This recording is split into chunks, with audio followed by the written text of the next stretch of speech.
Just for people wondering, my audio should be working now, so good. Anyways, we got 16 people watching. Pretty good.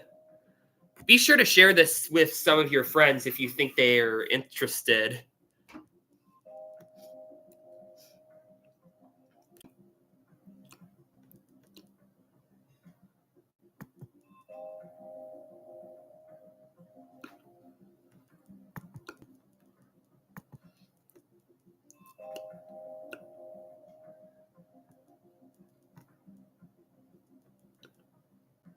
And my live stream on YouTube has started.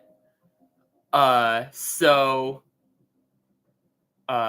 on. I'll add Noah to the call.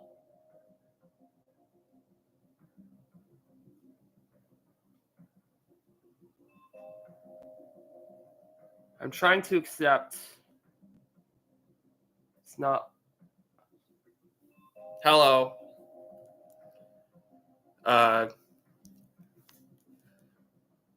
Okay.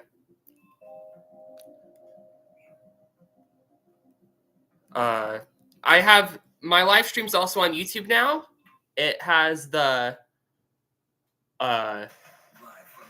it'll have the results like on a computer screen, so that'll be good. All right. So yeah, I'll fill in the things. Be sure to my handle is the same on YouTube as it is on Instagram, so be sure to get that. Wow, we got over 30 people watching. Damn. Anyways,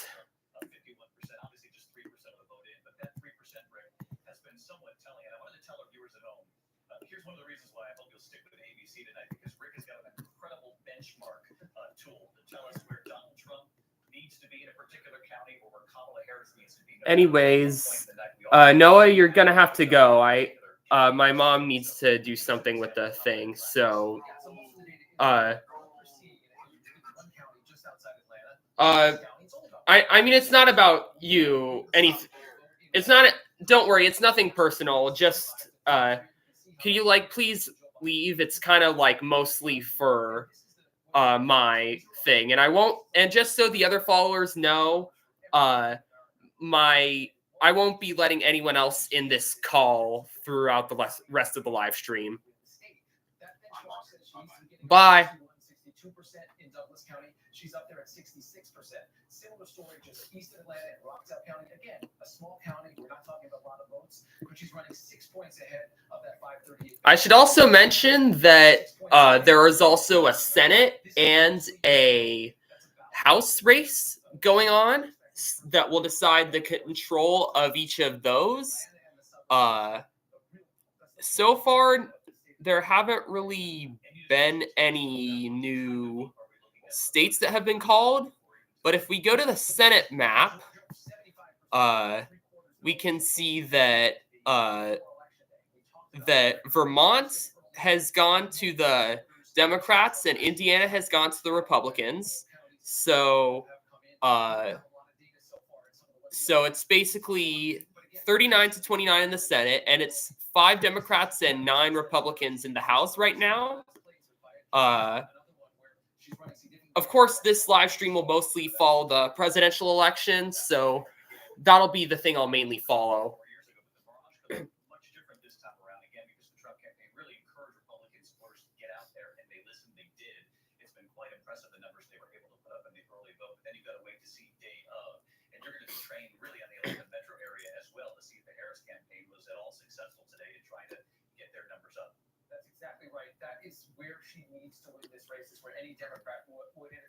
And also, just for results now, I would like to for results now, I would like to do I would like to show where the thing that basically where when the polls close. So poll closing times. For these poll closing times, we have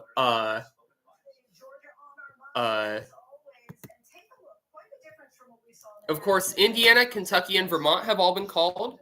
Virginia, South Carolina, Georgia, and Florida have been at least partially called, but their results are not in yet. With regard to the economy, with when it came to their vote, state of democracy second. Also, sorry, Ryan.J_C, but I am not allowing other people to join this live chat because as much as I would want to, I don't want anyone disrupting my coverage, so that's essentially what it is.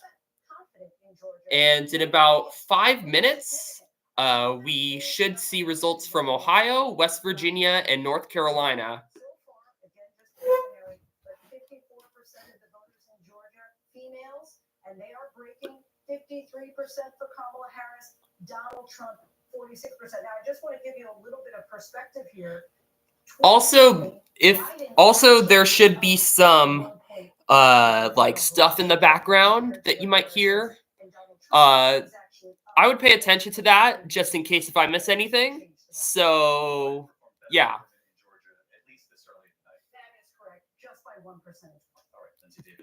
Let's check the YouTube live stream. Doesn't appear if anyone's gone on the YouTube live stream. But basically, on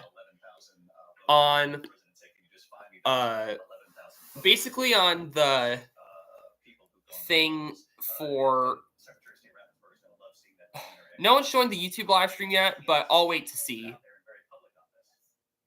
significant because quite often we have heard that idea of people trying to undermine the election integrity. But I will say throughout the last few nights, we've talked to secretaries. Also be making posts primarily to Threads if you have that, and I'll be checking the. Just go to @the TGPC for the YouTube live stream and go to the live stream. Also, I am not old enough to vote.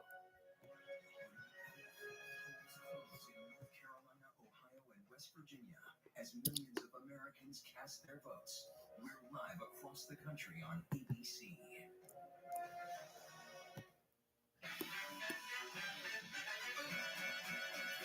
Attention teachers, no child is going to be sent to the principal's office today. Kid, if you want to do grounds, now's the time. Happy birthday to school.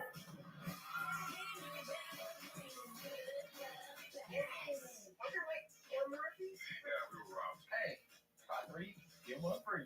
I'm going to call your mother on you. Bring the rest back here, boy.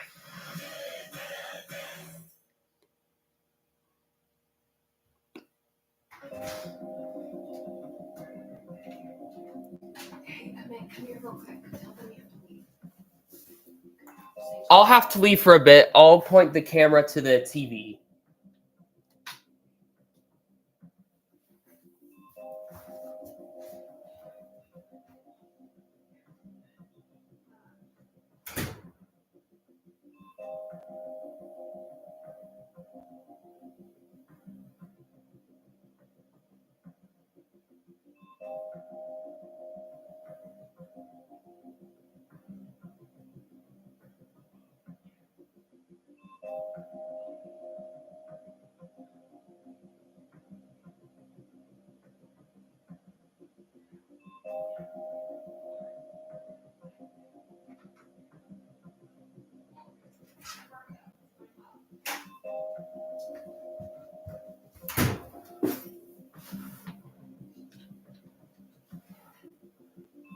All right, guys, I am back. And also, if you're wondering where the background music is coming from, that's just the ABC News theme. Nothing too special. But anyways, so far, we've also been seeing in the state of Georgia that there is a little bit of we're seeing results from Georgia, which should come in pretty quickly due to a new law that was passed in the electorate, but basically there is so we could see results from there soon. Right now it's pretty close. After all, Georgia is a battleground state, but we'll see the results. Also, for any of you who just recently joined, this is our map. Kamala Harris has 3 votes only in Vermont, and Donald Trump has 19 votes in the states of Indiana and Kentucky.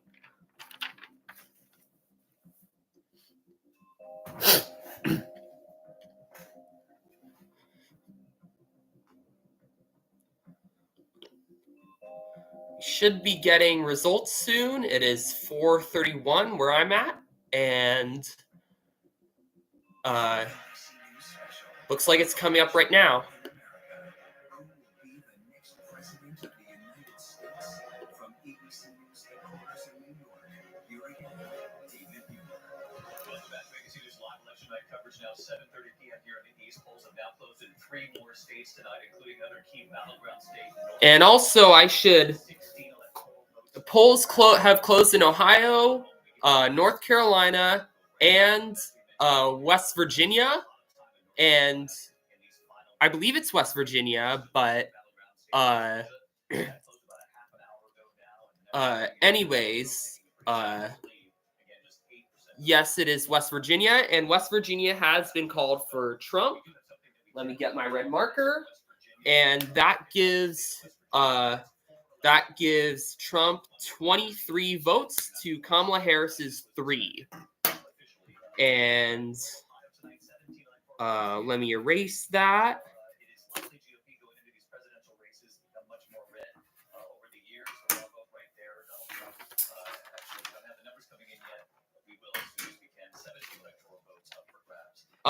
Here's the map right here. I'm sorry if this is a little off balance for some of you guys, but this is the best I can do. And I would rather not stand up because it doesn't give like a good angle. As for the Senate races, 20 Democrats have 29 seats and Republicans have 40 seats. And the House has 6 seats, 6 Democrats and 12 Republicans. We also just got a report on ABC News that Jim Justice, the Republican Senate candidate for West Virginia, was just called. And yeah.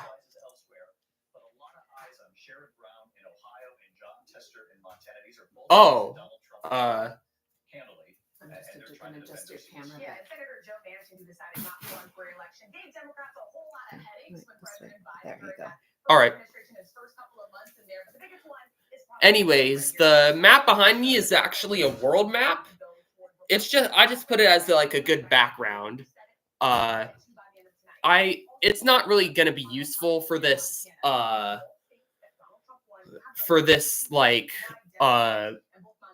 live stream. However, I will be the only map that will be useful for this live stream is this one right here. So don't worry about the map behind me.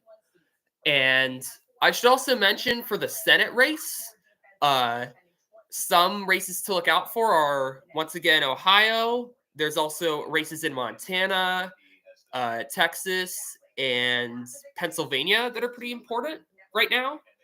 So, yeah. Yeah, we're starting to see a little bit more roll in. We still have most of the vote out. Well, still about 90% of the vote still to come. But I am included into some of the Republican parts of the state because you're starting to see the numbers roll up for Donald Trump as expected, ahead of his bench. And I should also mention, right now they're explaining a phenomenon, or I guess like indirectly, for what is known as the red mirage. Basically, what the red mirage is that since rural precincts tend to vote more Republican, and rural precincts also get counted faster due to there being less people, it will look like in most swing states that Republicans are leading at first. Though if a Democrat were to end up winning the seat, we will see there being a lead for the Democrat later on. Even though she lost in 2016, she got almost 64% of the vote in that county. We also have, they're also showing some votes in Florida right now on the TV, and right now in the state, Trump leads Harris by 9 points. Most of the polls suggest Florida will be a likely state for Trump. However, the Iowa poll that was released, if extrapolated, could essentially give Florida more leeway for Democrats in the event that they do get it. Anyways, there are some more. I'll go back to the president one here. Ohio and North Carolina shouldn't be too much right now. But anyways, yeah. I understand that I will be losing a lot of viewers throughout my stream, because I understand that some of you guys do need to finish homework. However, but don't worry, I will still be doing this live stream the whole time. I was able to finish my homework all early, so this live stream will be ongoing for quite a long time. It won't go all the way through the night. I still need sleep myself, but I will try to get as most results for this night as possible. I will post updates if the result isn't final by tonight.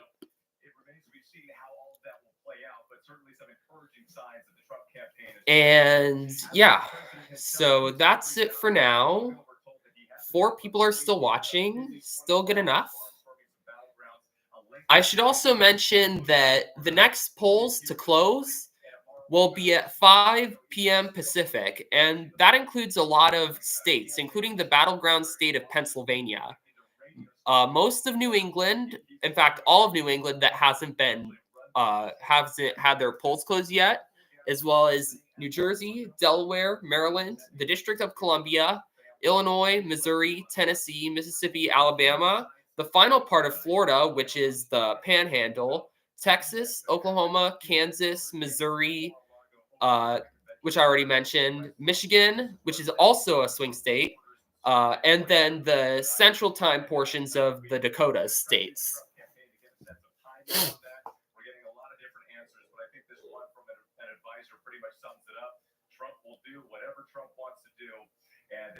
And yeah, great for having you all here at the moment.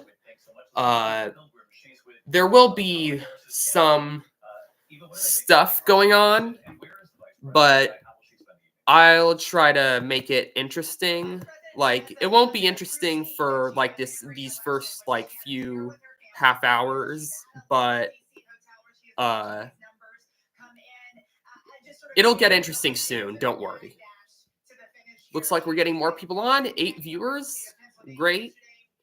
And yeah.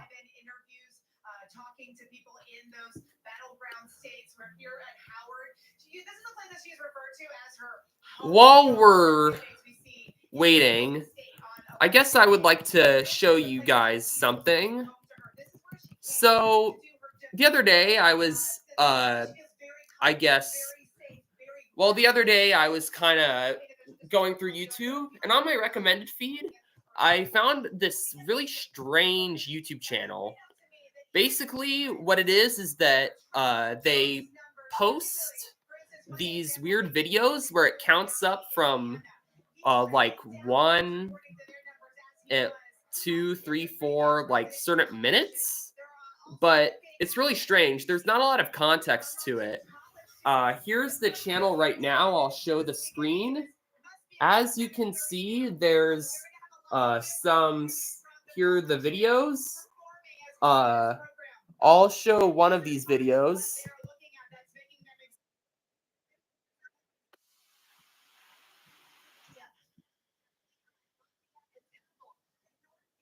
And then their next video looks like this.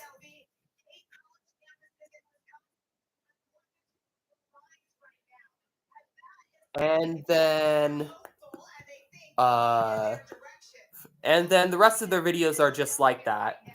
If you're interested in like investigating this channel, it's called at 60 more minutes. So if you're like me and like solving certain mysteries about like ARGs or whatever these mysterious channels are, I would recommend it. It's really fun.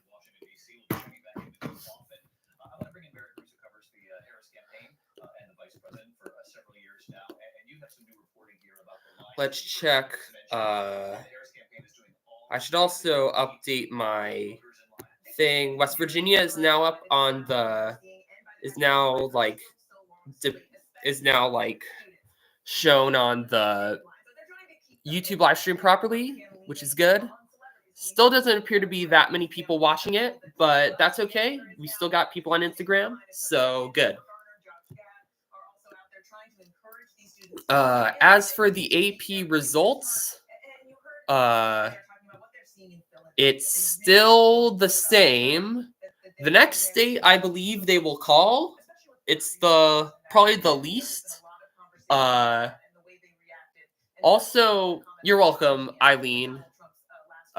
Anyways, the thing that is going on, or I believe the next state I predict that will be called, and it will probably be for Trump, is South Carolina. But let's wait to see when they call it. South Carolina, while it almost always votes Republican, the margins are pretty are only slightly thinner. So it may take a little longer to like actually declare the president, but I don't want to scare people with this graphic, but we got a lot of vote left. Those big blue dots, that means there's a ton of Democratic vote in that part of the state. We're gonna have to. But anyways, I should also mention to the new people going, I won't be allowing people to join this live just so I can have the thing out. Just so I can have this live stream like going the way I have it planned. So just a bit of a reminder for some of the people who are just on, And yeah. As for like the percentages on certain states that are still calling, only 4% of Ohio's votes are counted, 8% of New Hampshire's, 15% of Virginia's, 2% of North Carolina's, 76% of Florida's, so 4% of South Carolina's, and 12% of Georgia's, which I'm a little surprised. I guess I'm most surprised at how quick Florida got their votes in. Which, yeah. So we'll see how things play out.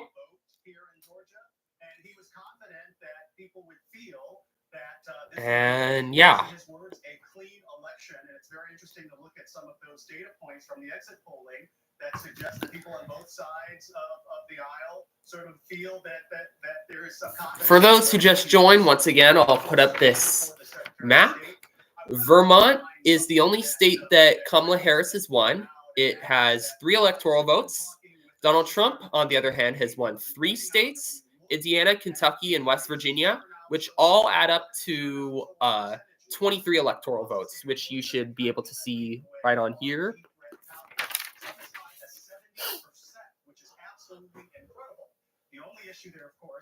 And yeah, so Right now, according to this news, they are now like getting around to counting the urban districts, or I guess counties of Georgia. So think at Fulton, DeKalb County in Georgia, near the Atlanta area.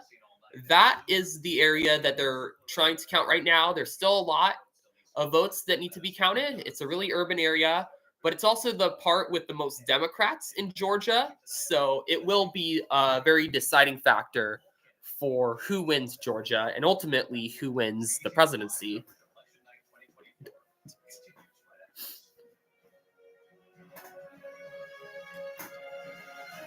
And there is there's another commercial break. I'll refresh the AP News page to see if there's anything new. Probably not, but I'll get it up. Well, it doesn't appear so. So I guess we'll have to wait a bit.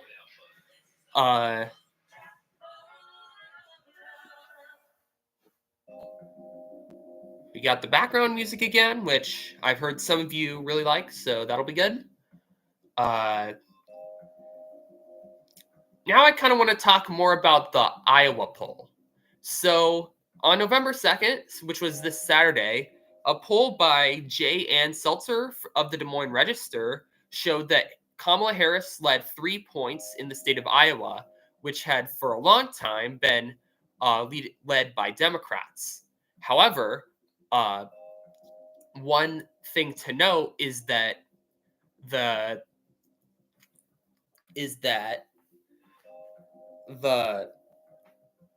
this is not just any random poll. This is one of the most accurate polls in the nation. They predicted, J.N. Seltzer successfully predicted Trump's leads in Iowa back in 2016 and 2020.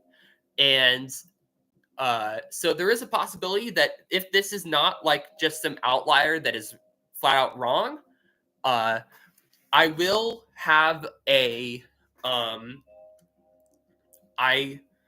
there is a good chance that Kamala Harris will actually win in a landslide. The way that would happen is that if Iowa goes red, or goes blue, I should say, currently the margin that shows Trump leading based on regular polls is 8+8 in Iowa.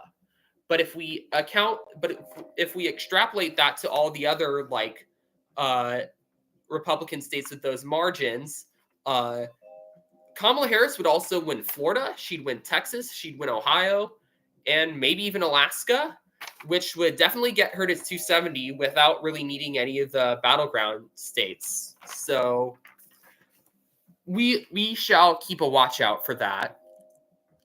Now, I'll check New Hampshire and Virginia now, because they should be good indicators, like depending on the margins there, of whether the landslide is likely. So New Hampshire, 10% of the votes have been counted, and there's currently a 10-point lead. So just for perspective, in 2016, Hillary Clinton only won by like less than a point in New Hampshire. And then in 2020, I'll look this up.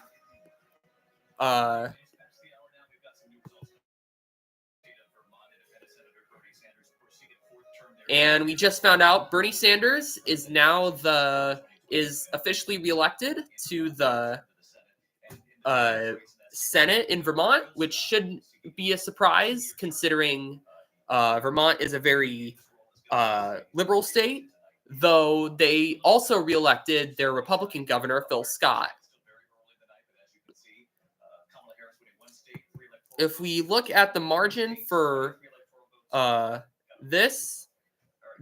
margin for New Hampshire is actually substantially larger than it was in 2020 also. New Hampshire, Biden won by 7 points, but right now it shows him leading by 10 points. Now it shows Kamala Harris, I should say, leading by 10 points in that state. As for Virginia, Kamala Harris is also leading by 10 points about. And if we look at the 2020 results, that is about the same as it was in 2020. So not much change there. But if any of those increase, the odds of a landslide supposedly are to increase for Kamala Harris. I take that question too, Ryan. That is an interesting question. The numbers are really impressive on the Republican side in the early vote, and we know part of that is Donald Trump's races. Was there an Hold on. I'll face this to the TV. I'll be back again. No, actually, when you look at all these battleground states, one of the things that we measure in the party is how many people voted early that never voted before. That's an important number because that way you can prove that you weren't cannibalizing your election day vote. In that category, the Republicans, as they're labeled, now some of them might drift off, but they beat the Democrats in every one of those states in that category. I can tell you from talking to the Trump campaign, and I did talk to the president earlier today, but tonight, the Trump campaign's excited about Florida. Because if you look at Florida, 10 points up, 70% of the vote in. All right, guys, I am back again. And we still have some way to go before we can really make any assumptions about the race as a whole. And let me just adjust the screen sharing a bit so you guys can see more of what I'm seeing on my Chromebook.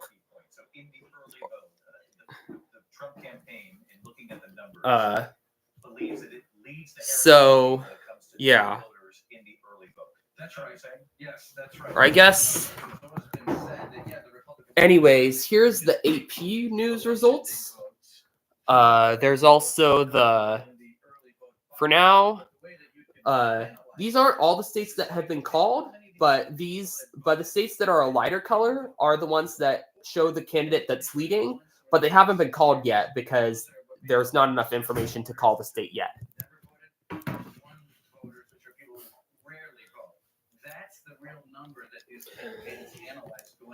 But anyways, it's pretty good so far. In 7 minutes, the next polls close at 5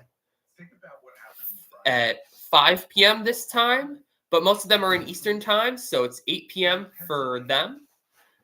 So we'll see. There's going to be some more commentary in the background from ABC News, and there will also be probably another commercial break, but we'll probably see some more results come in. So where do those people go? Are they early vote? And yeah, let's see what else. If more people come on, I'll show the map again. Which I will probably have to at some point because new results will come in. But anyways, we are awaiting that right now. And yeah.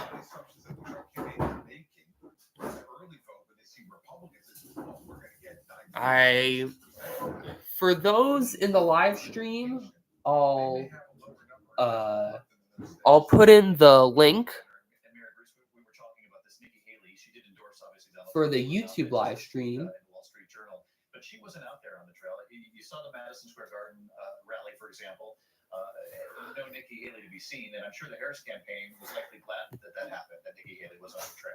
Yeah, they sure were, especially as they have been making a very aggressive push to reach out to those. Let me just get stuff up, trying to get. To tolerate the idea of a second Trump term. We've seen the Harris campaign out there. She's been in every single key battleground in the blue wall states with Liz Cheney by her side, urging Republicans to get out there and vote. And they continue to believe that they, have a real shot tonight at winning over some of those Nikki Haley voters. And I think they were probably a little bit.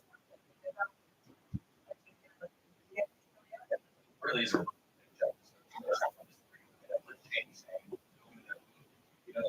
anyone how you voted.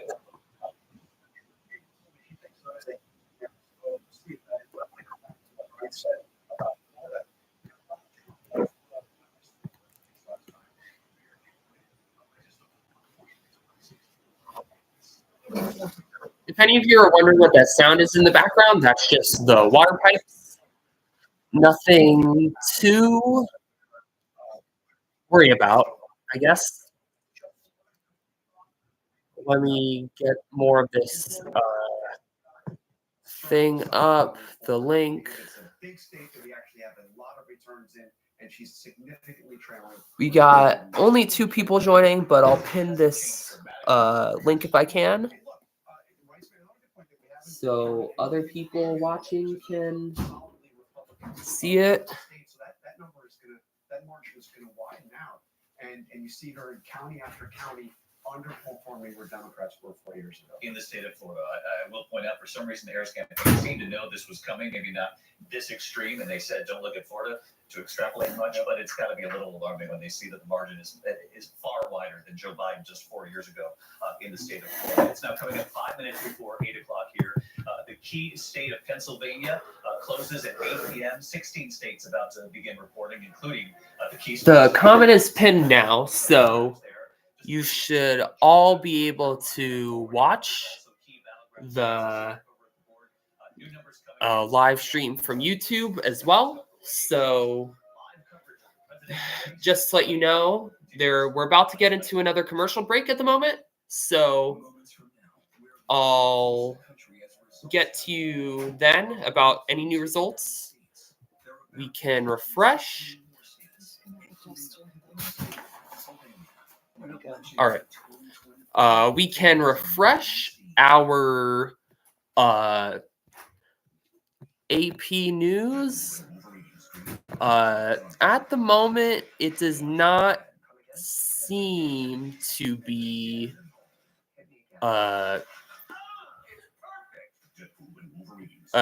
too much. And just for simplicity's sake, I won't be live streaming Yap MS anymore. I will be live streaming the AP News on my YouTube live stream. Just to keep it simpler, it automatically updates, so it'll be more convenient. Get the background music again. Pretty good.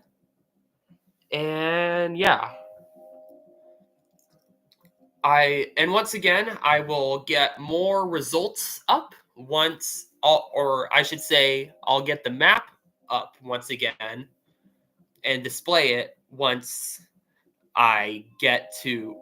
new results come in. So yeah, we'll wait for a bit. Right now, in the other states, 80% of Florida's votes have been counted. Trump is up 10 points, which is a greater margin than Biden in 2020. Only 11% of South Carolina's votes have been counted, but Trump is clearly winning there. Trump also has a pretty large lead in Georgia, yet only about a quarter of the votes have been counted there, and it is expected to be a battleground. As for Virginia, Kamala Harris is up 7. In New Hampshire, Kamala is up 10 still. In Ohio, Kamala is actually up 5, where 22% of the votes have been counted, which, if that is what the pundits have been calling the secret Harris vote, that might as well come in, that maybe will actually flip more states than we realize, then we have the possibility of seeing a Harris landslide. And yeah, according to that Iowa poll, of course. But this commercial break should be over pretty soon. We'll just have to wait a bit and wait.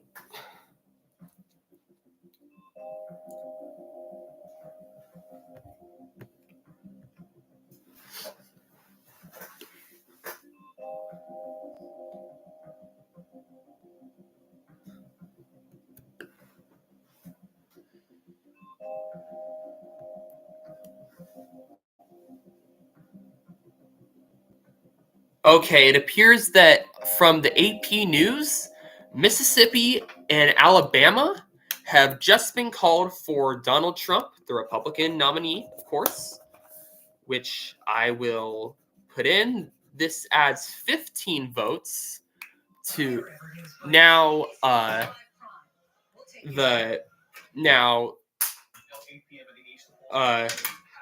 Oklahoma was also announced for the Republicans. That is 7 more votes for Trump. And then with my blue marker, I shall mark some other places. We're getting a lot of votes pretty rapidly. Maryland has been called for the Democrats. Rhode Island, Connecticut, and Massachusetts as well. So the map is getting fuller, clearly. Tennessee was also just called.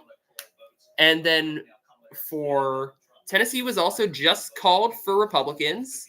And then Florida, which I mentioned before, could go to Democrats if that extrapolation was right. It is not, and it is going to be 30 votes for the Republicans. South Carolina also for the Republicans at this moment.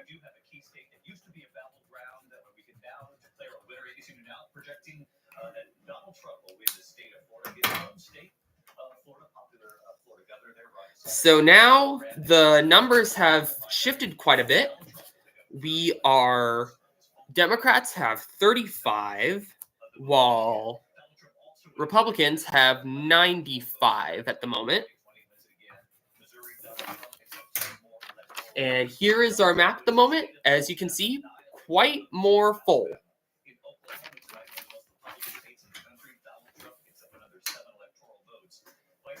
And as we can see, let me head back to AP News. Georgia is still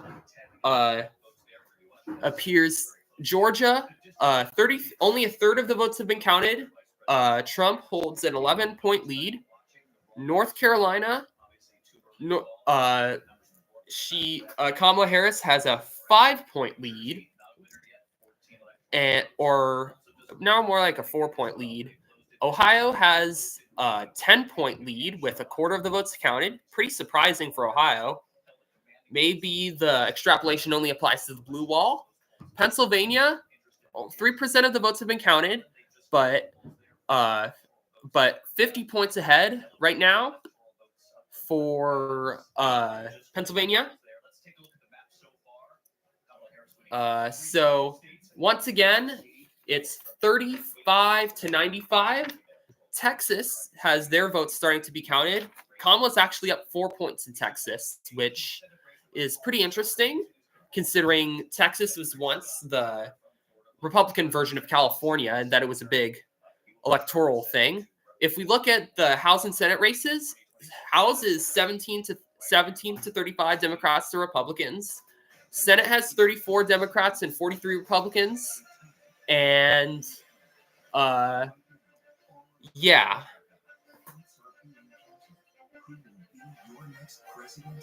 pledge to be a president for all Americans. Our country will be greater than ever before. On this historic night, with the stakes so high. We have 4 people watching. Also, my mom just commented, was Ohio supposed to go red? Technically, yes. Ohio should have gone red based on the traditional polls, but now it is leading pretty heavily for the Democrats, actually.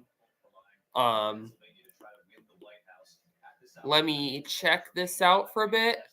28% of the vote has been counted. The lead has gone down a bit. It's now only 7 points. So maybe there are more battleground states than we previously assumed, which will be interesting, surely. The next state that will probably be called at this rate will most likely be New Jersey. It has gone to the Democrats for the last few cycles now, and it is only 3% of the votes have been counted, but it has about a 40-point lead at the moment. So we'll wait to see what comes of that. Hold on, I will have to go point this at the TV now. Obviously, in this election, okay? Let's start in particular here. Sure. Madison Square Garden just a few weeks ago. 580,000 registered Latino voters in the state of Pennsylvania. Half of them Puerto Rican. There were those offensive comments that were made during Madison Square Garden during that rally. Look at this, the Hispanic vote, 57%. Going for Kamala Harris. Again, preliminary, these numbers will change throughout the night, but significant portion of the Hispanic voters in Pennsylvania going for Kamala Harris compared to 42% for Donald Trump. Now, she is underperforming slightly. It says network error on the TV. Okay. I think you need to adjust Here's the where she's overperforming. Look at this. For the union voters, now 19% of those voters in Pennsylvania identify as part of the union, or they have a household member who's part of the union.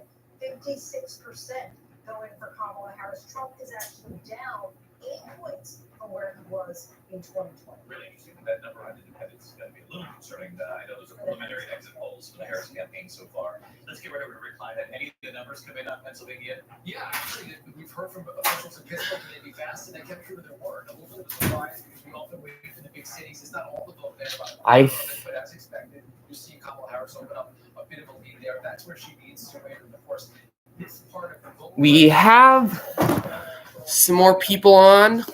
If we look at the AP map, still the same amount of votes right now.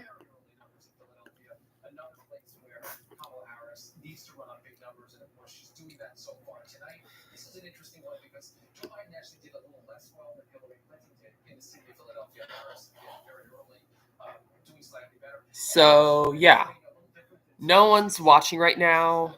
Actually, Eli Jackson just joined. Thank you for watching and coming in. 2 people are watching now.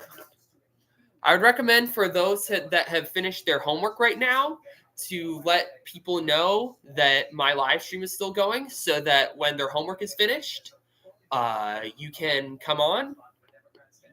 And yeah.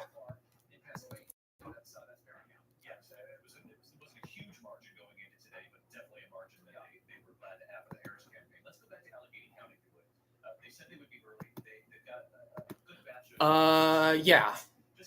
We are still waiting. It is 5 o'clock now. We shall see what, according to these, to this map, polls from right now, we don't have that much from, we don't have any votes counted from Illinois yet. We actually have votes from the battleground state of Michigan starting to be counted. And currently, Kamala is in the lead. And yeah. Yeah, we're just starting to see some vote out of North Carolina. Only about 7% in right now. Greenville is one of the places that we have our eyes on. We have no votes from Illinois or Missouri or any of these other states at the moment. But probably after the next commercial break, we'll start to see results from them. As for the New Hampshire and Virginia things, New Hampshire leads by 8, Virginia leads by 5. So at this point, the landslide seems still somewhat likely, but not as likely as before, especially with Florida now showing to be, with Florida now being called for Trump as one of the first states to be called for him. And then Texas, Trump now leads by 2 points with 16% of the vote counted. And yeah. As for Ohio, which could be this dark horse almost, a third of the votes have been counted. Kamala still leads by 5 points. So, and it doesn't seem like ABC News is really covering it. So that'll be interesting.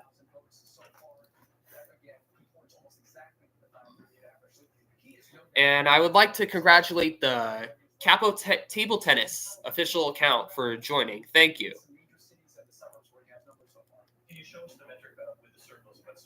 And yeah, we still have a ways to go. Kansas, it appears, started counting some of their votes. They will probably go to Trump. Trump has lead right now there. Georgia, just over a third has been counted, and Trump has a 14-point lead. And so we'll still have to see what Georgia will be up to. And yeah, there should still be, there's going to be another commercial break soon. So watch out for that.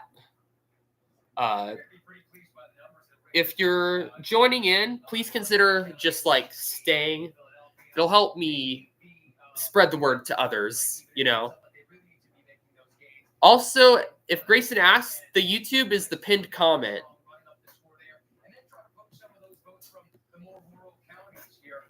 So they are going to be pleased by that. But one of the things that we are seeing, David, are these very long lines in some of the key battleground counties. I've spoken to election officials in 11 of the battleground counties. In one of the Northampton County, they're looking at 7-hour waits to vote. Polling machines went down there. An election official in here. So it appears that polling machines actually went down in Pennsylvania. Interesting. They went to court. They extended the vote there. One of the things that elections officials here have been telling me about for well over about 2 weeks, they're concerned about the threat environment here. There have been a lot of threats, and one of the major things that they think the electorate. As for the control, we're running these machines, we're running these polling stations, and they want people to remember that there will be times that somebody forgets to plug in their machine or doesn't turn on the lights outside. it says 35 to 95 on here, which is still what I have. The calls on ABC News, probably a little late, but that's okay. AP News is the most accurate.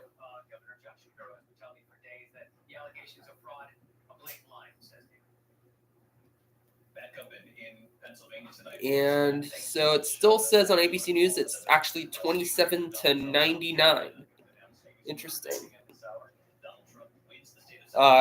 Trump just won South Carolina, which AP News had actually already called. Which, yeah, I'll look at a closer glance to the map. We might have another state that I missed, but I will show the votes again.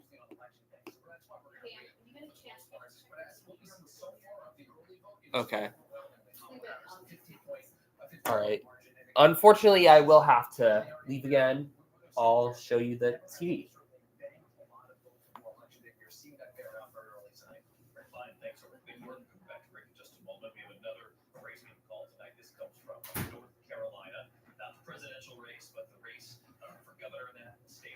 Obviously, it's term limited. Democrat Josh Stein, the Attorney General of that state, will now become the governor of North Carolina. Josh Stein beats Mark Robinson, Lieutenant Governor. He was the Republican. He'd been endorsed by Donald Trump, Donald Trump. When asked about Mark Robinson and reporting from CNN about some of the things that Mark Robinson had called himself and the websites that he had frequented, Donald Trump said, "I don't know much. I haven't heard about that guy or I heard about that race. I'm not really much." Yeah, before that, he called him Luther King on steroids and campaigned with him. But once that story came out, Donald Trump quickly disowned him and made it clear he wanted nothing to do. Now, as far as the presidential race of that state, I'm sure the Harris campaign is hoping for some of the win from Josh Stein's win to help them. But because there was such a scandal on the other side with the governor's race, it wasn't expected to carry across the finish line necessarily. I mean, the thing was, it kind of took the governor's race completely out of the picture. And what you count on If we check, as a team, or I am back again. So, hello. Hold on, my tripod's a little funky. But most of these states that I've already done, I filled out. Illinois just started counting their votes, just right now, pretty much. And they will probably go to the Democrats just based on polls as well as past election stuff, Kansas right now, Kamala has a slight lead, but only 6% of the vote has been counted. So that's really not indicative of anything right now. Ohio, surprisingly, is still leading for Kamala by about 3 points, which is not as big as it was, but it has been, there's still a chance, definitely.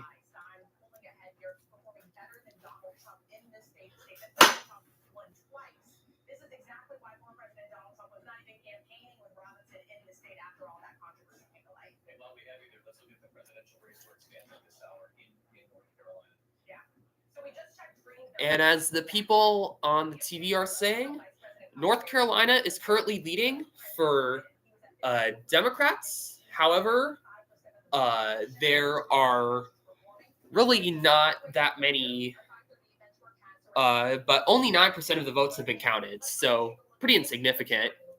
The next state to have their polls close is Arkansas, which will close at 5:30 Pacific time, and at 6 p.m. Pacific time, according to the chart I have in front of me. We get a lot of new states that are being called, including New York, Colorado, as well as the battleground states of Wisconsin and Arizona, and the aforementioned Iowa, where the shock poll came in.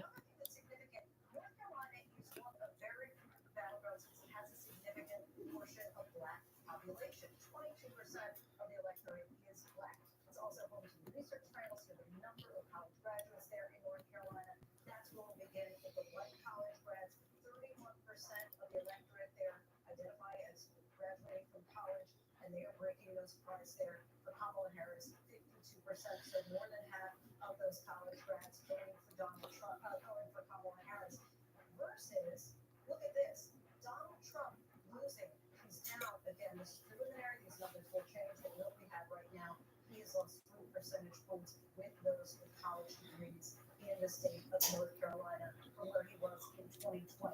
Now, if we look at Ohio again, the lead is still 3 points. There seems to be a bit of a stall for some reason in the Ohio count.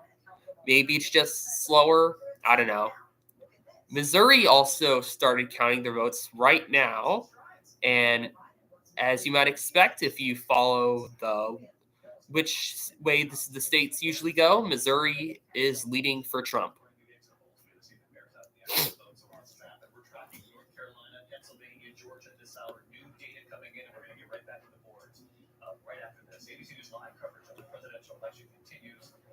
And just like last time, I wouldn't be surprised if any new results come in this commercial break.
So we still have a bit to wait.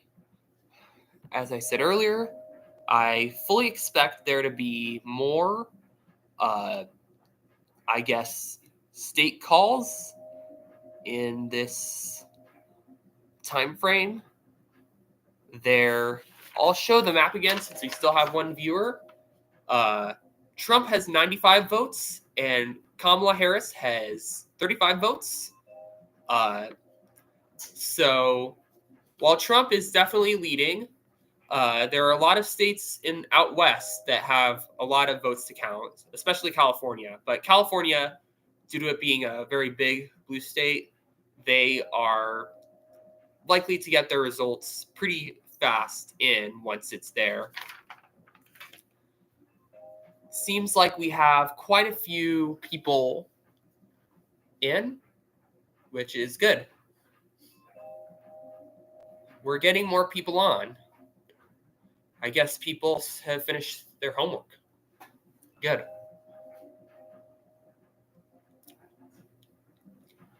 And the background music for people that just joined, that's the ABC News background music.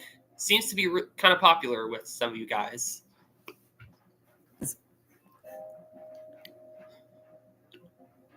I'll be watching the map, and there is also a pinned comment in this live stream on Instagram for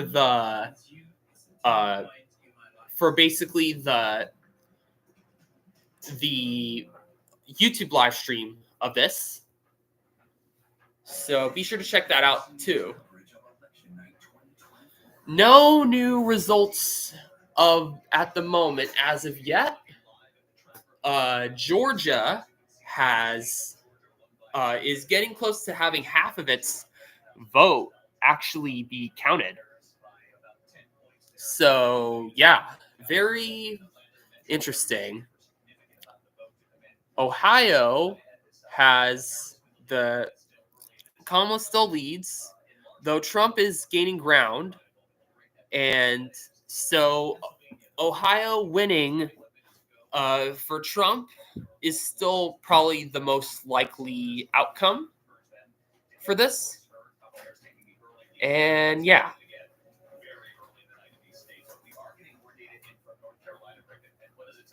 Yeah, right now Harris has a wide lead. It's mostly the early vote, and that is about 3/4 of the vote overall. And you can see she's leading by about 9 points among early voters. That's the margins that she's racking up. One of the counties you have a lot of information on, Orange County, with UNC is a college town. That is going very Mike says, or Mike E is saying in the chat, who's winning the swing states? Right now, no swing states or like commonly attributed swing states have not been called as of yet. But right now, of the ones that are leading, Kamala Harris wins in Michigan, Pennsylvania, and North Carolina, while Michigan, Pennsylvania, and North Carolina, while Trump is leading in Georgia.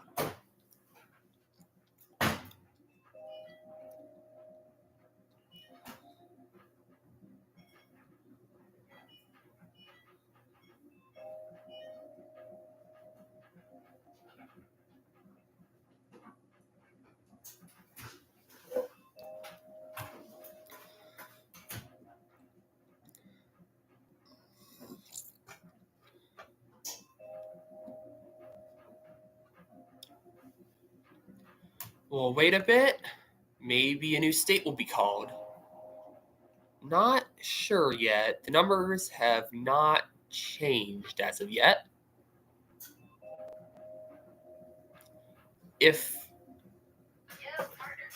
And my mom asks if Kamala is leading in Pennsylvania and Michigan. Yes, they are leading in Pennsylvania and Michigan. If we do a simulation and we look at how, and this is on, you won't be able to see this, but if we do a simulation of all the states that lead for Kamala, along with all the states that lead for Trump. We get also Ohio is now leading for Trump. And good evening, everyone. I'm Kira Phillips. You are watching ABC News, and the race to the White House, our election coverage is well underway. Polls are already closing in some key states, including crucial battleground Pennsylvania.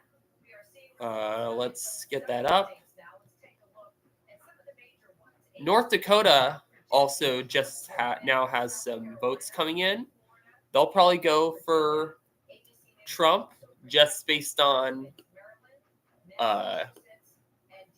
kind of like precedent, you know. With 13% of the vote in, Trump in the lead with about 53% reporting. Of course, this is on the road to 270. Now to our Jay O'Brien. He is outside Palm Beach County Convention Center in Florida. Otherwise, not much to say right now.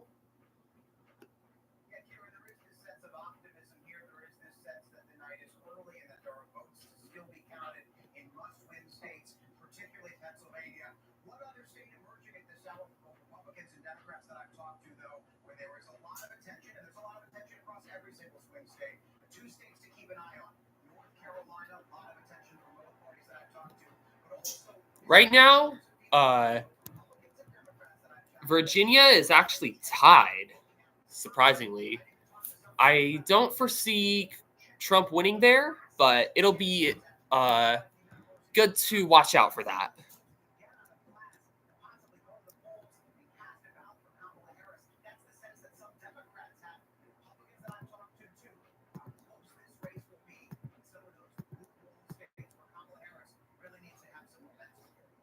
All right, Jay O'Brien, we'll be talking a lot throughout the night. Thank you. Let's take a look now at Pennsylvania, where it stands. This hour polls there have been closed for nearly 30 minutes with 8% reporting.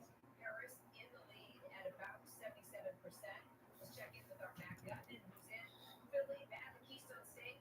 I fully expect there to be many more results coming in. I bet by 7 we'll have a much fuller map.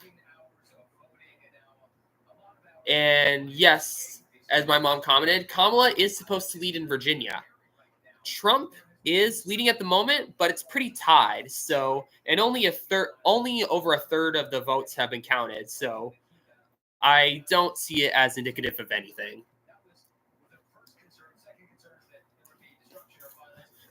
I'm also still pretty surprised at how close Ohio has been at this moment.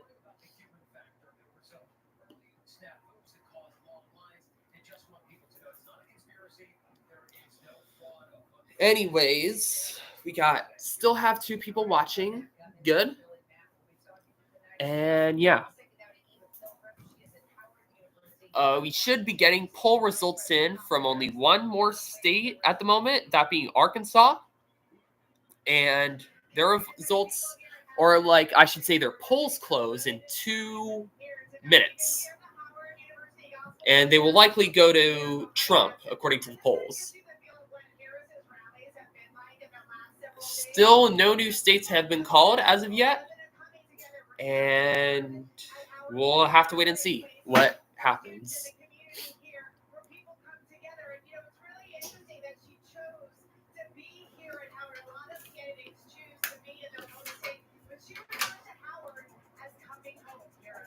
All right, our Eva Pilgrim, thank you so much, Eva. I'm Kira Phillips. Thanks so much for joining us. You'll stay with us here at ABC News. Our team will be bringing you election results all night long, led by our David Meir. So don't go far. Our race to the White House coverage continues.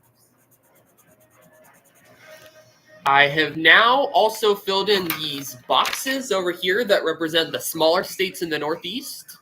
So those will be helpful for me. Practically nothing new at the moment, though Delaware has started reporting some of their votes, and they appear to be leading for the Democrats. No surprise there.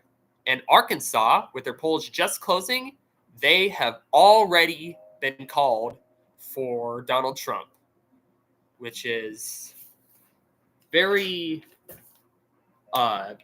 interesting how, or fascinating, I should say, of how a state can be called that quick, which brings the Trump's total up to 101 votes, making him the first of the two to get up to 100, or at least 100.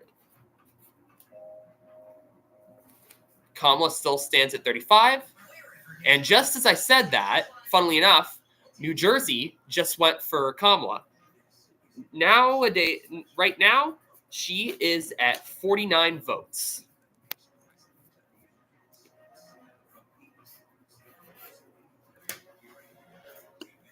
So there's still, of course, a long way to go. Kamala Harris will need to win. And as mom said, and as mom asks, Arkansas, yes, that is a very solid red state. It hasn't gone blue since, I think, 1996. But that was only because Bill Clinton was the candidate at the time. And, of course, he is from Arkansas. To count the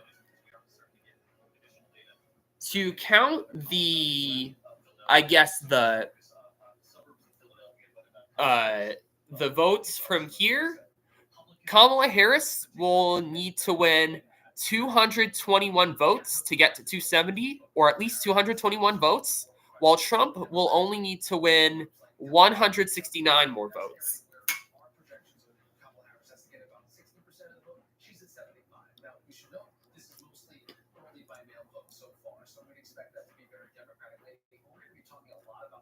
I think tonight, this is a really interesting one.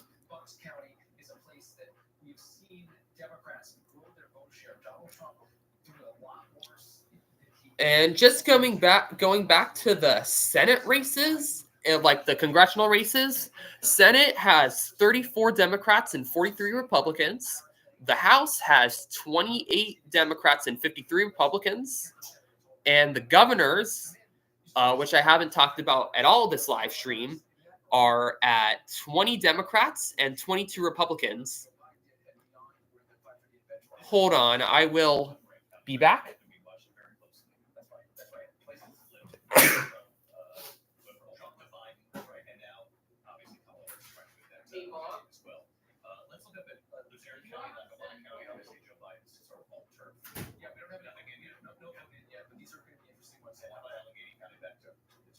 Pittsburgh, we're seeing about 30% of the vote, it's almost all early by mail vote. That is 100,000 votes. That's about half of the margin that Harris has netted so far, is coming out of that one county, again, ahead of where Biden was. But one the interesting bright spot in early vote that we saw for Democrats in Pennsylvania. We're going to be looking at the rural portions of Pennsylvania too, Terry, because you reported on this extensively in Biden's. Donald Trump is going to have to keep that rural vote right where it was. Let me update this map slightly. And here is our map as of now. Let me fill in one more thing. 49 to 101 at the moment. So we got 3 people watching, still good enough. And yeah, we are good.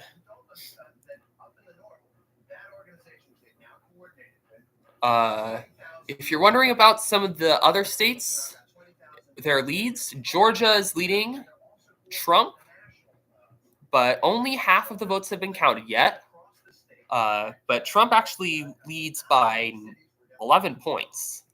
North Carolina, they are practically tied, and only 15% of the vote has been counted. Virginia is also pretty tied at the moment, and 39% of the vote has been counted.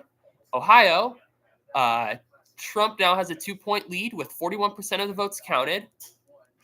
Pennsylvania, only 8% of the votes have been counted, and is the source of coverage for most of the stuff that's on the news thing right now. And we got a new call.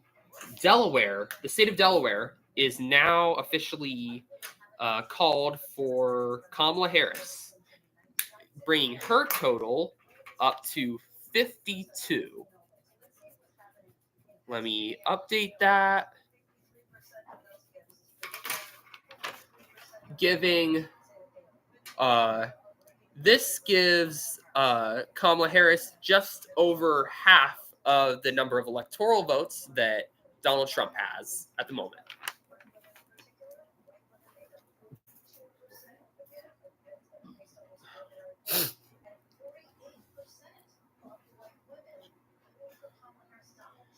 Right now, I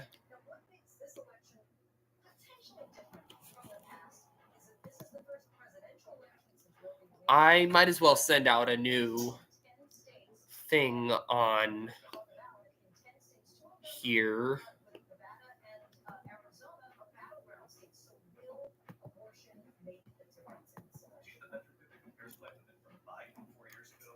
I'll try to post again to see if I can get more people. And let me get my camera up.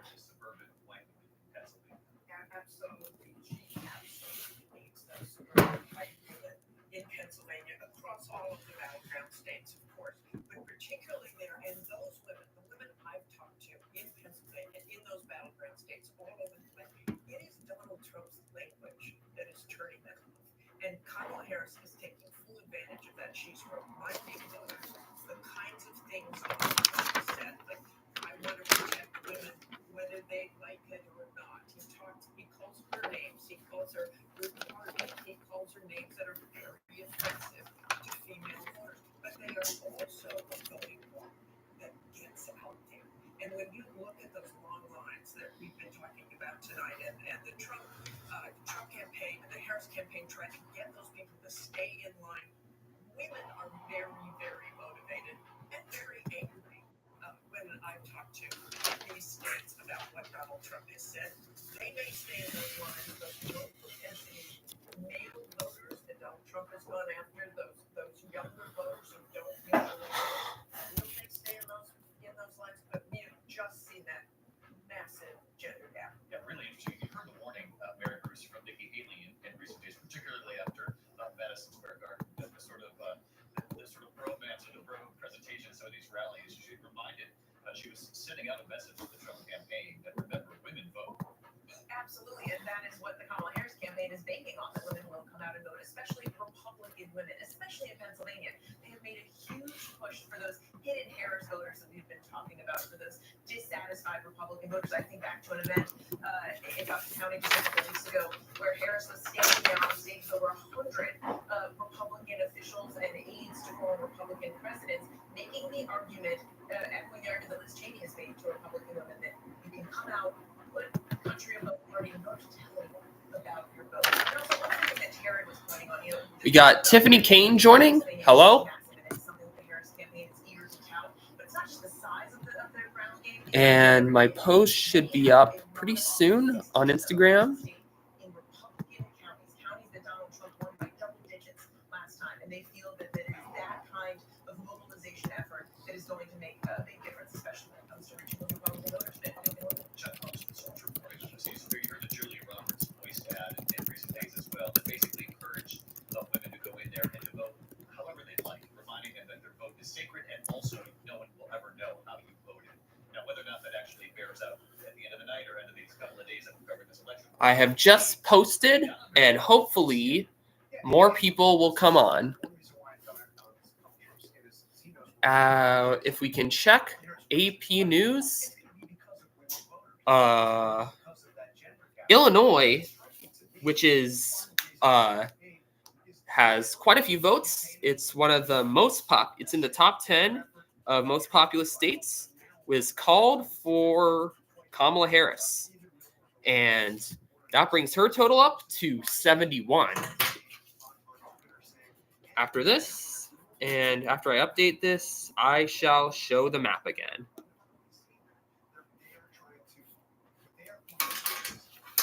We got the map right up here.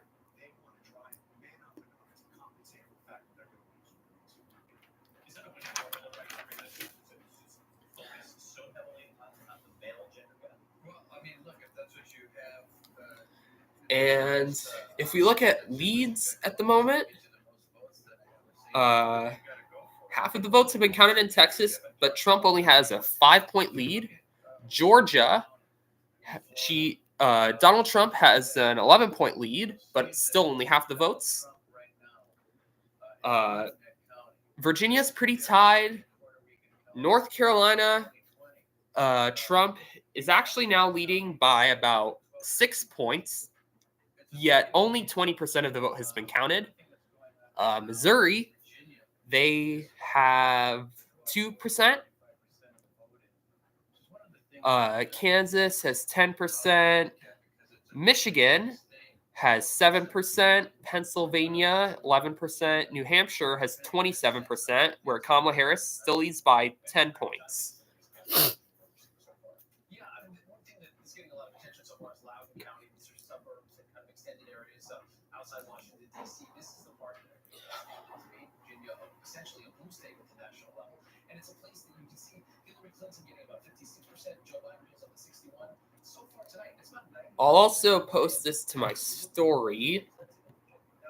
She won a state as well, but that's not the kind of trend line we want. And again, these are highly educated suburban voters. These are places where Actually, I kind of can't because I'm doing a live. she's going to be hitting the benchmarks. I don't think it's a real concern in the Harris campaign right now. But as you know, that Donald Trump is going to be pulling up his numbers. Oh. Conservative parts of the Yes, state. This is where right is right. It could be a warning sign of what we're seeing elsewhere. Or a tighter race than it was 4 years ago. Definitely. Look at a state like Florida right now. It's going overwhelmingly Republican. I don't think we're going to see the same kind of trend in Virginia, but we're not seeing Democrats overperform the same way Republicans are in a red state of Florida. Let's go to Witt Johnson at Trump headquarters. This reporting Still nothing really new from the reports yet. In about 18 minutes, we'll get results from quite a few states. I already mentioned them, but to mention them again, they are New York, Wisconsin, Minnesota, Iowa, Nebraska, the remainder of the Dakotas, Wyoming, Colorado, New Mexico, Arizona, and Louisiana. They've also said that Trump is doing better with women than Kamala Harris is doing with men. That's something that we heard from the Trump campaign with the early vote coming in. And I can tell you just anecdotally, as this crowd is starting to fill in here, the thousands of people who are going to be at this election night reception here, there are a lot of young men in the audience here. I was at Madison Square Garden with that big rally there, some 20,000 people, and I spoke to a lot of these young men and asked them what it was about Donald Trump that appealed to them. Many of them either weren't old enough to vote before or maybe didn't participate in politics in the past, but they were drawn to him for a variety of reasons. Immigration and the economy were a big part of it. A lot of these young men who feel like the middle-class American dream is difficult to achieve, difficult to reach. They felt like they could connect with Trump, and he was the man who could help them get there. But we've seen things like the podcast with Joe Rogan, Hulk Hogan, UFC President Dana White, Elon Musk around the Trump campaign. All of that has been an effort to draw young ALC Chef says, wow, a lot of states reporting doom. What channel are you listening to? I am listening to ABC News, but on my computer, I am also have the AP News results up. That is the Associated Press.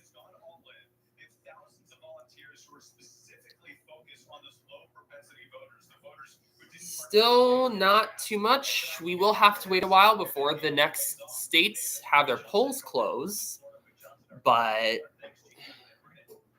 we're going to have to wait a bit. Maine, we got some new results in there. Currently, Trump is leading in the at-large votes as well as the second district vote. And yeah.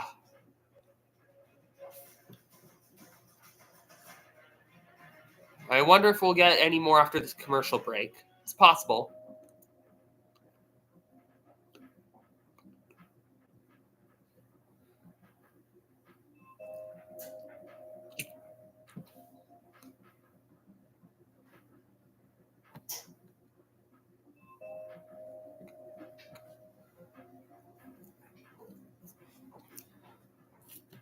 if we look at the Senate races,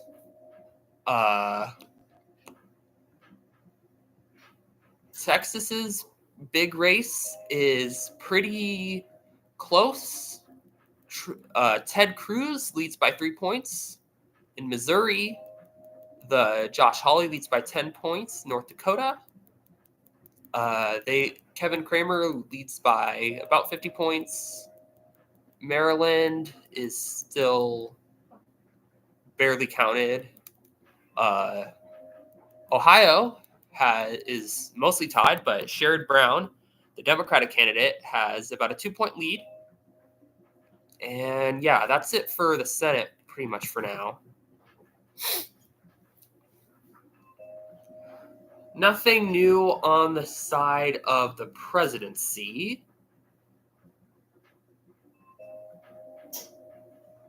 But yeah.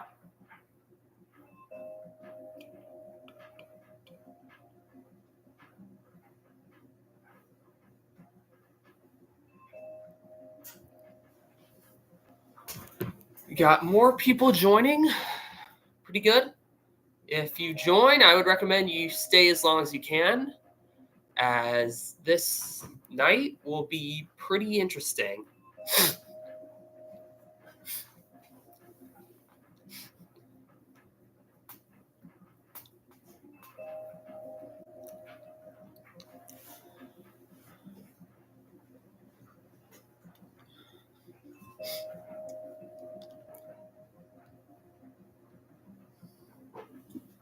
And this live stream, or at least the YouTube side, my Instagram has gone on for longer, but the YouTube side has gone on for almost an hour and a half.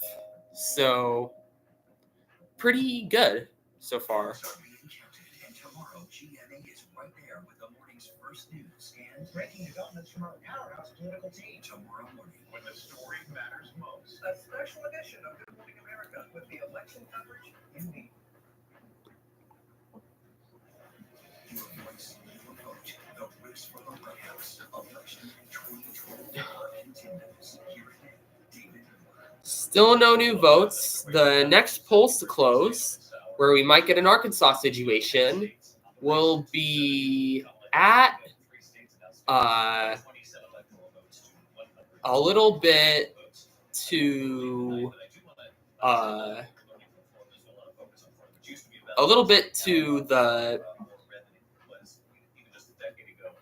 the I guess the This is kind of foreboding potentially for the Harris campaign. When you take a look at the Hispanic and Latino vote in Florida for the vote we have. I don't know what I was gonna say, but anyways, Missouri actually has more. Is actually called not on Associated Press but ABC. So I will put that in, bringing Trump's total to 111.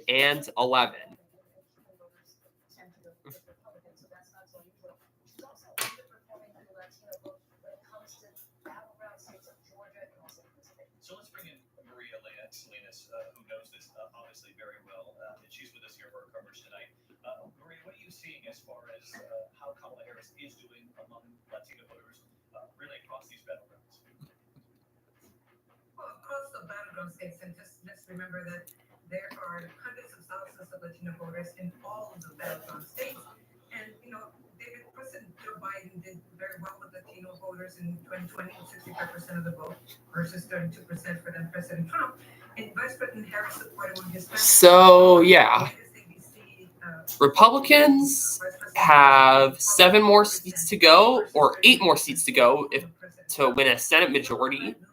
House, it's pretty far away from seeing who could be close to the majority at this point. And then governors, that'll only be on the state level. Where I live, California, we are not electing a governor this year, but we will in the 2026 midterms.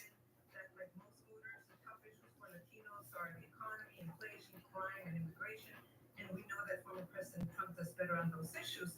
Now, there is anecdotal indications and some polling on Spanish language media that shows that the so-called Joke at Madison Square Garden, called in Puerto Rico, floating island of garbage, has moved some Puerto Rican voters her way in Pennsylvania.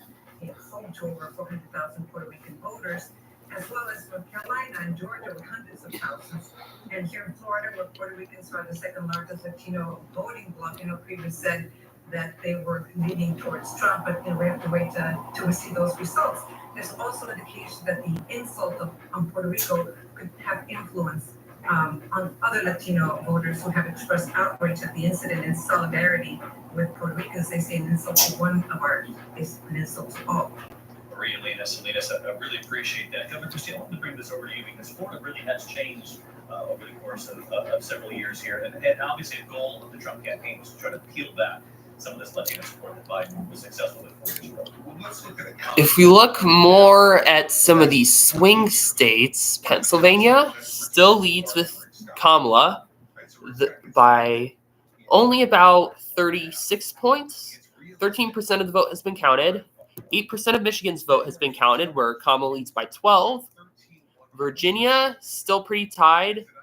For some reason, they're counting the Trump votes more there. North Carolina is 8 votes up for Trump with a quarter of the vote. 63% of Georgia's vote has been counted with 5% of with Kamala having a 5% lead. So there's still more to come. In 8 minutes, we shall see quite a few more polls close, especially in the mountain time states such as Wyoming, Colorado, Arizona, those states.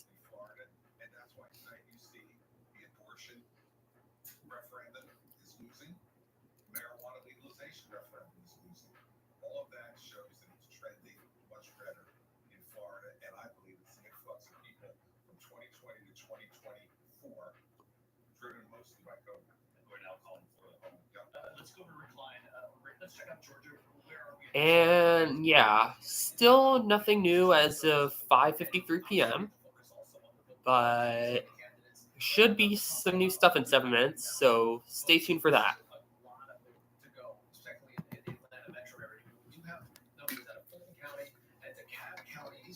These are really the Democratic bases. Kamala Harris doing about what she needs to do in some of these places. But if you move a little bit further out, you start to get into Fayette County, you're keeping an eye on right now, slight Trump edge, and big Trump numbers where he needs to be. Hitting the benchmark almost exactly in Cherokee County, north of the city. The story so far really is the election being heavily Republican. That's a problem for Kamala Harris because of the imbalance that we're talking about. In the early vote, we didn't have as much of a Democratic imbalance this time, so Democrats need to have a bigger election day. We're just not seeing signs of that yet. There's still a lot out. Again, about a third of the vote overall, but you start to see stubborn margins come in, especially when good chunks of the vote are coming in already from the largest counties in the state. And where's the benchmark for Fulton? Where does she need to be Republican? She's about a point below that. And just to put it in perspective, Fulton County is 178,000 advantage for Kamala Harris, and she's down by 200,000. Think about how far she'd be behind without the reporting we see from these two counties right next to each other. That's an enormous amount of vote. We also have new results from Maine's 1st district, which is going to Kamala Harris right now. So there's still some blank spots to be filled in, but again, as this number grows and this number stays suddenly high, that's a problem for the Harris campaign. And how much of this is early vote versus day? It's all the early vote day now. We're getting almost all, about 80% of the early vote in so far, and it's a large number. And here's where Trump is leading. That again, a little bit of a change from previous cycles, maybe a reversion to people's historic norms of how they voted. But Trump winning in that early vote, that is a large portion of the vote for overall. Showing us the dynamic of the early vote this time around. Donald Trump embracing the early vote with his supporters, and they did turn out in force. And we have to wait and see how in some of these other battleground states how that's going to play out. Donald Trump leading in Georgia at this hour. When we're closing in on the 9 o'clock hour here, polls close in about 15 states, including the key battlegrounds of Arizona, Michigan, and Wisconsin as well. Your local news. News is standing by, and our live election night coverage continues in just a moment, right here.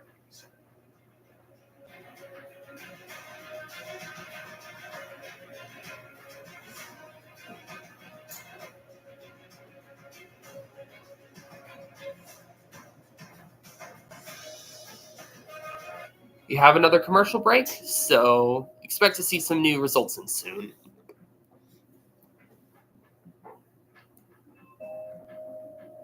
Just looking at AP News right now, there's not much to say.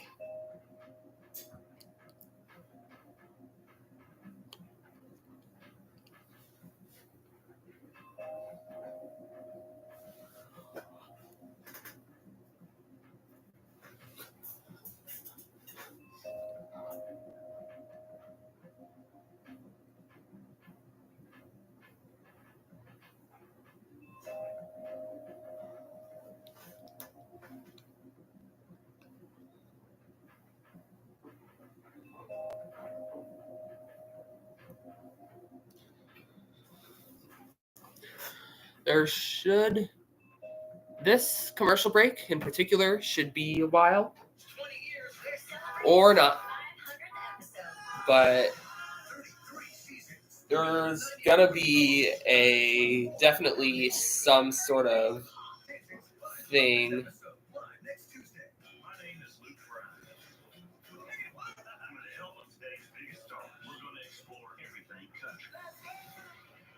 When everybody brings their story, it becomes something special.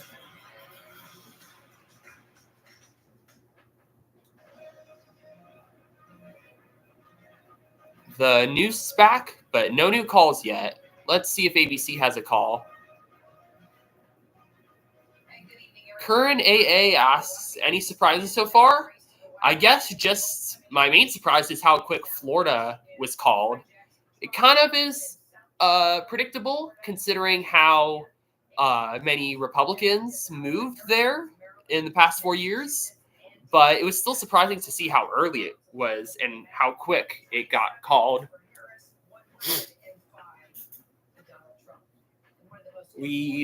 Some of the polls are almost closing.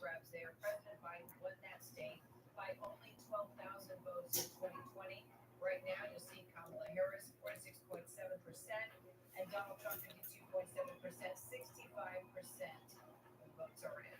Our CEO's Asami joins us from Atlanta, where suburbs could make all the difference. Also, 2 Atlanta metro counties dealing with threats tonight. Where do things stand now, Steve? Well, Kara, some of the results are in from those 2 big counties. You used to live here, you know the counties I'm talking about. Fulton, of course, the biggest county. There appears to be some new ABC News. I might be able to pull that up, actually.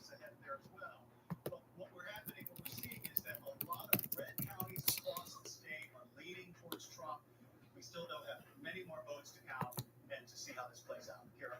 Steve will be talking all night. Stay with I will now share the Google results instead because they will be,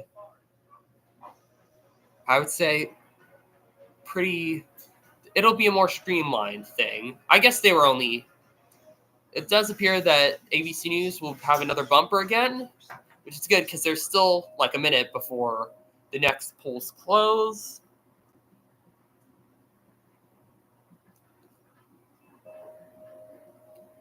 You know what? I'll probably just go back to this one just because it'll update. I know for sure this will update live.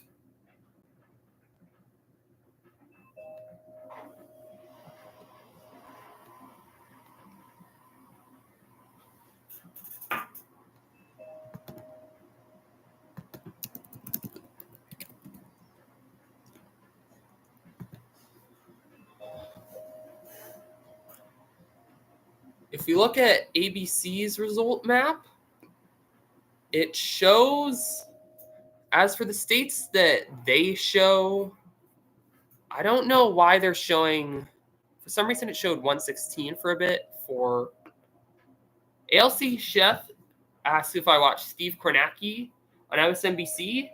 I have seen him before, but I don't know that much about the Kornacki cam specifically, But what I do know is that I have watched their, or I guess I should say his, I should be able to watch. I have watched his like big board videos where he covers the, I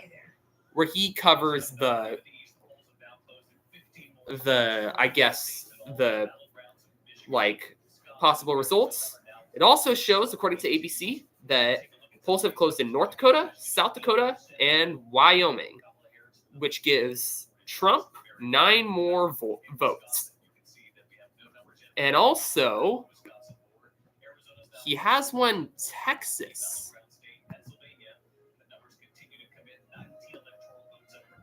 which means Trump is already at 154, which is quite a lot for now. I will show the map again because this is getting interesting.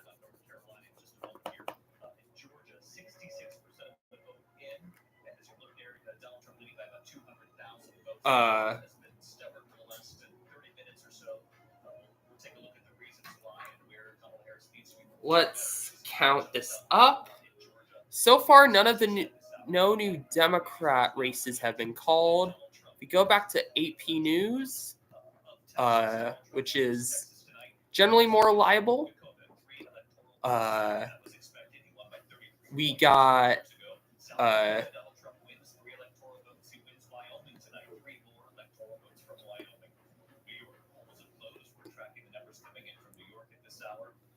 it's 120.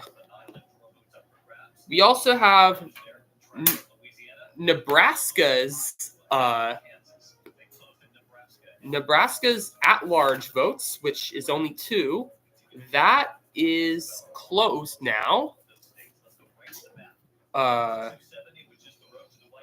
think Kamala's now up at 99 because she won New York, which has 28 votes, one of the largest. Which is I believe it's the 4th largest.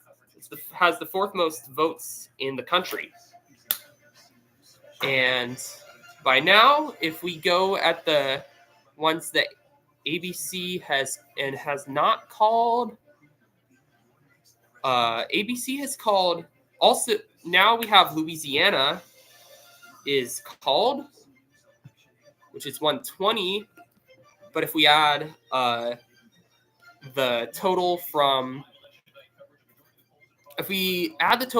Texas, that brings it up to 160, giving Trump only 110 votes for him to win, while Kamala Harris has 99.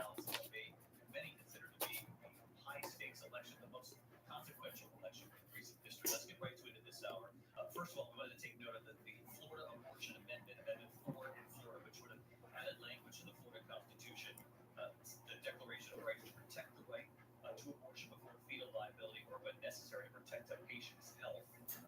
Florida voted that down. Abortion is on the ballot in 10 states across the country, Florida being one of them. And we need to take a look. They need to get 60%. If we look at the ABC results again, which I'll put this up once more. So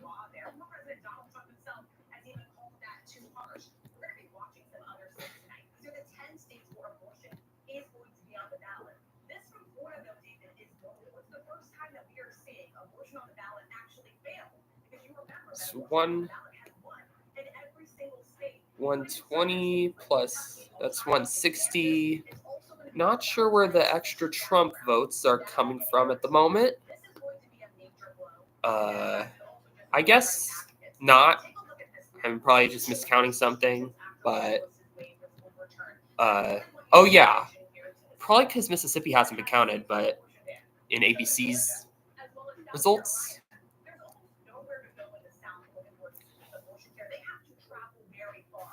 I'll fix my camera.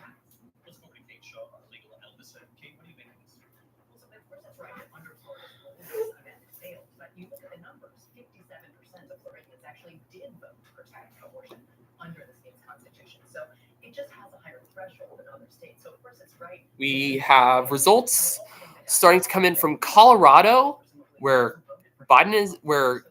Harris is leading, while we have results from New Mexico, where Trump is leading. Even though abortion is only on the ballot in 10 states this cycle, it's really on the ballot everywhere because it matters so much who the president is, what the law surrounding abortion will be. The question is how that message resonates, if at all, in other states. And in particular, Florida, to put this down and to vote for Donald Trump, when you look out west. Also says, let's check ABC again. They have more results.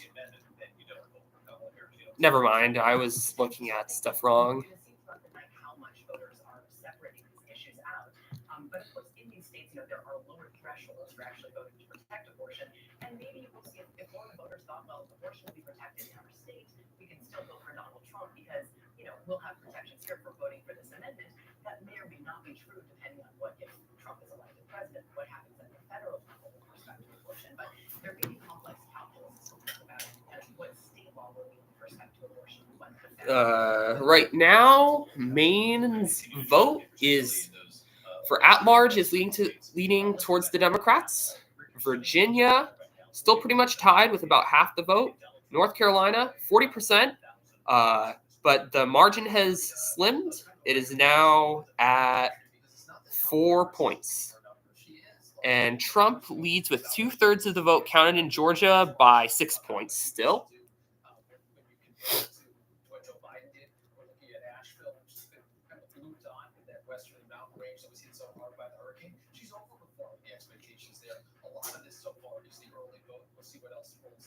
I'll put the map up again. It's definitely getting much fuller.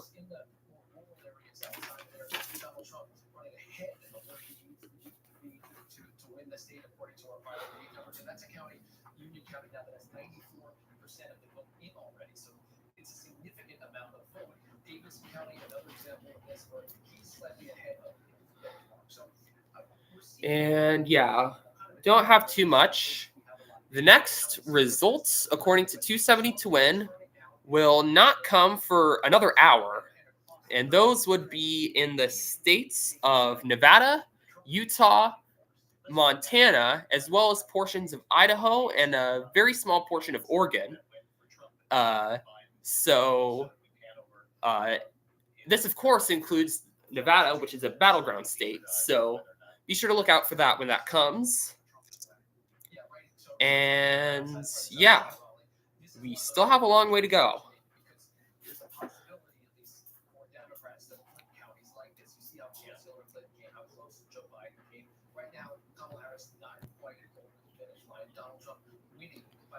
Seems as if Trump now has more votes.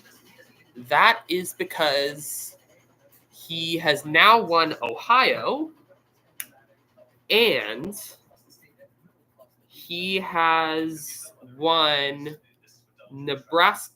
Actually, we already counted Nebraska at large. It's just Ohio, which brings Trump's total up to 177.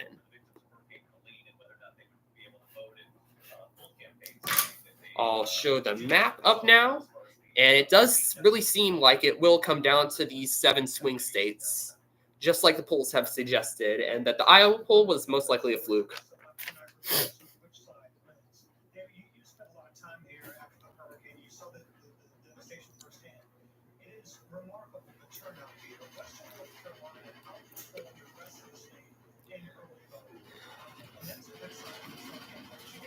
Pardon the washer in the background. It's going to get really loud. Sorry. As for Senate, 35 Democrats and 46 Republicans at the moment. And House, and in the House so far, no party is really close to getting their votes counted. But it will get closer soon, so stay tuned for that. We check the ABC News results now.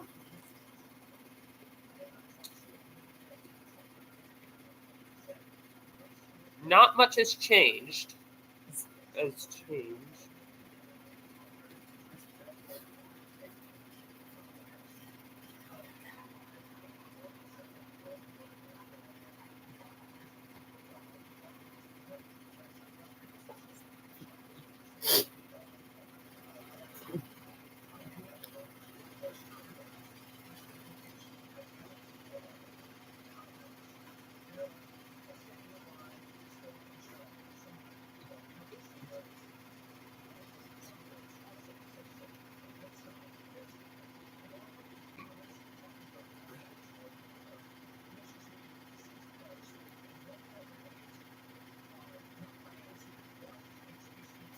I believe ABC News has now called Ohio. I may be wrong. Oh, it showed 176 up there, but now it shows 154 again. Kind of weird how it does that. But otherwise, appears to be pretty interesting at the moment. I'll be watching both live maps. They are both live. You can check them out too at apnews.com and abcnews.go.com, respectively. And yeah.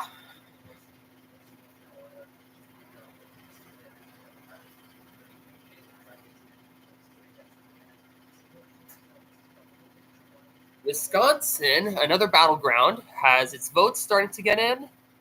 Trump is leading, but only about 3,000 votes have been counted, so that's really insignificant.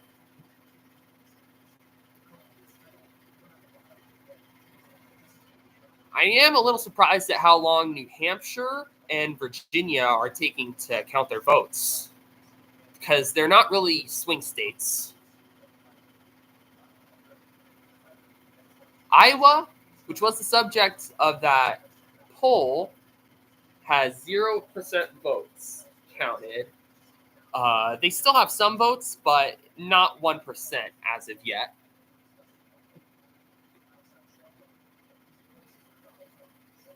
Okay. It also appears as if AP News finally adjusted their calls, and now they have Texas called for Trump.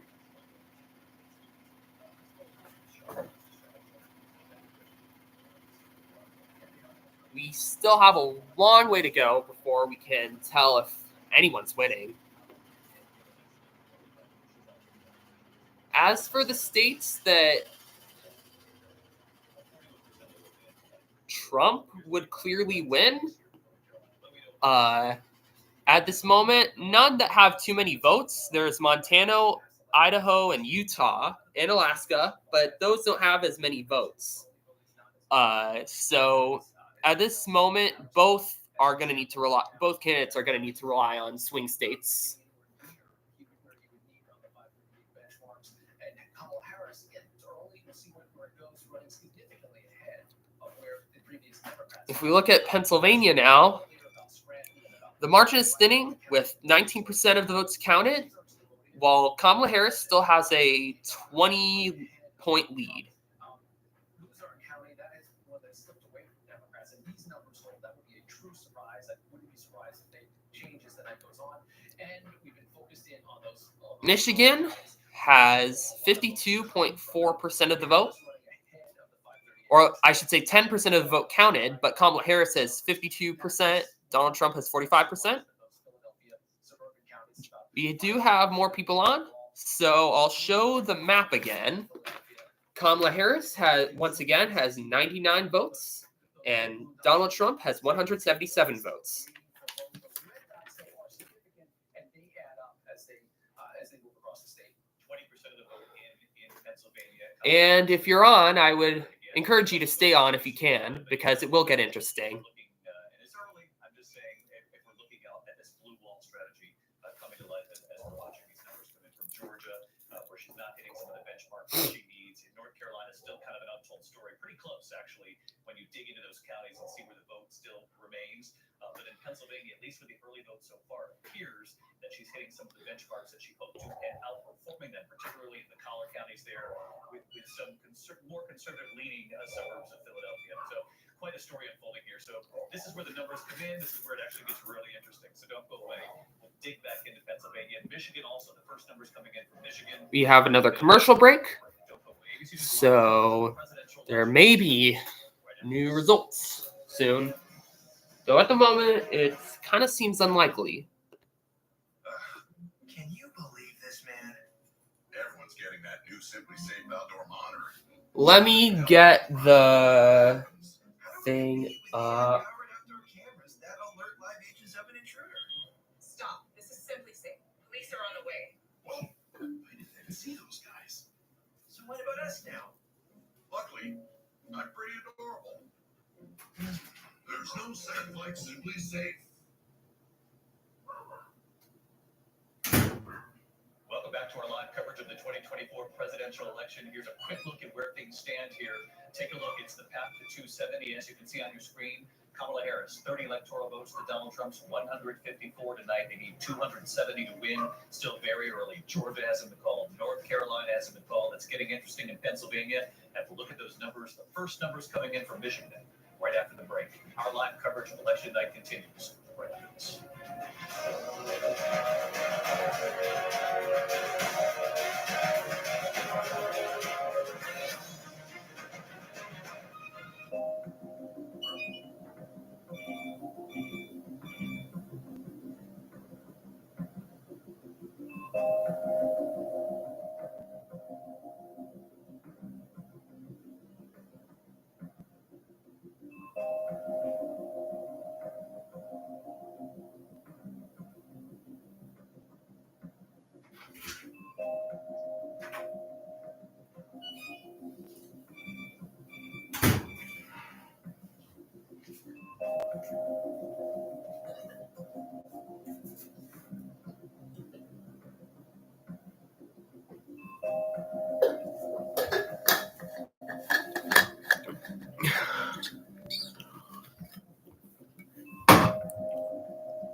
All right, I am back, and it appears as if nothing has changed in regards to the amounts of electoral votes that each candidate has.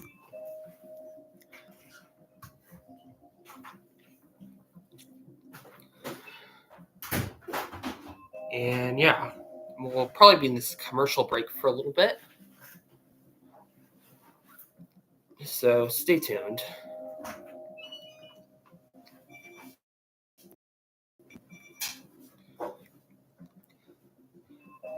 In the Senate, it looks like some Democrats have gained some seats. In the House, it's 56 Democrats and 79 Republicans. For governors, we have 22 Democrats and 23 Republicans. And yeah.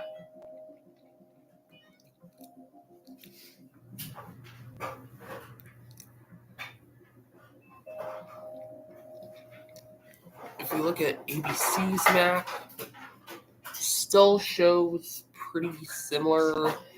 I'll check to see if refreshing does anything. Not at the moment, but we will see soon.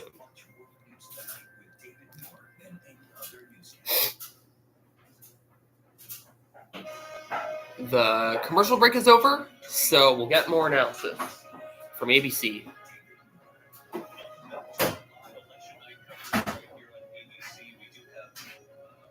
Projected winner of the state of Delaware, Vice President Kamala Harris getting up to 3 electoral votes. She wins the state of Delaware, and in the Senate race there, the Democrat Congresswoman Lisa Plum Rochester, 4-term Congresswoman, looking to become the new senator in that open seat. She wins that race, and Rachel Scott, this is quite a win.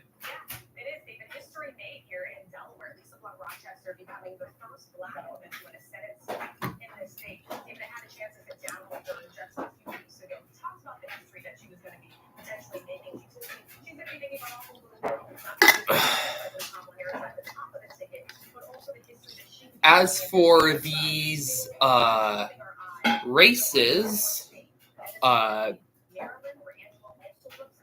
we can see that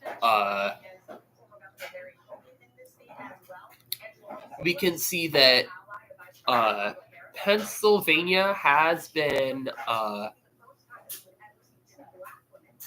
or no, not Pennsylvania. Of course, not Pennsylvania, but Delaware's Senate has been called for Lisa Blunt Rochester, and she will be the first Black woman to be a senator of Delaware.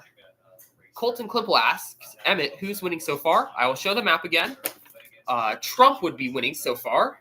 He has 177 votes, while Kamala Harris has 99.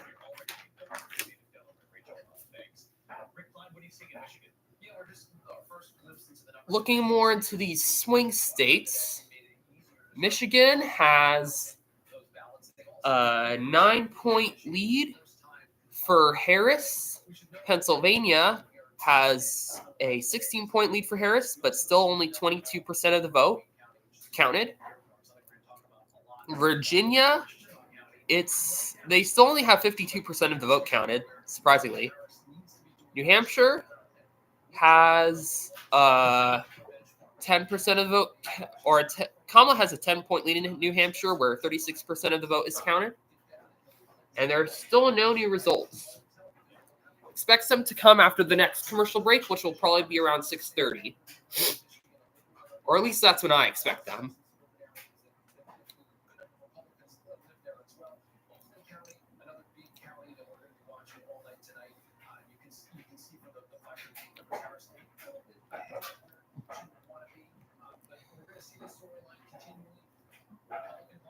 We got quite a few more people join, such as Rui Hachimura Stan and Ryder P. Curry. Hello.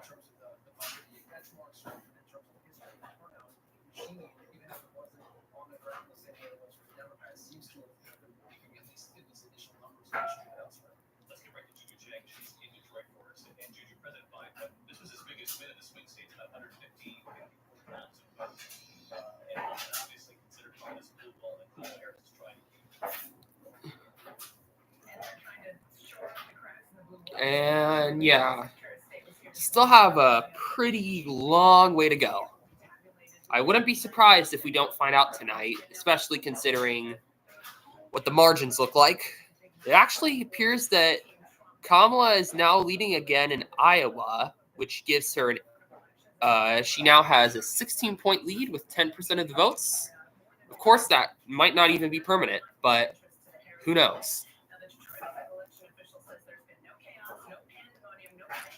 New Mexico, Colorado, Kansas, Missouri, they're all leading for Harris at the moment, but I only expect Colorado and New Mexico to truly go to Harris at the moment.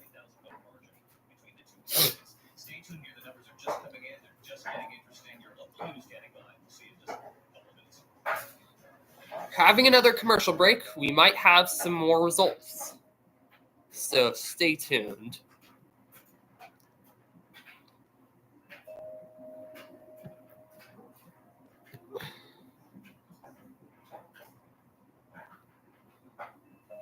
I'll pull up ABC News' live map again, which will be right here.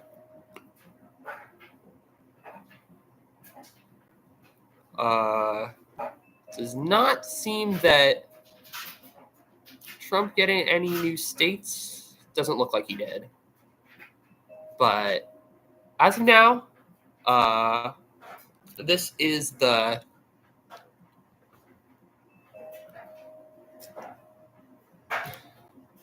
I'm assuming the new states they got was probably ABC News. ABC News now has the results for Texas called in, which went to Trump.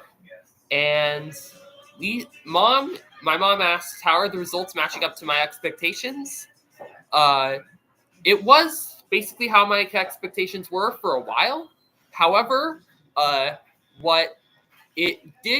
expectations did change for the last few days because of that Iowa poll, though it seems like these results are pretty much following the polling averages that we've seen for most of the polling cycle, with the swing states certain to determine the presidency. All right, we now have one new vote according to AP. that being Nebraska's 3rd district, getting Donald Trump up to 178.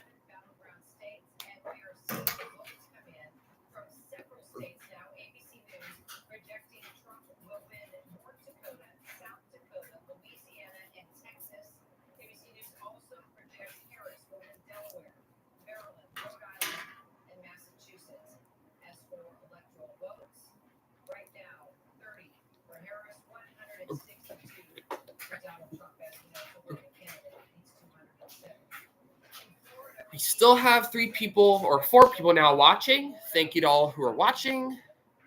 I'll show the map again. Kamala Harris has 99. Donald Trump has 178. And we won't get new polls for another half hour. So be there for that. I'll stretch a bit. Yeah.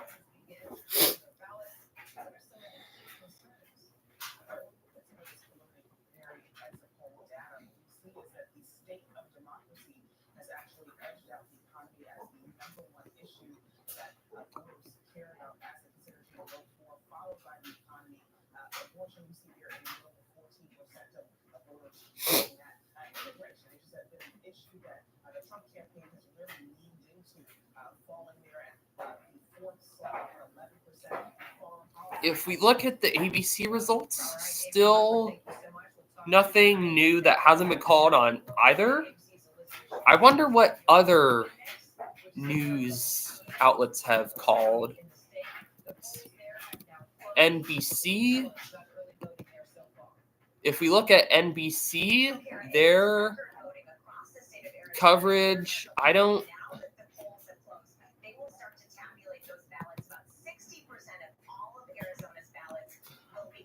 if we look at, how about CBS News election map?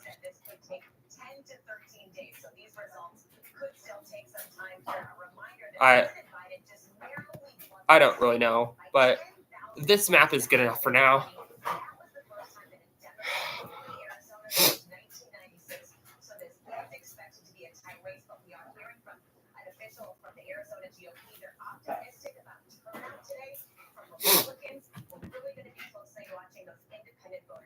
Yeah, not much to say at the moment right now, but we should have stuff up soon. My battery on this Chromebook, I'll get my charger just in case.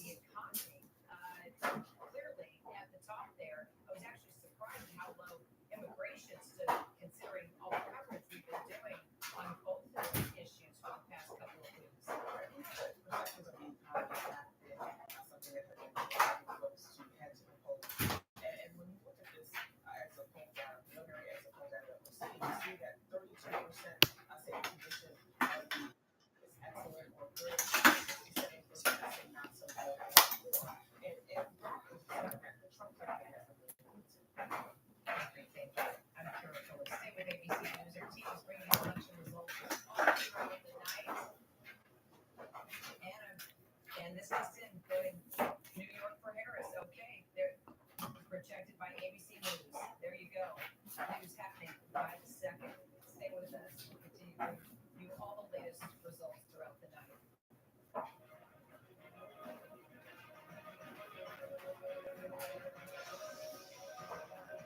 Brian, Pete Manning, and Lady Wilson host the CIA Awards live on ABC November 20th.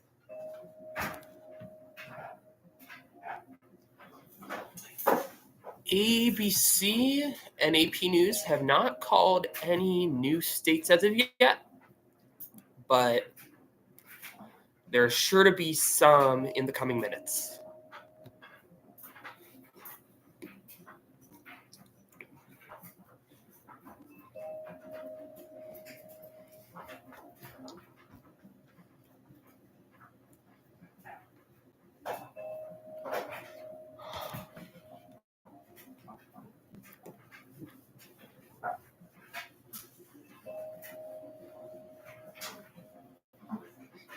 Also, thanks, Mom. I agree. I am doing a great job.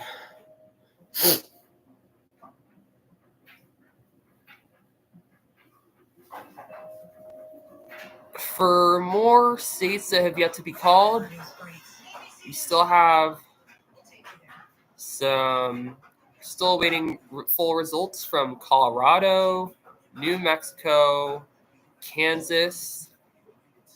Kansas has almost half of its votes counted, so maybe it'll be done soon.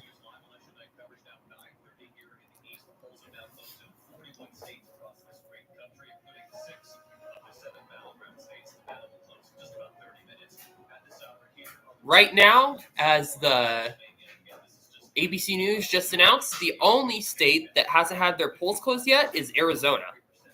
So that might as well be one of the last states that we'll find out.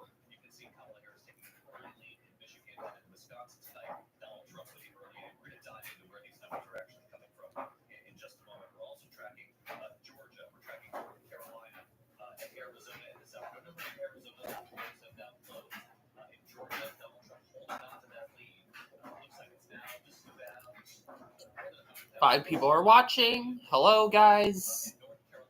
Here's the map again. Kamala Harris, 99. Donald Trump, 178.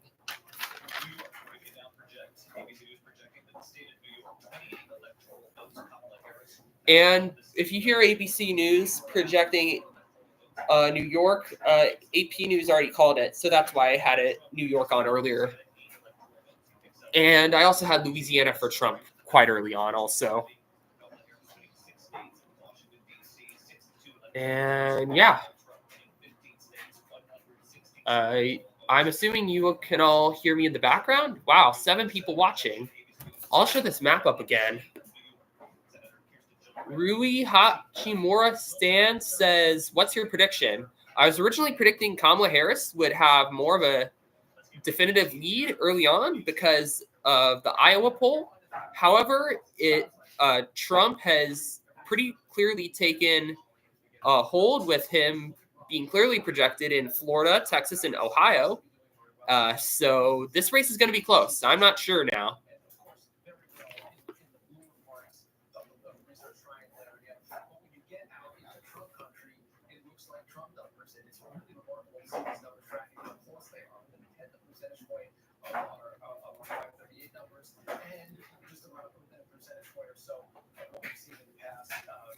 I'm surprised DC does not have any votes yet. You know what? Actually, DC has some votes. It's actually predicted on ABC. So I shall put that in. Getting Harris's total now over 100. Harris's total now is 102. Ryan Shaffey says, has California announced yet? No. Their polls will come in at 8 p.m.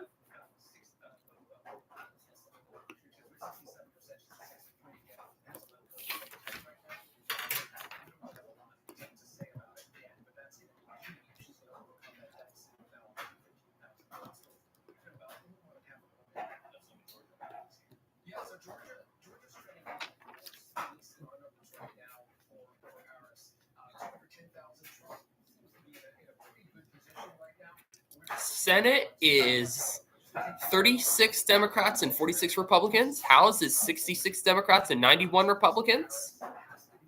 So yeah, we are still well into the process.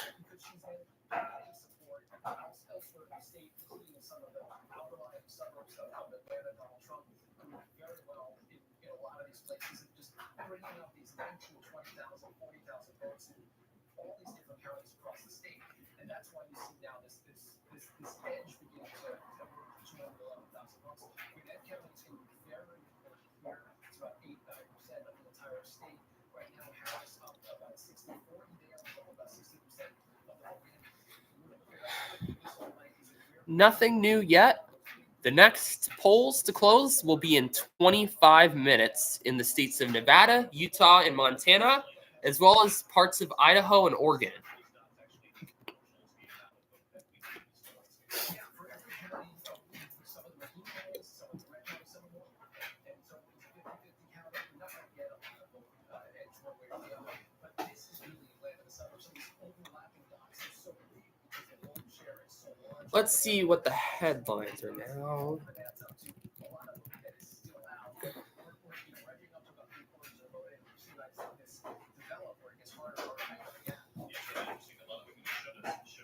Kamala Harris hitting her benchmark, but actually surpassing it marginally. But then Donald Trump actually doing even better than what he had to do in some of these rural counties in Georgia. Right? What are you hearing from Trump? I'm hearing that they're still very excited about what they're seeing. They're cautiously optimistic about North Carolina. They feel like there's not enough there for the Harris campaign to make up the ground that they need to make up. They're happy about what's happening in Ohio, that they seem to be up by 10 at this point. And historically, Ohio's been in our party sort of a mental issue where if we're not winning by 10 in Ohio, we're worried about everything else, and that number looks good. There is some, they're nervous about Pennsylvania. There's a lot of vote that's out there. They know that there's a ton of early vote that hasn't even been touched. So there's no arrogance about that, but now all the attention's got to start moving to that blue wall. Virginia being tied is another issue that is getting them excited. They weren't expecting Virginia to be tied. 60% of the voting, I think, about now in Virginia. The fact that that's tied in the suburbs, Trump did not do that bad. Washington, D.C. Could be a signal from other states. The Harris campaign not expecting to lose Virginia, but can you show us the map that gives us the proportional look at the outstanding vote in Virginia? Yeah, it's looking like there's plenty of Democratic vote. This is the Washington, D.C. suburbs. This is Richmond in the area. This is the Virginia Beach area. Lots of Democrats. Some of these are lighter, which means it could be more of a mix. And we still have a lot of left from Roanoke and from other redder parts of the state. But yeah, in general, this is right to point this out because right now we're just not seeing the kind of numbers that you would expect in some of these suburban areas. 62% of the vote, Hillary Clinton 58%, Harris is down to 57%. So she's still winning, just not winning by the same kind of numbers. And when you balance that out with the better parts of the state, where you see Donald Trump racking up the big numbers over and over again, that's how you get as close as it is right now in Virginia. And just remember how close Virginia is to North Carolina and Georgia. We're talking about similar types of voters. So that's a big battle that Virginia should really be surprised. A lot of the folks that live there have seen some of the same media, have seen some of the same advertising, and even responded to some of the same prospectors. Similarly, as we talk about the wall that Bryce was mentioning in the upper Midwest, a lot of those voters have overlap as well. Which is why Ryan says they're not getting ahead of themselves either, because Pennsylvania so far, at least at this point, looks like it has some promising signs for the Harris campaign in their effort to try to reach suburban voters, like in the collar counties around Philadelphia, which you had showed us. She seems to be doing well, and in Allegheny County as well. Where do those numbers stand? Yeah, so I'll show you Allegheny, which is Pittsburgh. That is just a Democratic stronghold right now. It used to be even stronger Democratic, but we've seen the numbers get a little bit higher over the last couple of elections. Not much to say at the moment. Still 102 to 178. The next polls, once again, close in 20 minutes. Still have a while. I'm still watching because that kind of margin, if that carries through the night, will be really surprising and bode well for her chances. We're still waiting on about 3/4 of the vote in Philadelphia, which is just a monster in that state. There's so much vote down there, and as you'd expect, Harris is carrying it handily. 112,000 votes that she's getting out of the city of Philadelphia. That's almost about 2/3 of 3/4 of the mark that she has. Harris taken up. Let's swing over to Rachel Scott, the other one, and Rachel, you're looking at the Senate race. Bob Casey looking to hold on to the seat, famous name in Pennsylvania. Obviously, his father in politics as well many years ago, David Morgan, challenging him. And where's that race heading? I saw it a moment ago. It looked like he was underperforming Harris in some respects, at least in Allegheny County. Yeah, let's take a look at where it stands statewide right now. This is how we can compare how the presidential candidates are doing on top of the ticket, the Senate candidates in this race. So you have Vice President Kamala Harris statewide, 52%, again, very early, 30% of the vote in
Democrat like former President Biden. And McCormick's got a big knock against him, and that is that he hasn't really lived in the state. He lives mostly in Connecticut, and that is something that apparently has affected voters here. That's another thing I want to talk about.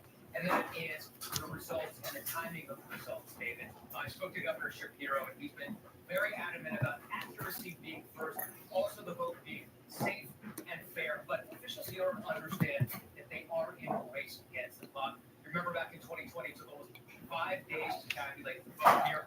That delta between the elections and the results left all of this space for rumor and conspiracy theory, which was jumped upon by the Trump administration. That's happening again already.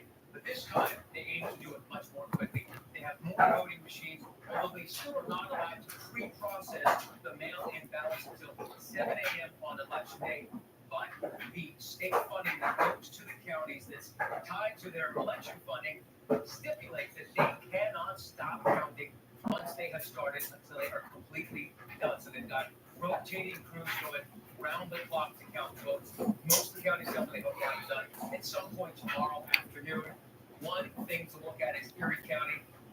At last glance, they have about only 1% in. Officials here are telling me there is massive voter turnout, and because there was a snafu with their mail-in ballots, the vendor sent them to the wrong addresses, so people didn't get them. I was told the county mail-in ballots will take an additional days, possibly even weeks. So that could take a long time. Of course, Erie County is a pivotal swing county that is swung side to side over the past several elections.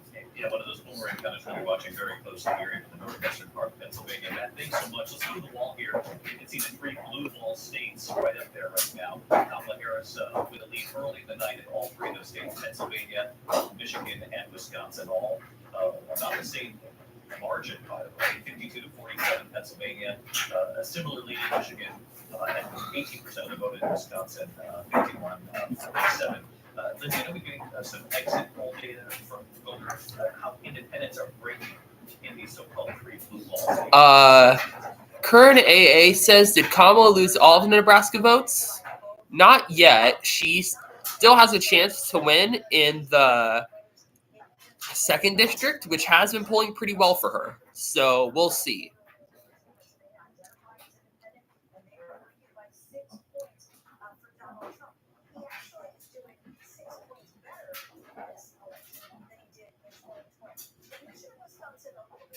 I'll show this map again. Kamala and Trump, 102 to 178.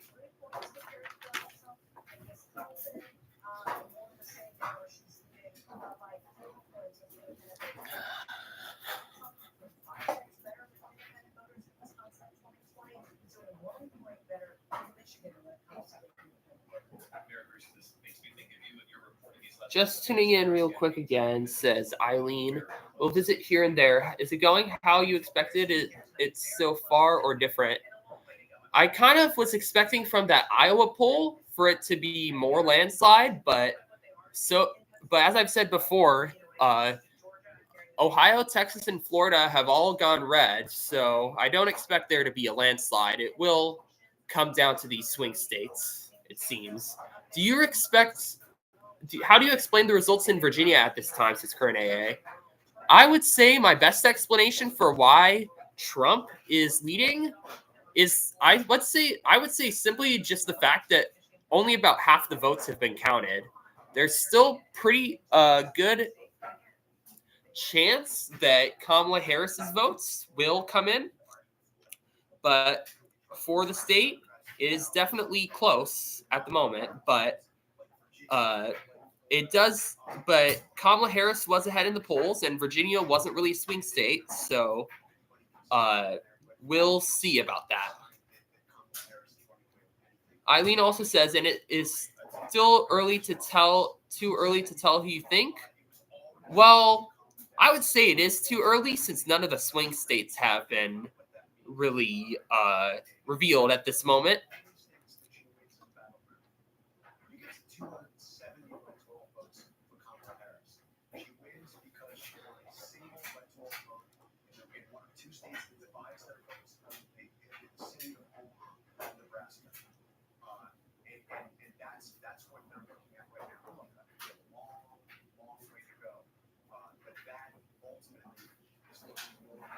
We have 15 more minutes till the polls close in Nevada, Utah, and Montana, as well as parts of Idaho and Oregon.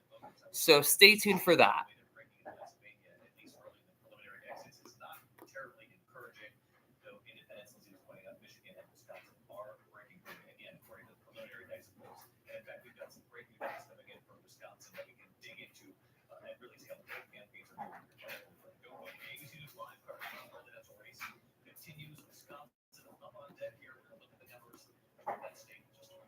It appears that ABC News is covering Wisconsin, so I will too. Wisconsin is pretty much tied now with only a quarter of the vote counted, with Kamala Harris having a 0.5 point lead. So not really much you can deduct from that. I'll pick up this marker. Wisconsin just even changed right now to have Trump leading because it's only quarter vote and it's practically tied.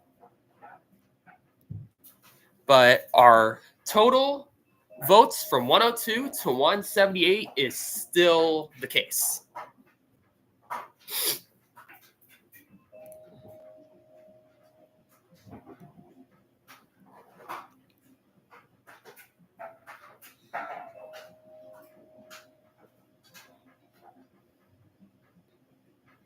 Let's see if anything shows up during this commercial break.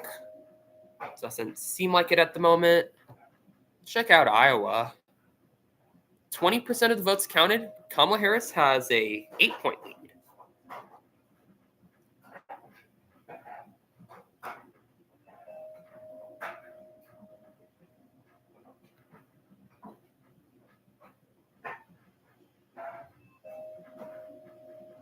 Minnesota still very far away from being counted. Trump leads, yet only 1% of the vote is counted.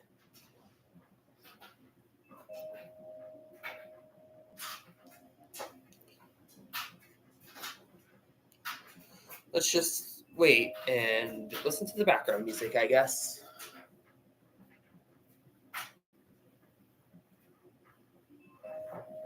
Let's look at ABC News again. They haven't called anything new at the moment.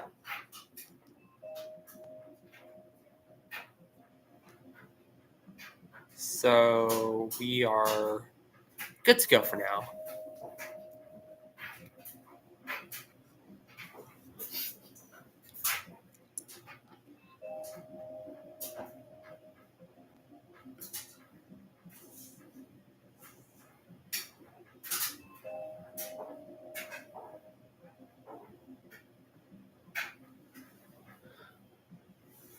Rui Hachimura Stan says, what percent of the votes have been counted at this point? For total votes, it appears as if an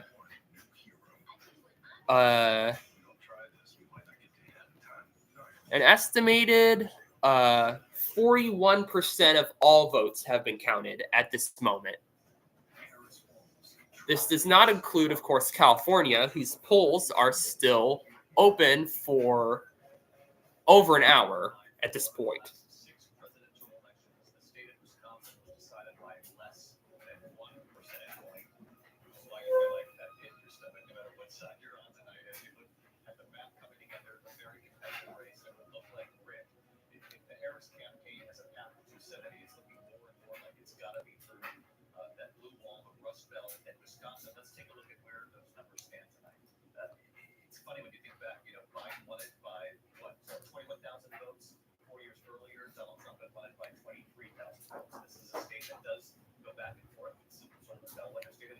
Yeah, these are the first numbers received tonight. About a quarter of the vote. Big caveat: we don't know exactly what vote it is. We don't know if it's actually election day vote. We've seen any of the early votes from Milwaukee, which of course is the biggest city. Starting with where the Democrats go, they have to get good numbers out of Milwaukee for starters, and that seems to be happening so far. Harris pretty close to what we think she would need to do in the city of Milwaukee to be competitive with the state with about 40% of the vote. It's just a huge vote entry for the Democrats. It also appears that we have something new from the Republican side has been called. can't tell what it is at the moment. It might have been Missouri, which I thought, yeah, it was Missouri, which I kind of already put in, but I'll update that result. Trump now has 188 votes, and Kamala Harris still is at 102 votes, based on both projections.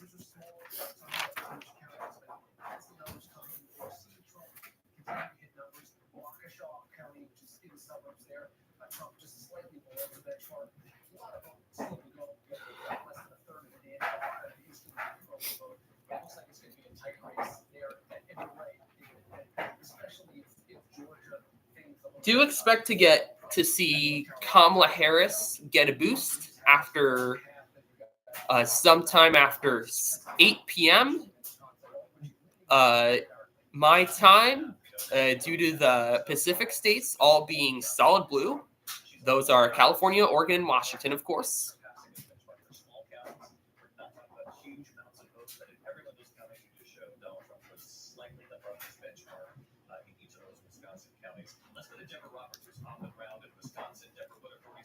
So yeah, still nothing new at the moment, but 7 more minutes until those next polls close. So stay tuned for that. Absentee ballots tend to come in a little bit later, and that happens in Milwaukee. They get a lot of those absentee ballots. But where I am here tonight in Madison, which is a university town, might be the one place that Harris may be able to pick up a little bit of good news, because the University of Wisconsin is here. Those young voters, those first-time voters, tell me today that they're really energized. I spent the morning at the University of Wisconsin in the classroom of Professor Allison Crash. She teaches a president. Miles Chafee joined. Hello. Because they just didn't like what they were hearing from the Trump campaign.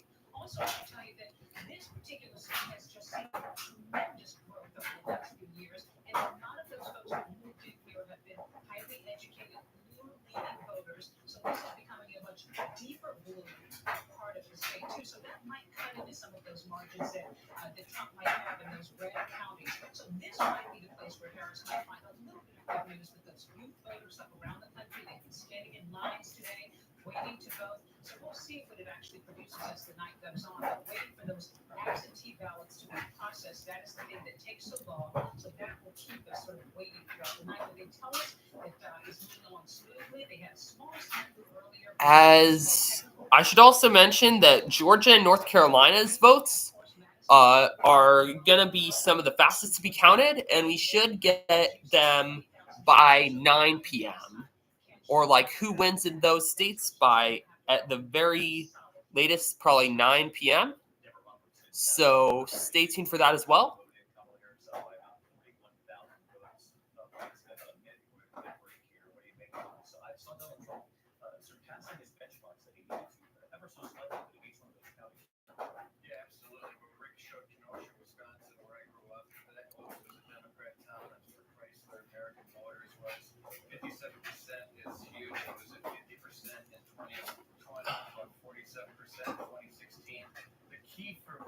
Right now, though, is Madison and Dane County, that blue in the middle. If Donald Trump can stay above 24%, I think Kamala Harris is going to have a tough time. The difference in 2016 and 2020 was about 80,000 votes, which was a difference of 1 percentage point, and he's running 2% higher. Of course, you guys can hear some of the stuff. Just abruptly cut to a commercial break. Not sure what happened. Maybe they got a new result. Let's check ABC. No new results as of yet. AP doesn't have any new results.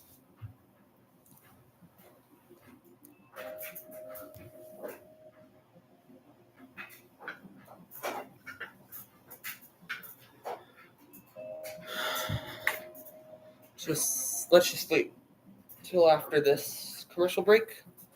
It is almost time for where the Nevada polls close, which is actually the last battleground state to close. Votes are being counted, and tomorrow GMA is right there with the morning's first news and breaking developments from our powerhouse political team. Tomorrow morning, when the story matters most. A special edition of Good Morning America with the election coverage you need. A detective and a mayor partners. Oh man. Jeez. Solving cases, catching bad guys. Okay, let's order to go.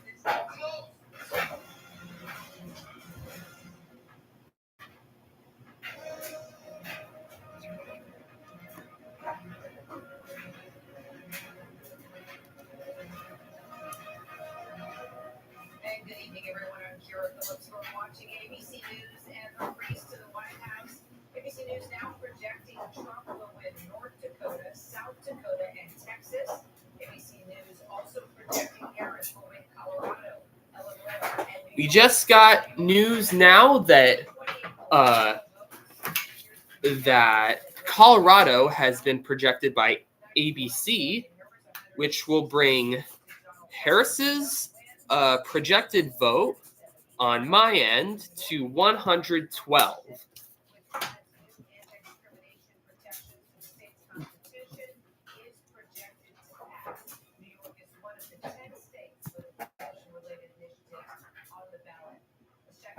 As for AP's calls, we have nothing new yet.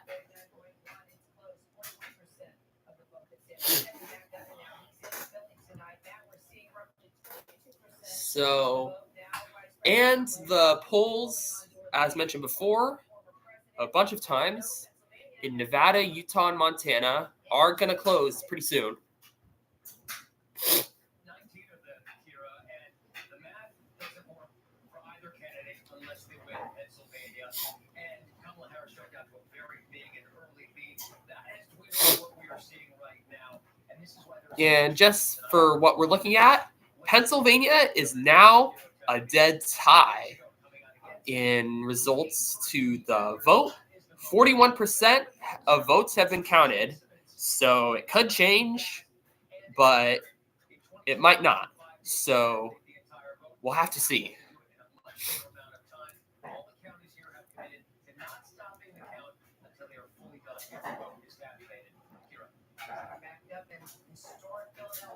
Thanks, Matt. I'm Kira Phillips. Glad you're with us tonight. I hope you'll stay with ABC News. Our team is bringing you election results all throughout the night, led by David Beard. Don't go far. Our race for the White House coverage continues. We shared a strange, unusual experience, but seeing you here tonight just opens my heart up again.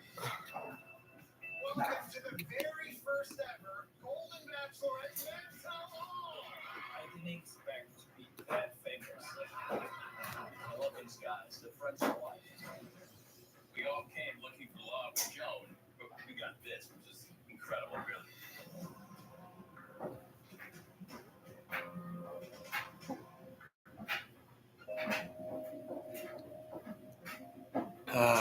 Utah and Montana were just called by AP, bringing Trump's total to 198. He is almost at 200, which means he is 72 votes away from winning. But Harris still has quite a bit of ground that she can make up. Wherever news breaks, CNews.com will take you there. 10 p.m. in the east, 7 p.m. in the west, polls now close in 44 states, including the swing state of Nevada, with 6 electoral votes as those numbers start coming in. Arizona's votes are now coming in, with only 4% of votes counted and Trump holding a 17-point lead. For Georgia, 80% of their vote is counted. Trump has a 5-point lead. North Carolina, about 2/3 of their vote has been counted, giving them a 5-point lead. And I should also mention the time zone, how it's arranged. gives Oregon a small portion of mountain time, which means Oregon's first votes have actually been counted. Since they are in the rural eastern part, they are mostly Republican, but I fully expect the Democrats to make up ground there once the votes in Western Oregon, I should say, come in from Portland.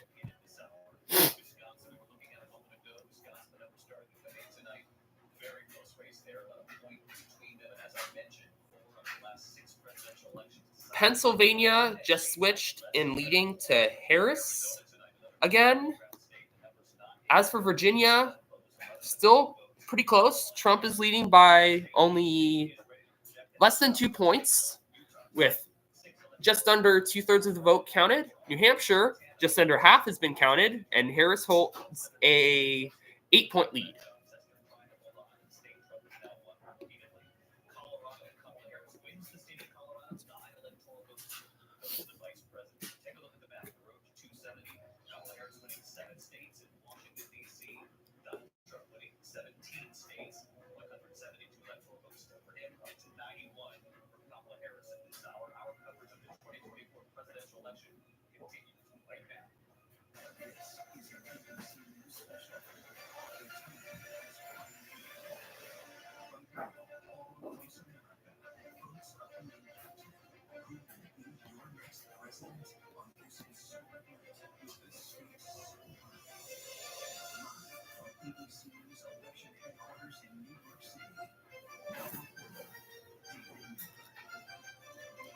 Welcome back, ABC News live election night headquarters here in New York City, and we are getting not only numbers in but more exit poll data from the key battlegrounds. Lindsay, what do you have? I'll probably get a snack.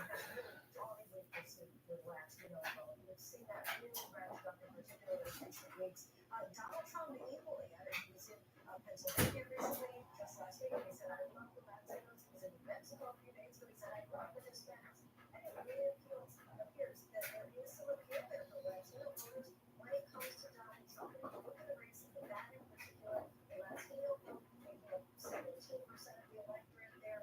Here we go, 48% going for Kamala Harris there in Nevada, 46% for Donald Trump.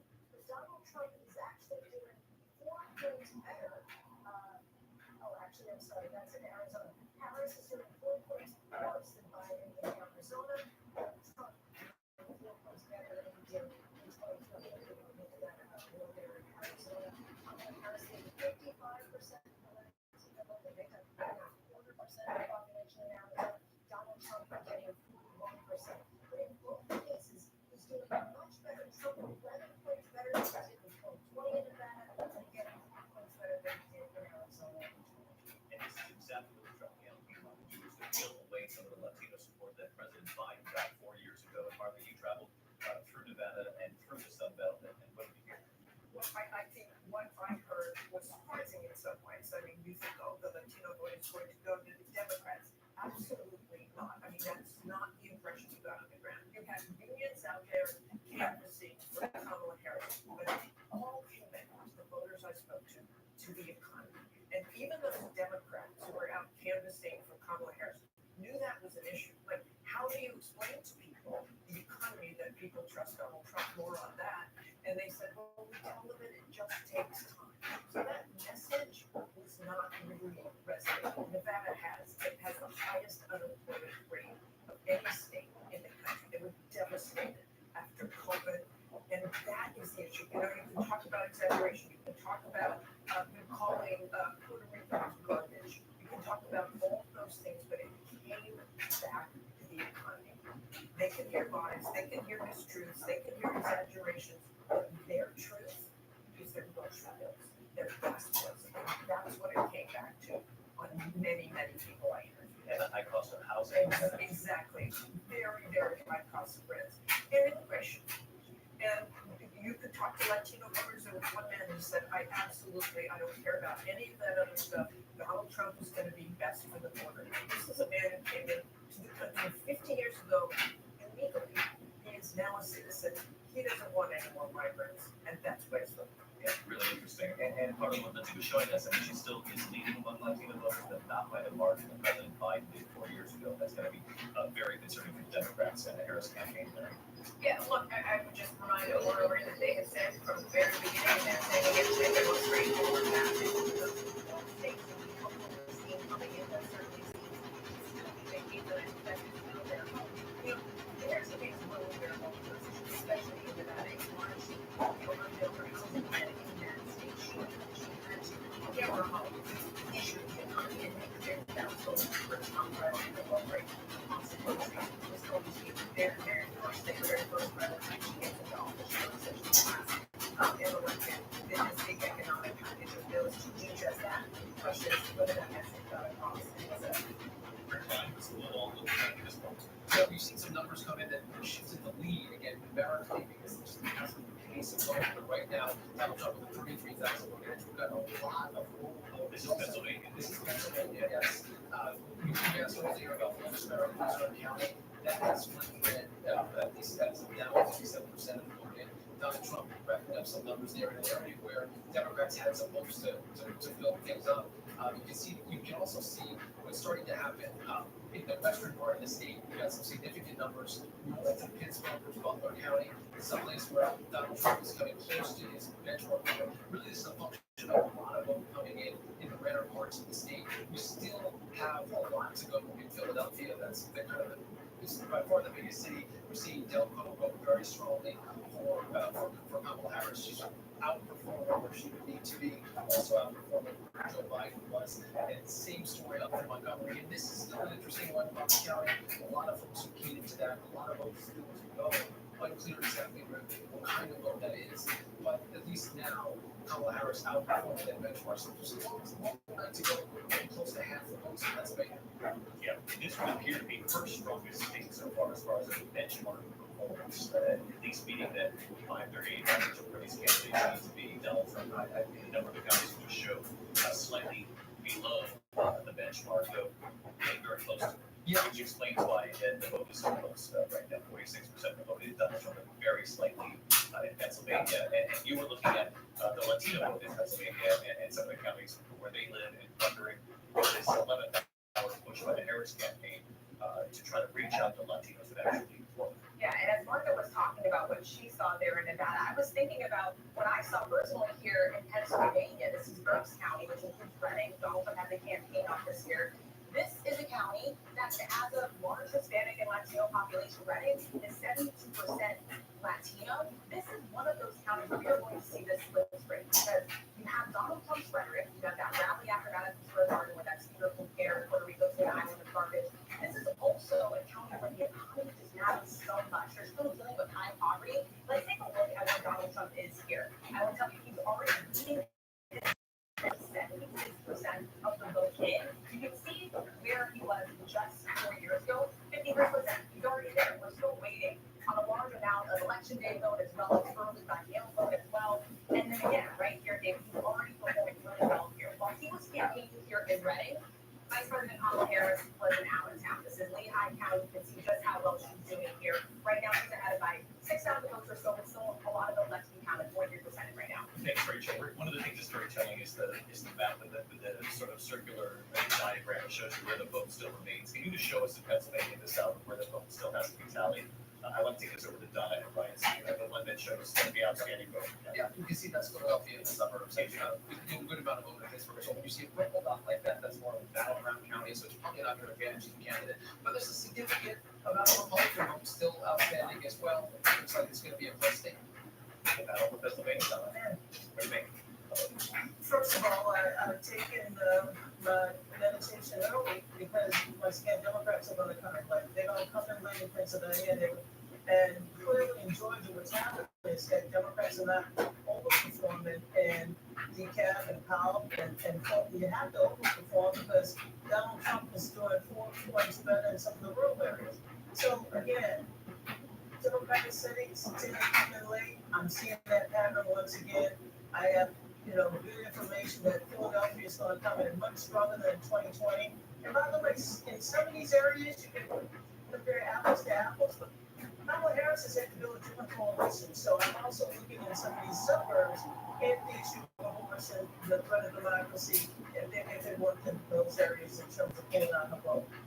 And those are the collar counties around Philadelphia. Can we take a look at that based on Donald's point here, whether or not Harris is having success in those counties, getting the numbers up to where they need to be? Yeah, for sure. Chester County is a key one there. It's about 5% of the statewide total. Not a lot of information yet. We're seeing Harris run a little bit below where she needs to do to hold people there. But Montgomery County, an outperformance so far, again, with less than a third of the vote in. And I've kept my eye on Bucks throughout the night to try to track this, because this is good news if you're the Harris campaign. Delco, similar story. And as Donna said with Philadelphia, one of the interesting reports is just how Clinton's vote share actually went down a little bit for Biden. Wins the state, but Clinton actually did a little bit better in the city of Philadelphia, even though it was elsewhere in the state that he was able to make up votes. So what kind of coalition is built becomes really important for all of this. You can also look at some of the vote battleground mostly divided places. It's hard to know how much the vote is election day versus vote by mail. Sorry for having you wait so long. I'm back. Some of these numbers. These are not horrible numbers. You guys are really about Erie County, that Boomerang County. Very little of the vote in right now. But this just looks like it's a battle. A real battle. Well, I think it's going to take a long time. We're just going to have to be If we look at the results, pretty slow at getting these results, and even though not as much as 2020, just a whole load of early votes that still need to be counted. A lot in Philadelphia County. So I'm a little bit slow to. not much has been counted at the moment. I do think things are looking very interesting south of Pennsylvania, Virginia still.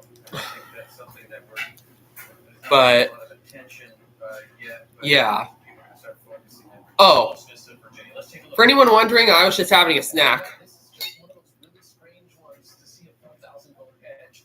A lot of votes left. Areas, those are all blue or dots. But one of the things that strikes me, looking at this as it's going so far, the fact that the Democrats are swaying some of the places they shouldn't be saying. We haven't made a projection in New Hampshire. We haven't made a projection in Connecticut, Rhode Island, closer than we thought. Of course, Virginia. And these are all places that Democrats went out to win. But it is going to Take us through some of those states. Let's see where New Hampshire stands, because we saw some setting on the polls in the election. Yeah, we did, and I think this is a state that we kind of thought would be called a little overnight because they have a pretty good tradition. Most of the Democratic votes are in the southern part of the state, and again, Harris is leading. The question is going to be how much she wins by, and lawmakers talk about the yeah, but to me, the fact that we're even talking about things like this, how somebody's going to be called overnight, and the southern states. Clearly, there's an edge right now, Georgia and North Carolina. North Carolina attracting a lot of 230,000 vote margin. That's hard to make up when you're at 70% of the vote. The thing that is keeping it out of anyone's win column is Mecklenburg County. That's Charlotte. Kamala Harris is winning this. She's not hitting the 538 benchmark number, but you want to see a really big dot emerge. And that's almost half a million votes that are still out in the Charlotte area. But if she's winning at 60-40 instead of 68-30, that means you're just not getting as many votes out of it. And that makes it hard to catch up against that number. No question about that. We're going to check into Trump headquarters in Florida. We're going to check into Harris headquarters, see what's moving on the ground at this point in the night. And we're going to keep digging into these. Next polls that close will be in 45 minutes. That will be when the states of Idaho, Washington, Oregon, and California are finished.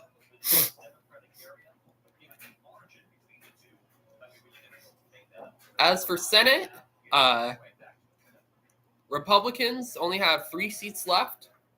Well, if they want a majority, if Trump wins, if Trump loses, they would need 4. And yeah, Democrats are still leading in quite a few states that they haven't won yet, such as Arizona, New Mexico, Wisconsin, and Michigan.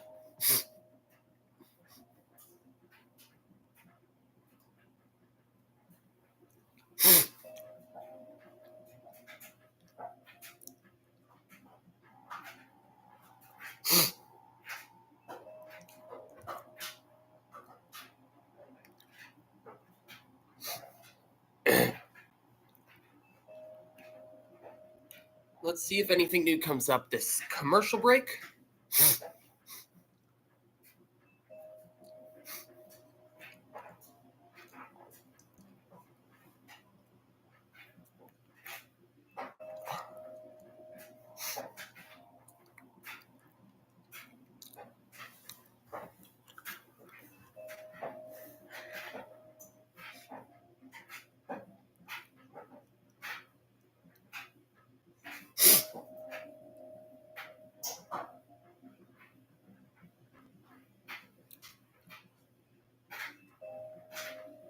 Right now, in the swing states, Michigan is leading, but only 19% of the votes is for Harris, but 19% of the votes have been counted. Pennsylvania, only half of the votes have been counted, and Trump leads by about a point. Supposedly, Philadelphia hasn't been counted as much, so that could be an advantage for Harris, but we'll see.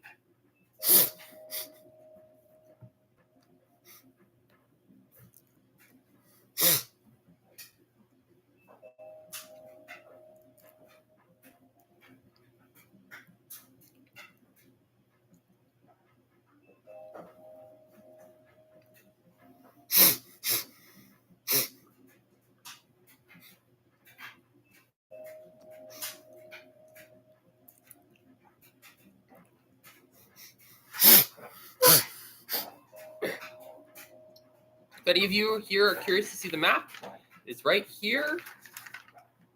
Kamala Harris, according to this, has 112, while Donald Trump has 198.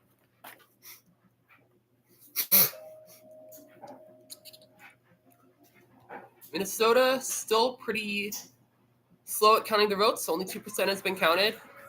Virginia, 65 has been counted, but Trump has less than a point lead. New Hampshire, Kamala has still holds a 6-point lead, with half of the votes counted. About.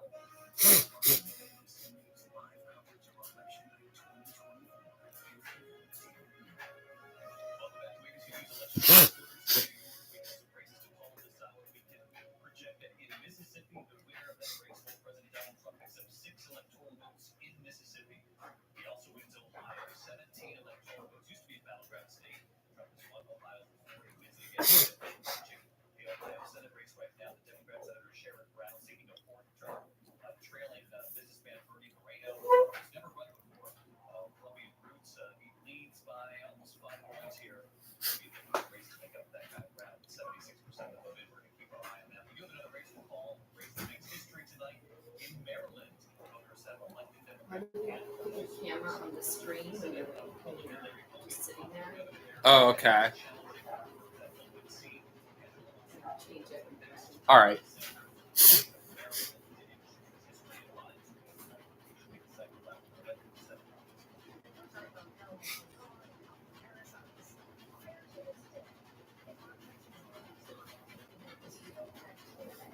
It's not showing the screen, so we need to do.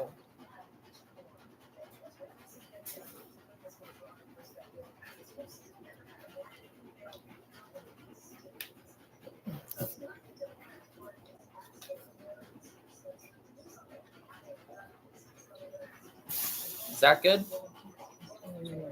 Oh, there. Just one. All right. Just you want to look to see what it's facing. Yeah. All right. I don't have that volume remote.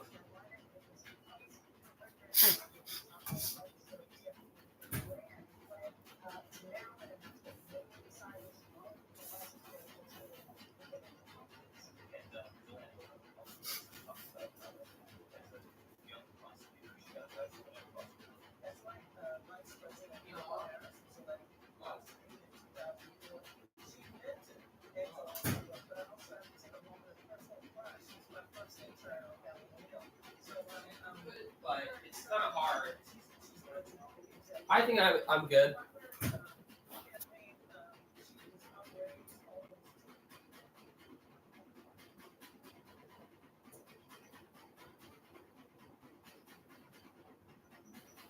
Sorry about that, guys. Having some technical difficulties.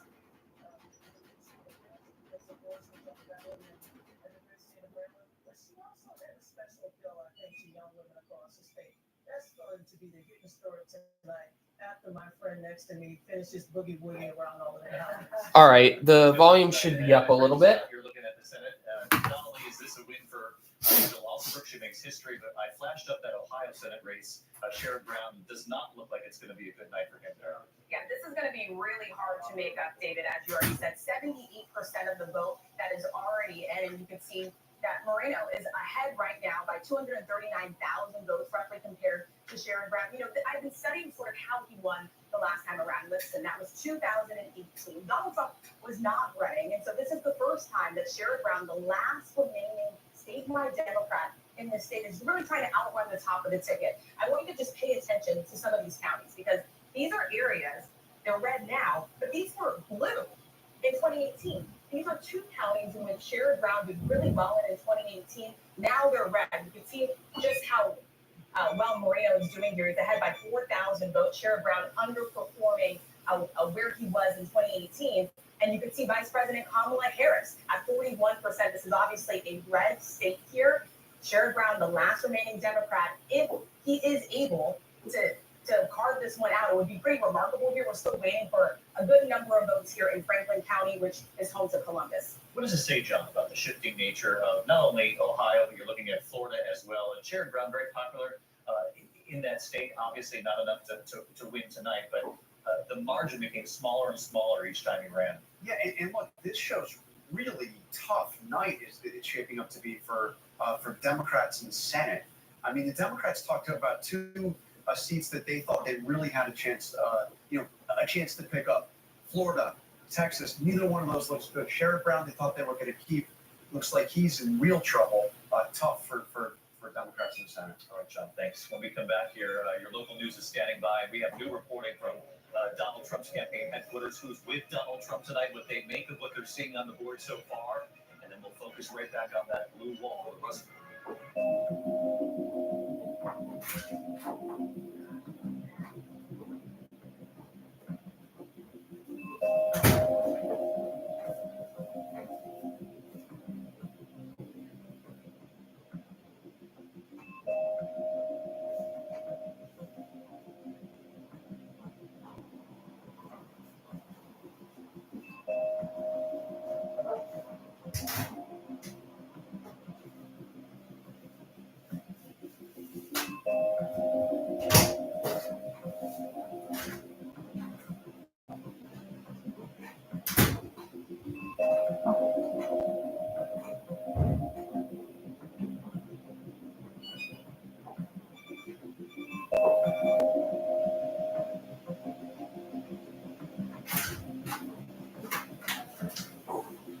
What's it take to be the most watched newscast in America?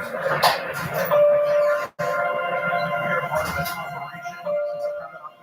We're approaching the gate. Militants came in from directions. So you're loaded and ready to go. The house is destroyed, but the flag is carried. How important it may be with that. It's like a I'm David Muir. You do every night. ABC's World News Tonight with David Muir is America's most watched newscast. Good morning, America. Good morning, America.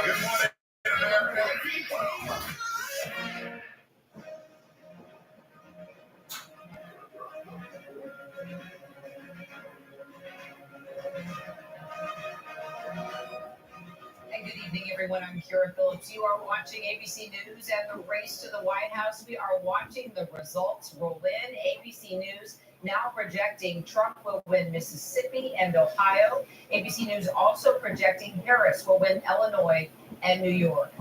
Here's where each candidate stands right now. 91 to Kamala Harris, 195 to the former president. As you know, a candidate needs 270 to win. Let's take a look at some states that we are still waiting to call. Here's the latest out of Wisconsin, where the last two elections were decided by less than 25,000 votes. VP Kamala Harris at 49.1%, the former president at 49.2%. 47% of the vote is in. It is tight. We want to turn now to our Deborah Roberts. She is in Madison, Wisconsin. Deb, we know that election workers there are working hard to process more than 1 million absentee ballots. Let's just talk about what that process looks like. Well, it's a long process and it's a late process, Kira. We talked to the chairperson of the Wisconsin Elections Commission, and she tells us that we can just expect, once again, a long night. Wisconsin is one of those states that doesn't begin to process and tabulate those votes until the morning of Election Day, which is today. And that is really critical when it comes to those absentee ballots. And as you said, a lot of them to tabulate, particularly in Milwaukee, the largest city in this state. And they do this in a very exacting kind of manner where they lay out the votes and they crease them and they process them through the machine. And it just takes a very long time. They had a little bit of a snafu earlier today. They said they rectified that. They've made up some time, but they expect that it's going to be a late night here in Wisconsin. And those votes might very well determine how much of a margin Harris will have here if she continues on this path to being ahead. And Madison was also one of a handful of places today that received bomb threats at polling sites. What more can you tell us? All right, I am back. It appears as if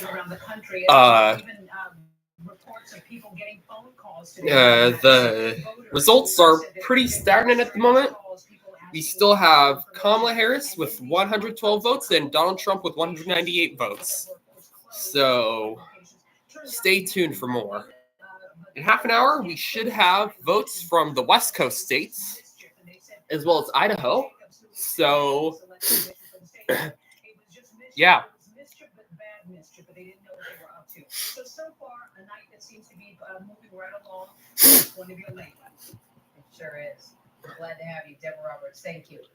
I'm Kira Phillips. Glad you're all with us tonight. I hope you'll stay with ABC News. We're bringing you election results all throughout the night. So don't go far. Our coverage of the race to the White House continues.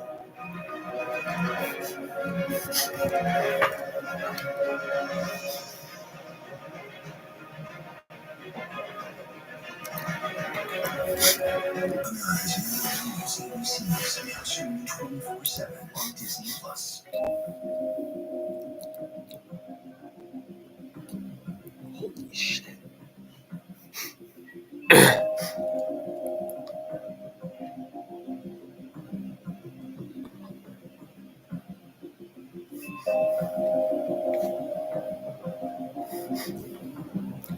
I just got a notification on my phone. Neither ABC or AP has confirmed this, but it says that Georgia has been called for Trump. It is the first swing state that to be called in this election. If it is called, which I will wait for further confirmation, Donald Trump will have 214 votes and will only need 56 more votes to win the presidency once again. Once again, I will show my map once it is fully confirmed that that is the case.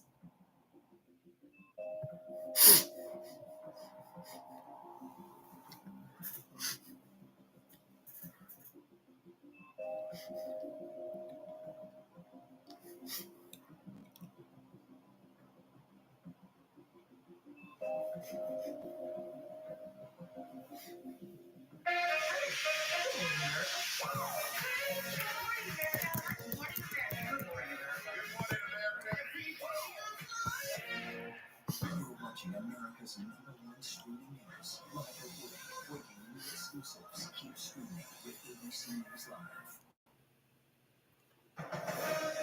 This is an ABC News special. Election Night in America. Who will be the next president of the United States? From ABC News headquarters in New York, here again, David Muir.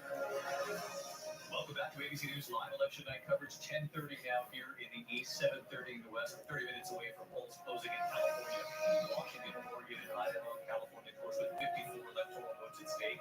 You're looking at the electoral value, sort of the portion of the map, 270 to win. Let's get to the floor where things stand at this hour. It also appears that some more states are called on the Hill which is another voting, which is another news outlet. So I will be filling in those. It shows Georgia being the winner, being won by Trump, the first swing state, which brings Trump's total to 214. Where David, I'm told he's been gathered with senior staff and family in a war room that's been set up at his club, going through results. And just in the last It also appears that North Carolina, another swing state, has been called, which brings the total for Trump up to 230.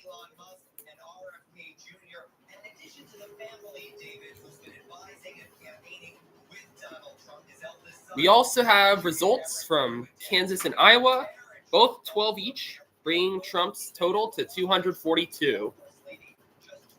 Lisa Jane Kern said, what state? Trump now has the lead in the swing states has now confirmed one by the Hill in Georgia and North Carolina.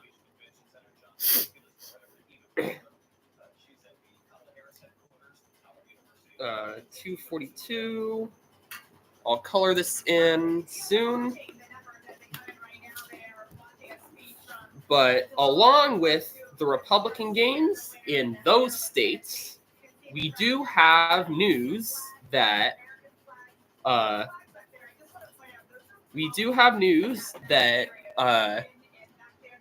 that Virginia and New Hampshire have both been called for the Democrats.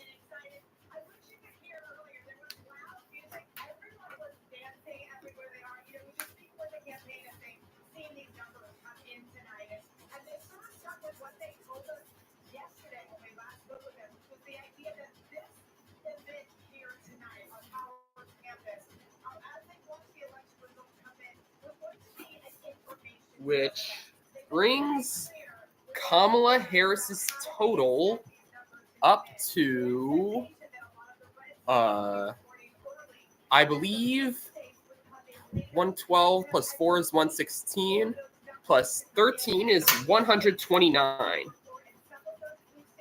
I do expect Kamala Harris to get a big boost from the West Coast states, as I previously mentioned, which should bring her above 200.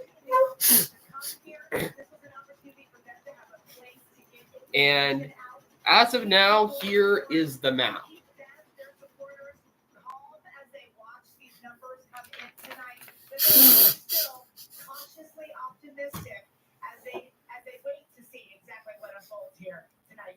All right, Eva Pilgrim at Howard University. Eva, thank you. Mary Bruce, who've been in contact with your sources at the campaign. What are they saying about the night?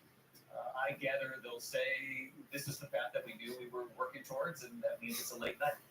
Bingo. They knew this was going to be tight. They knew this was going to take a long time. The message coming from the Harris campaign right now is just everybody wait. They're not prepared to say at this point that it's, blue wall or bust. They still feel that they, have a chance in North Carolina and Georgia, that some of those places that are left to report out, maybe more of their supporters. But look, it does appear that ABC News still shows Georgia and North Carolina as toss-ups, though the Hill shows them as projected at the moment. 5 out of the 7 swing states are still yet to be determined.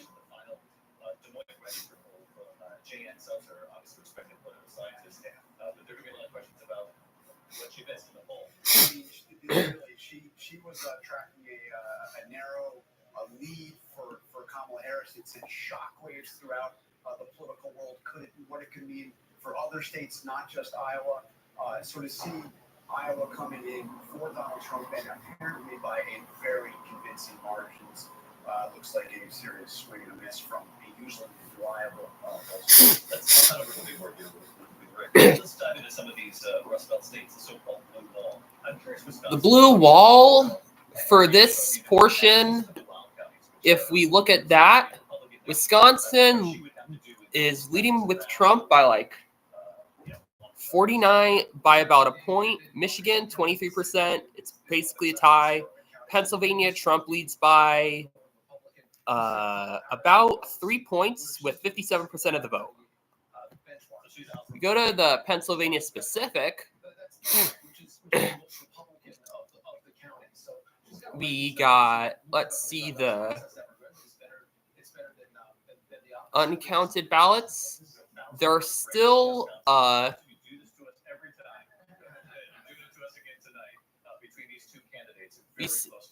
still about half of the votes in Philadelphia County and a quarter of the votes in Allegheny County are yet to be counted. So, and those will be the main source of Democrats' votes. So we'll keep out for that, or look out for that, I should say. We're also looking at Madison. That's a liberal stronghold. But functionally speaking, she's not going to get as many votes here in all likelihood as. And let's see, it's kind of having trouble loading, but now it loads. The margin as well as the total number of votes. You have to just kind of rack it up in Dane County, Madison, and Milwaukee if you're going to win as a Democrat in Wisconsin. You're talking about the University of Wisconsin here. That's right. I'm just curious because we haven't talked about this yet tonight. I mean, obviously, it's a blue county, right? Let's just look at the benchmark where Donald Trump needs to be. Yeah, see, he's outperforming slightly. Yeah, that matters on both sides here as they rack up the vote. I'm curious. Of course, if I wonder when we look back. Mail vote from some of these universities. I should also mention the. I don't know if that's going to. I should also mention the how each of the most likely way for each of the candidates to go. Currently, Trump's way would be more viable at this point since he already has Georgia and North Carolina, and if he wins Pennsylvania, which right now would only get him to 261, but if he won Arizona, that would get him to above 270, or any of the other blue wall states. If Kamala Harris wins all 3 blue wall states, or possibly just 2 of them plus Arizona and Nevada, then that would be that she could win by that as well. But we'll just wait and see. The next polls come in about 20 minutes from California, Oregon, Washington, and Idaho. In some of these counties, they're not that big, but they've got most of the vote in already. And we've seen Donald Trump take up a little bit from his voters last time around. And that adds up over time, even if these aren't big places. Yeah, Allegheny County. Yeah, kind of. Just because of that poll. They just announced that Iowa was a fluke. Yeah. Yeah. Yeah.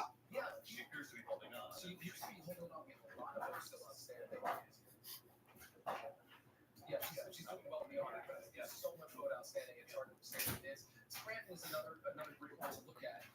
Kamala Harris is not quite where 538 would suggest she used to be, not quite where Joe Biden was.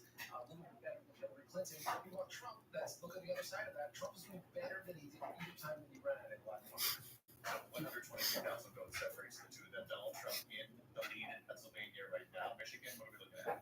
Yeah, in Michigan, we're seeing a lead for Harris of almost exactly the same, and we have a lot of the urban areas in the state still to go.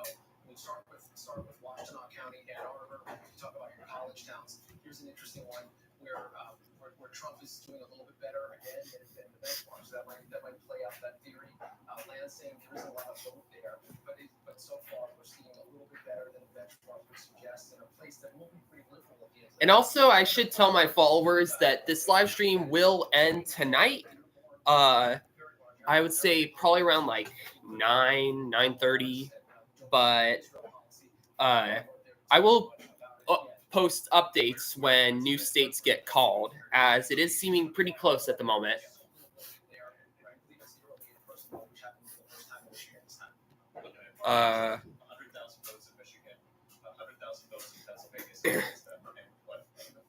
AP just called Iowa and I think Kansas, whatever it was.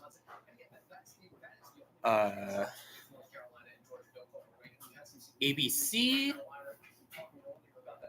has most of the states, and the Hill has the states. we are good to go at the moment.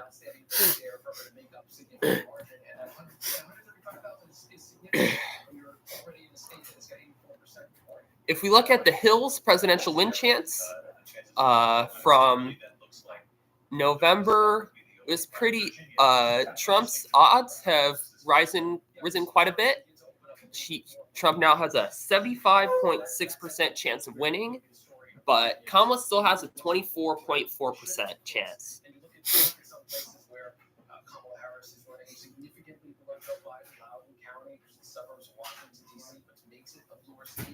If we look at the Senate results, it's 37 Democrats and 48 Republicans. Republicans are pretty close, actually, to possibly regaining control of the Senate.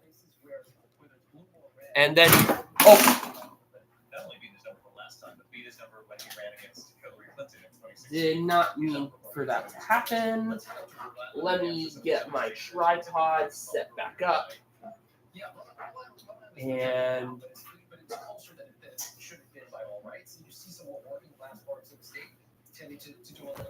here, let me adjust my camera angle. Here we go. And here.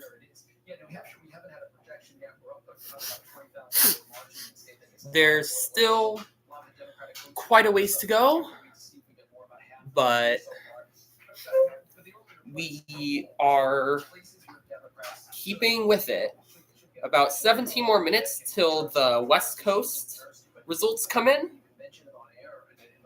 If it goes accordingly, I'm a little surprised New Mexico hasn't been called yet.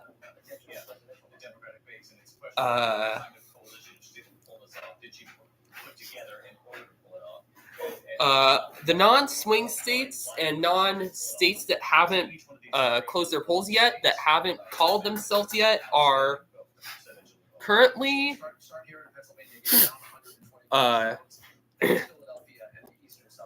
well, there's also the House we should look at, because just to see like the majority of states with the thing in case this ends up being a tie. I don't think it will, but it could.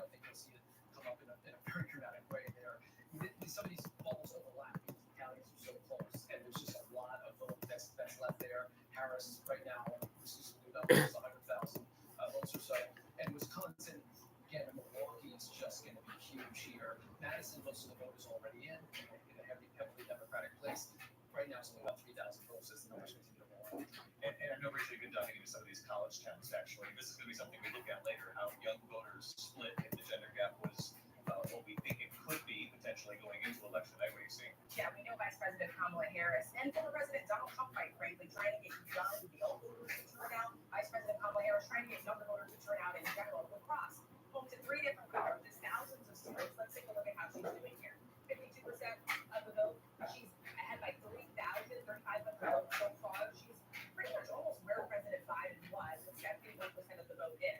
So Blair, another one. Take a look here. She's still moving in this county as well, ahead by 4,000. Just check on the benchmark. I'm just so curious of where she's just slightly under where 538 thought she should be. Can you show us that? Let's go back on the cross just for a second. Yeah, she's just under where she needs to be in these college towns. Where else are you looking? Also in Madison, Dane County, this has high voter turnout here. You saw 89% of the vote in. 90% of this county is America. But she's going to do well here. And then, of course, Waukesha for President Donald Trump going to be absolutely critical. This just doesn't have to go Republican. It has to go super Republican. This is really where he has to super energize his base. And then also, we were talking about Milwaukee. President Donald Trump campaigned for multiple times. Look, traditionally, yes, this does go towards Democrats, of course. Vice President Kamala Harris right now, 66%. Let's see where she is for the 538 benchmark. Just under that right now. Before President Donald Trump, Waukesha is where he earns the most votes. 2016, 2020. The second highest for him is Milwaukee. So he's still Not much to report on at the moment. We got president. Maine's first district has been called. And which brings Kamala Harris's total to 130.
Matipus says, what's my take on the rest of Nebraska? The rest of Nebraska, I expect the first district to go to Trump pretty much, but the second district is still up to grabs for Harris.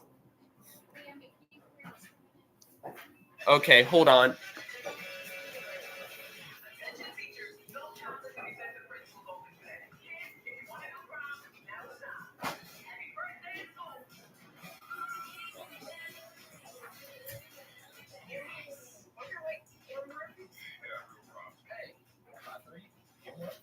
I'ma call your mother on.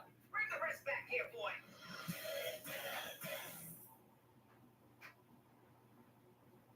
Right now, votes are being counted, and tomorrow GMA is right there with the morning's first news and Breaking developments from our powerhouse political team. tomorrow morning. When the story matters most. A special edition of Good Morning America with the election coverage you need.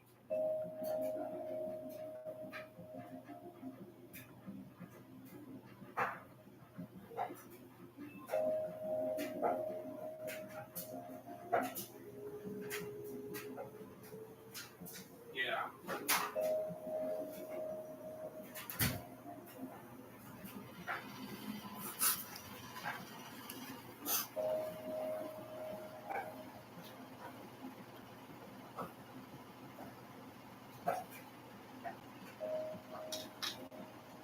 I am back now, and 5 people are watching. Still good.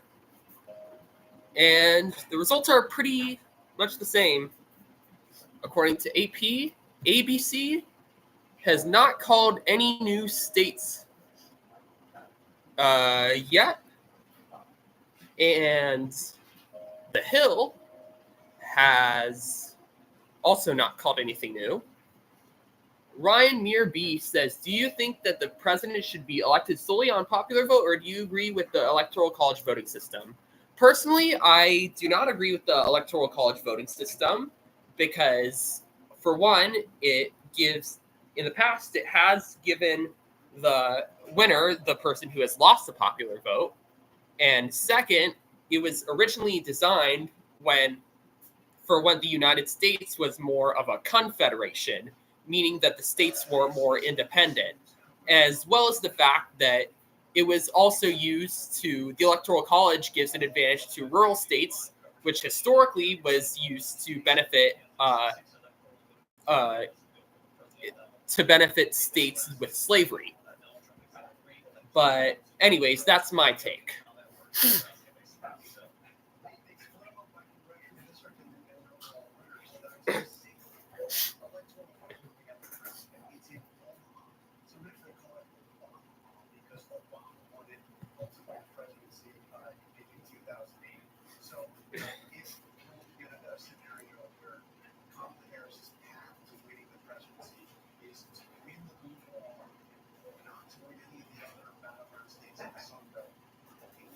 If we look at Arizona's results, it's pretty tied, and only half of the vote has been counted.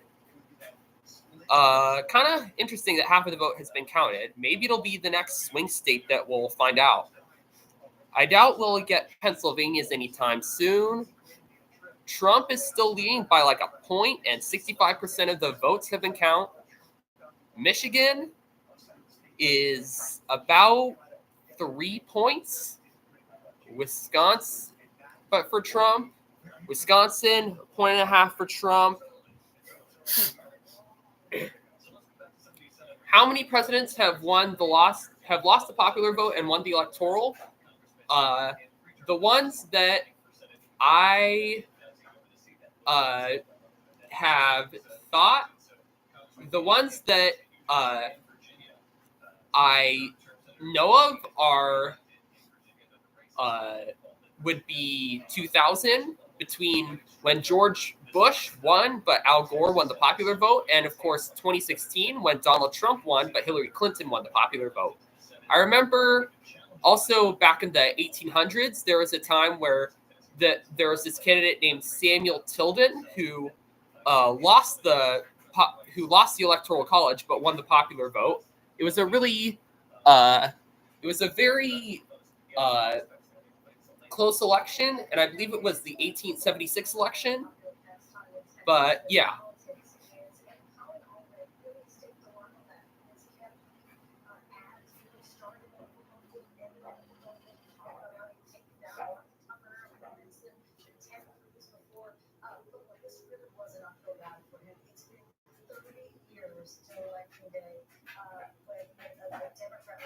Win a statewide position in the state of Texas. And so really, this was a fierce, it shouldn't have been. And also, just as an update, nothing new with the Electoral College results yet, but in 7 minutes, the polls close, of course, in those 4 West Coast states, California, Oregon, Washington, and Idaho. So stay tuned for that. Matt Piss says, cool, Owen had a question. What's Owen's question?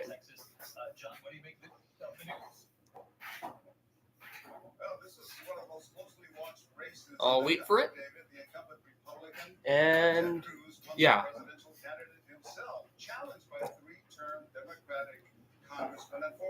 I'm pretty sure that the answer is 3. Are you asking about how many electoral votes a certain state has?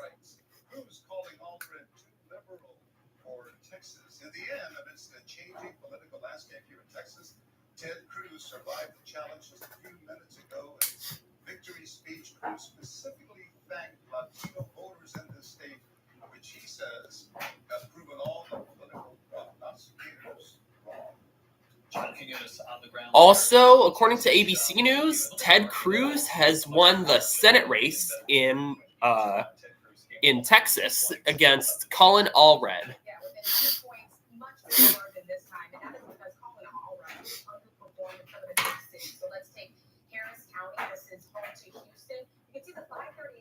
That we had that has it at 58, you got 53. Let's go over to Austin. This is Travis County. 74% is what he needed to meet. 71 is where he was. David, I will tell you, Lindsay already said it, but Ted Cruz, he's unpopular even in his own state. He's trying to rebrand his image to be more. Ryan Muir B says, okay, I see a lot of people saying that Pennsylvania is one of the more important states for this election. Why is that? The reason why that is the case is because Pennsylvania has the most votes of any of the battleground states, which is 19, and both of the easiest paths to their to both candidates' presidential victories include Pennsylvania, and their odds of winning the whole thing if they win Pennsylvania drastically increase. Right now, if Trump wins Pennsylvania, he will have a total of 261 votes, which if he wins, which at the moment, if he wins Idaho and Alaska, which are solid blue states, as well as the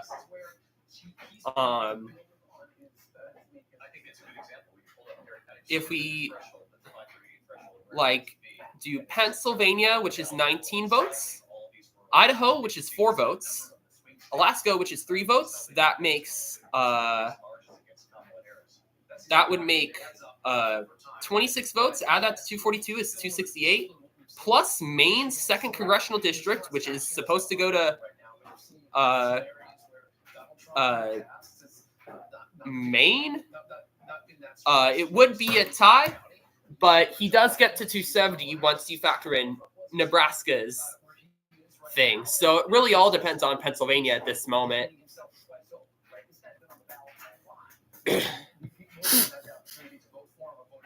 Several times now. So again, it's not the big urban areas. That's going to go pretty Democratic, and it's still possible that Harris pulls out enough. After right now, still we have the least. My mom says, "Do you think Alaska will go blue?" I doubt it. Alaska is usually a pretty conservative state. They did elect Democrat to the House in 2023, Mary Peltola. She's one of the few Native Americans in Congress. But apart from that, there does not. I don't see any indication that Alaska will go blue. But Alaska's polls don't even close until 10 p.m. our time, which is, I believe, 9 p.m. where Alaska is. So, yeah, we'll have to wait for that.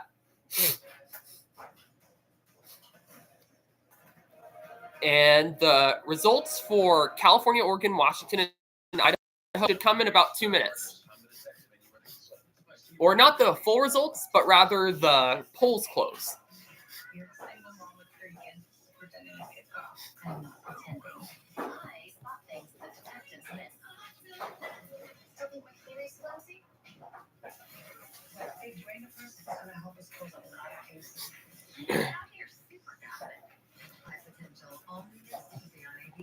And stream on Hulu. Look at all these happy wedding guests.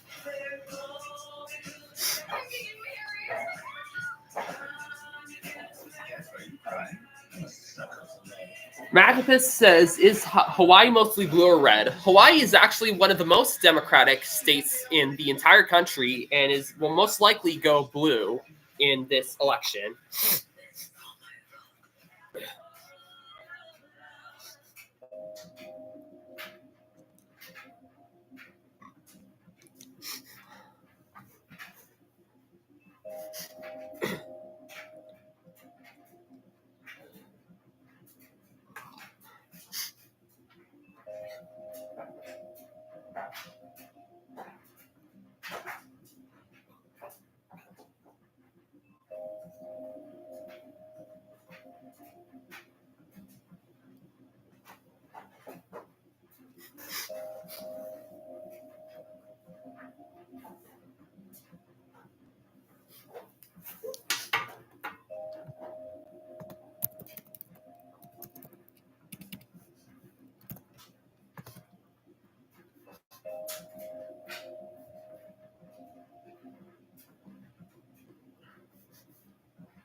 We are in a commercial break right now. We are awaiting results, and it should be coming in soon. According to AP News, California, it looks like we have some results in. California and Washington have already been called on AP News, which brings, which would bring which brings Kamala Harris's grand total to, I believe, 54 plus 12 is 66, which brings her total up to 196. If we look at ABC News, There's still more to be counted.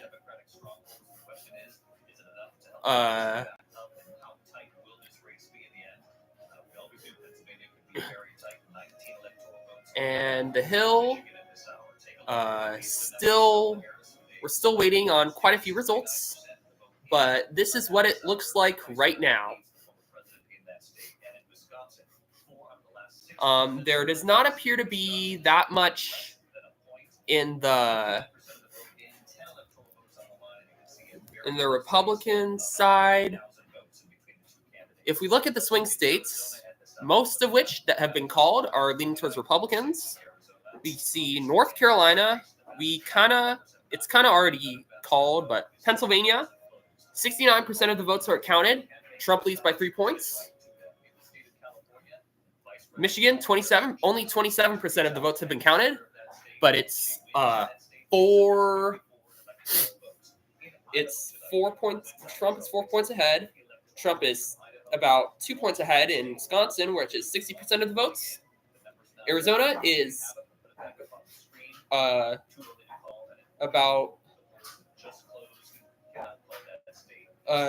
is very tied. And Arizona could also be key in figuring out who, or at least giving us a nudge in the right direction of who could win. Georgia, North Carolina, Pennsylvania, Michigan, Wisconsin, all of them, the votes are coming in, and all of those states, it's extraordinarily close. Our coverage of the 2024 presidential election, it could last for weeks. I'm not sure. I'm just making sure you're all still here with me. It continues right now. And it also appears that Idaho has been called for the Republicans. I will update that. Trump is now at 246.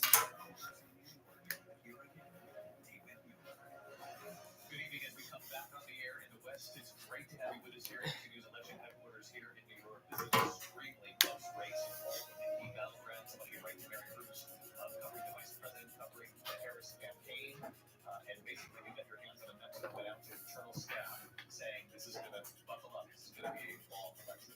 This email reads like a reality check from the Harris campaign managers. This is who her staff. You have obtained this by ABC News. And she says what we have all been talking about, that they knew this race was going to be razor thin. She says this is exactly what they prepared for. And they're clear. She said we were able to be through the blue wall. We've been talking about it. Like she says, we feel good about what we are seeing. That said, she is cautioning that this is going to take some time. She runs through those blue wall states, saying in Pennsylvania they overperformed turnout expectations in Philadelphia. She says The Hill projects that Kamala Harris is actually ahead in Michigan, and that New Mexico is partially ahead. Pennsylvania still shows ahead for Trump. Wisconsin ahead for Trump. Oregon still only has 2% in. Arizona could go either way, honestly. SoCal Picks 08 joined. Hello. I say that is absolutely the message that we're hearing tonight from the Kamala Harris campaign. But I am also talking to Democrats, not precisely on the Kamala Harris campaign, but very much a vested interest in what's happening here, who are feeling that this is looking very bad, who are very concerned about. Right now, I believe if Trump wins this presidential election, then it means he has control of the Senate. And then, according to the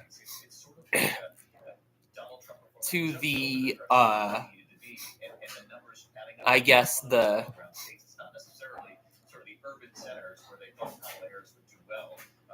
according to the other places, it is, and since if Trump wins the presidency, since Texas and Ohio have technically won their Senate, have had their Senate seats won by Republicans, then Republicans would have control of the Senate. And we are still waiting quite a few states right now. We are still waiting according to AP, we're still awaiting some of the district results in Maine and Nebraska.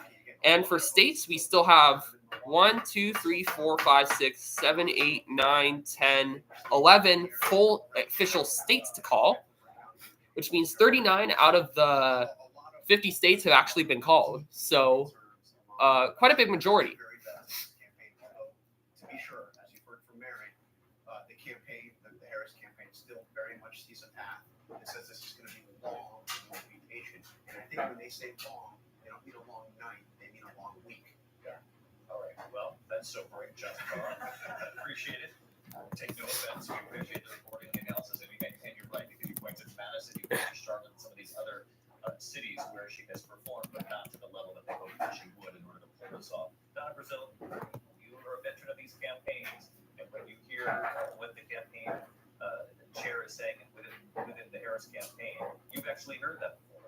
Well, I just opened up when I heard Mary said that's the point. The memo finally. Look, I've worked on too many Democratic campaigns to throw in the towel. This is when it gets really good. If you're a good Democrat, you know you got to step past midnight to find some joy. There's some outstanding. We've got still some time. Of course, Philly. We talked about Milwaukee. I'm still waiting for Detroit to come in because for the first time, so yeah, Nevada doesn't even have their votes counted yet. If any of you remember back in 2020, they were pretty notorious for having their votes counted kind of slow, and which was a pretty big deal because they could have announced that Biden was the president. However, in the end, it would be Pennsylvania that time that would be like it would be like Pennsylvania that would be, or like that could have, but in the end it was Pennsylvania that decided that Biden would win ultimately. It's also cool, Jaden Animates is now in the chat. Hello. For YouTube, I should specify. If we look more at these AP News results, there is not too much we can deduce at the moment. Minnesota only has 12% of its votes counted, surprisingly.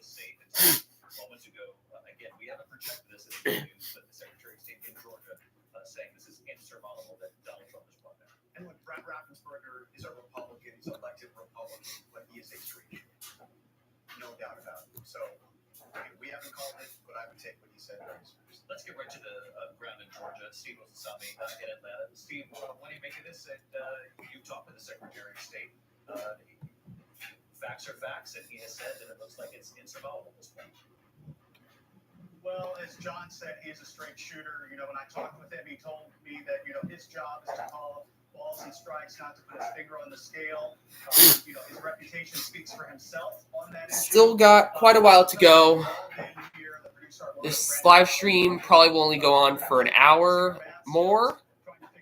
And hold on. I'm going to need my remote because it's going to time out.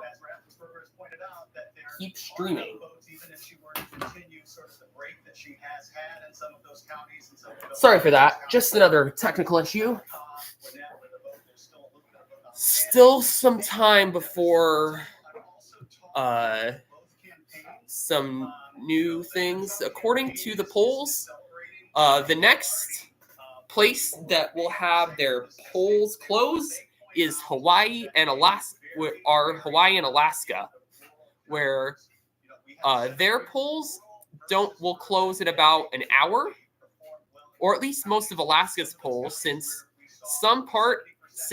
a tiny portion of Alaska, known as the Aleutian Islands, has their votes closed at 10 p.m. Pacific time or 1 a.m. of November 6th Eastern time. What you do see is that in the rural counties, the rural voters showed up. I wonder, Steve, if part of that is the encouragement to vote early, the combination of early voting and day of voting, and if that did just help them rack up sort of county by county, I think your point is well made, that they were really able to increase the margins. And I was saying with Rick Klein earlier, Donald Trump has outperformed himself in many cases, even from what he did in 2016. We saw a huge early vote among Republicans, which we didn't see in years past. We were sort of expecting, a lot of people were expecting that what we were going to see today was that when the free vote came out, that Harris would have a significant lead, or it would have been closer than it was. But I think that evaporated in large part because we saw so many Republicans in the free vote stand in line in the Republican counties that had free votes. One thing that's interesting is something else we saw today.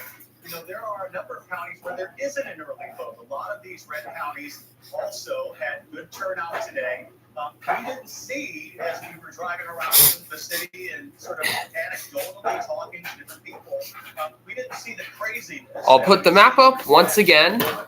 It is currently at 196 for Harris, 246 for Trump. Well, it's not where you want to be if you're the Harris campaign on one hand. On the other hand, there was never, the Trump campaign was always planning on winning Georgia and North Carolina.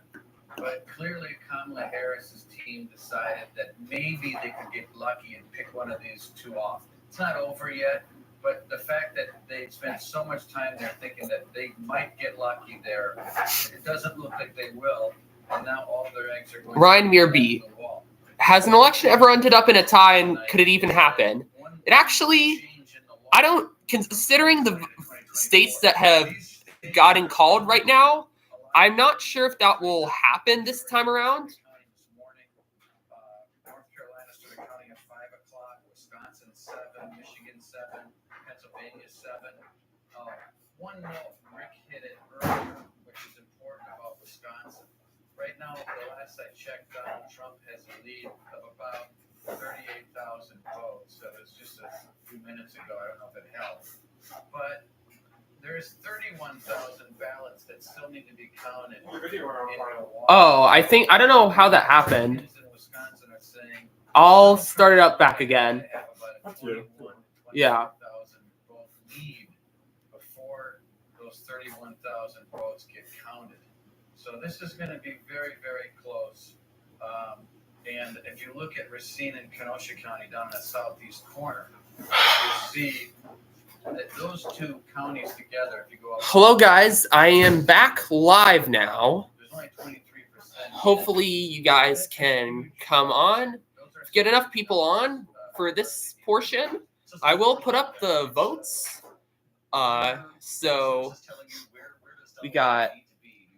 I'll just hold this up for a while, just so people can see. People believe it. I was just talking to Governor Walker on text about this, and he agrees that Donald Trump needs to. And doesn't seem to be any new presidential calls. No new Senate calls, but we kind of already know that Senate is a given for Republicans at this point. House is 111 Democrats to 162 Republicans, according to AP News, though other outlets, including ABC, shows Trump. No, wait, that's the 27. That's the thing. That's something else. According to ABC News, we got, I don't know, but here's the election results so far. Trump is leading by electoral votes, but Kamala Harris still has a chance. Also, I should answer Ryan Mearby's question. If it ends up in a tie in the Electoral College, I don't think that will happen this time, considering the states that have been called. However, I would, if it does happen, then it goes to the House of Representatives, and each state in the House of Representatives gets one vote. And most of the states have a Republican majority in their House delegation, meaning that, that Donald Trump would almost be certain to win in that scenario. But that scenario, considering the states that have been called and not called, I do not see that as likely.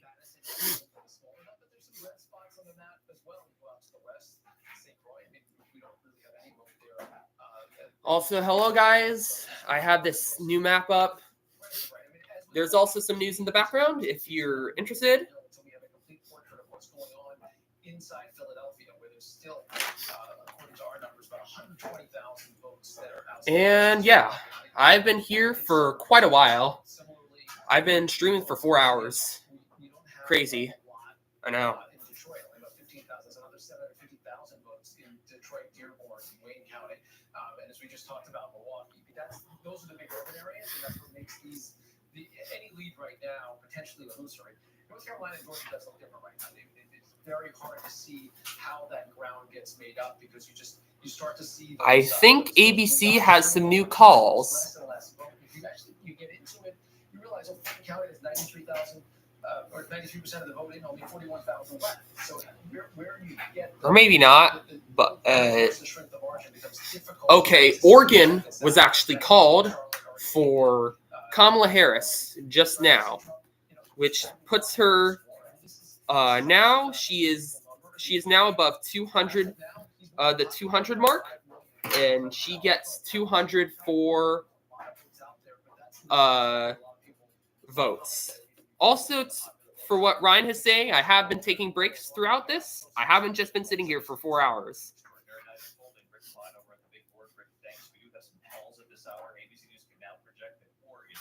Vice President Kamala Harris will pick up the 8 electoral votes from Oregon. She has won the state of Oregon. She's also won the state of Washington tonight. The 12 electoral votes from Washington will go to Kamala Harris. According to The Hill, no new projections from The Hill, and any projections from AP, not at the moment. Adam Schiff just won the California Senate race, so we are good to go for that. However, however, the Senate still appears to be poised to be in the control of Republicans this term. So, yeah.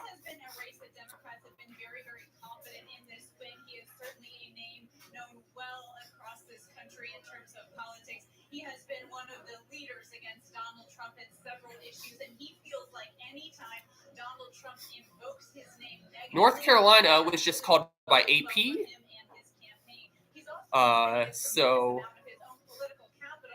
Which we have already called from a variety of sources. Here in California, in particular, some of those hotly contested and very expensive House races in particular. And you guys, I just spoke with Rusty Hicks, who is the California Democratic Party chair, and he said, California is generous with time, talent, and treasure, and he says they have doubled down on that this year because of who is at the top of the ticket, the daughter of California, and Kamala Harris. He says they're sending busloads of people. They're making phone calls in other battleground states, David, including Nevada and Arizona. All right, Kena, we were coming from California. Kena, our thanks to you. I want to get right back over to Rachel Scott. Rachel, we've got some interesting numbers coming in from Pennsylvania. Yeah, and really looking at State College. This is the county of Center. This is home to Penn State, and this is a college town here. So Vice President Kamala Harris hoping to do well here. David, I want to show you. If we look at the swing states that haven't been called, which are 5 of them, one of them, Nevada, still hasn't gotten votes up yet. Arizona, pretty tied, half of the vote. Wisconsin, pretty tied. Trump is leading. Trump's also leading in Michigan with 30%. Okay, France, 24. Let's see who. And Trump had a huge rally in State College in these closing days. One of his biggest of the final rallies. A lot of college students turning out, waiting in line for a long time, sitting through a long rally. Really quite a story. Nothing at the moment from France 24. Yes, Donald Trump actually doing 8 points better with If we look at the ABC, hasn't called anything new. Kamala Harris is winning. It's still because he's doing better than he did. 53% of the vote, more than half, going for Kamala Harris, and this is a group that certainly she has gone after. She has talked about how Gen Z We have for change. On is in our hands. She's talked multiple times about a new way forward. We're seeing more of the same in Wisconsin, where she's edging him out. hello, Trevor Sherman. We are now Ryan Muir B in the thing. We're now pretty much the final stretch, which could take days. Ryan Muir B says, "What are your thoughts on Jill Stein?" Jill Stein, for those who don't know, is the Green Party candidate. It's a third-party candidate, and many attribute her to Hillary Clinton's loss in 2016 in the blue wall states such as Michigan. Because of that, personally, I mean, I'm kind of okay with her policies. I think I agree with them in sometimes more with the other parties, but what I will say is that since they are not a major party yet, it wouldn't be viable for me to vote for them since they just take away votes from another party.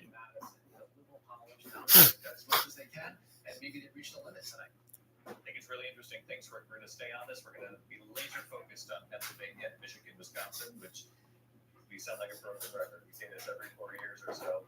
And I think it's interesting that both Reince and Don believe that this is going to be very close, particularly in a state like Wisconsin. And Reince is from there, so he knows Wisconsin better than any of us. So the numbers continue to come in. We'll be right back. Your local news, we're going to check in with your local news teams, and we'll see you a short time from now. Our live coverage of ABC News is now taking a commercial break once again. We are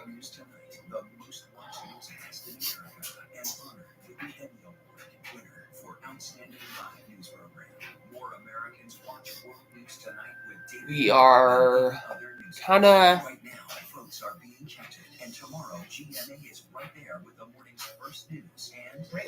we got a few more people joining. Let's go. Let's see. Has anything new been called? Doesn't look like it yet. 9 p.m. We might get results from Hawaii.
The ABC News is back on. We'll see if any of the states have been called yet. Results keep rolling in. ABC News now projecting Trump will win Nebraska, Iowa, Idaho, and Kansas. Those are all states, by the way, I have already gotten on because of other outlets reporting them.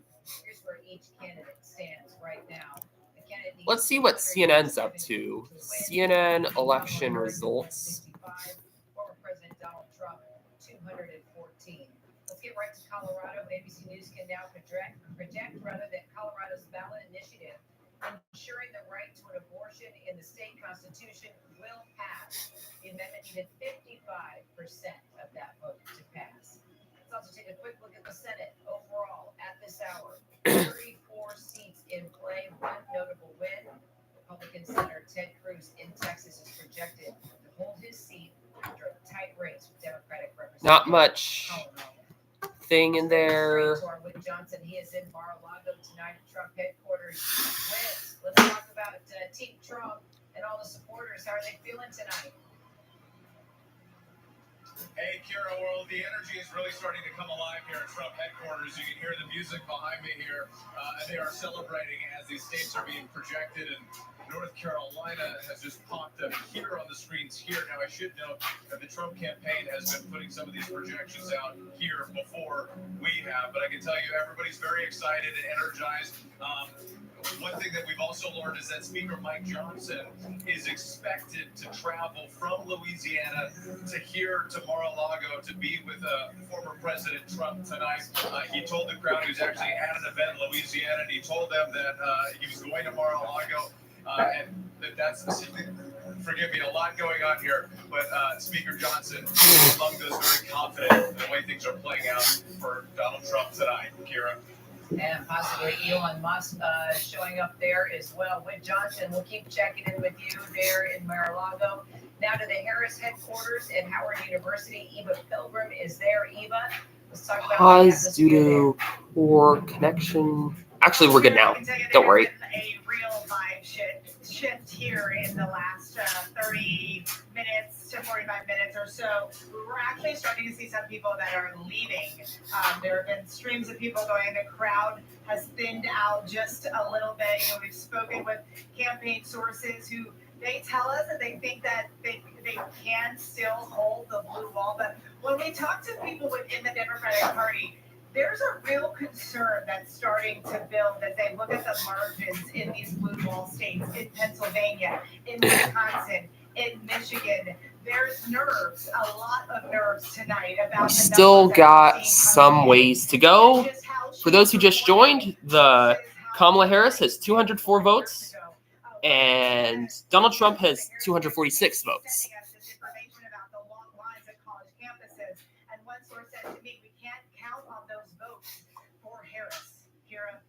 All right, Eva Pilgrim, thank you so much. I'm Kira Phillips. So glad that you are with us tonight. I hope you'll stay with ABC News. Our team is bringing you election results all throughout the night, led by our David Muir. Don't go far. Our race for the White House coverage continues. And just so you know, the earliest I'll probably get off is like in 30 minutes. We'll see how much happens in that time.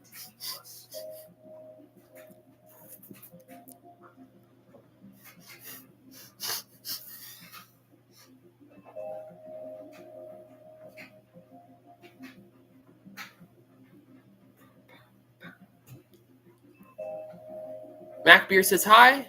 Hello, guys. Kenzie just joined. Here's the map. As of now, 204 to 246.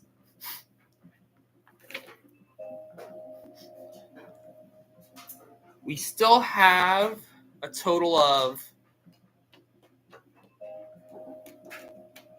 10 states to call.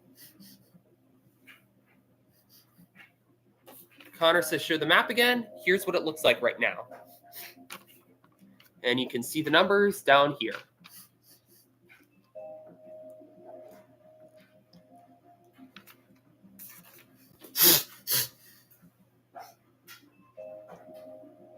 Aubrey Vaughn says, who do you think will win?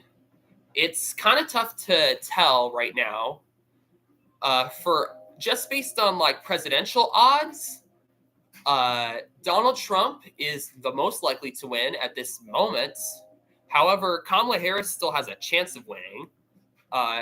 It pretty much all depends on who wins Pennsylvania at this moment, which we might not know for days, although 77% of the votes are already counted, which is quite a bit more than some of the other blue wall states.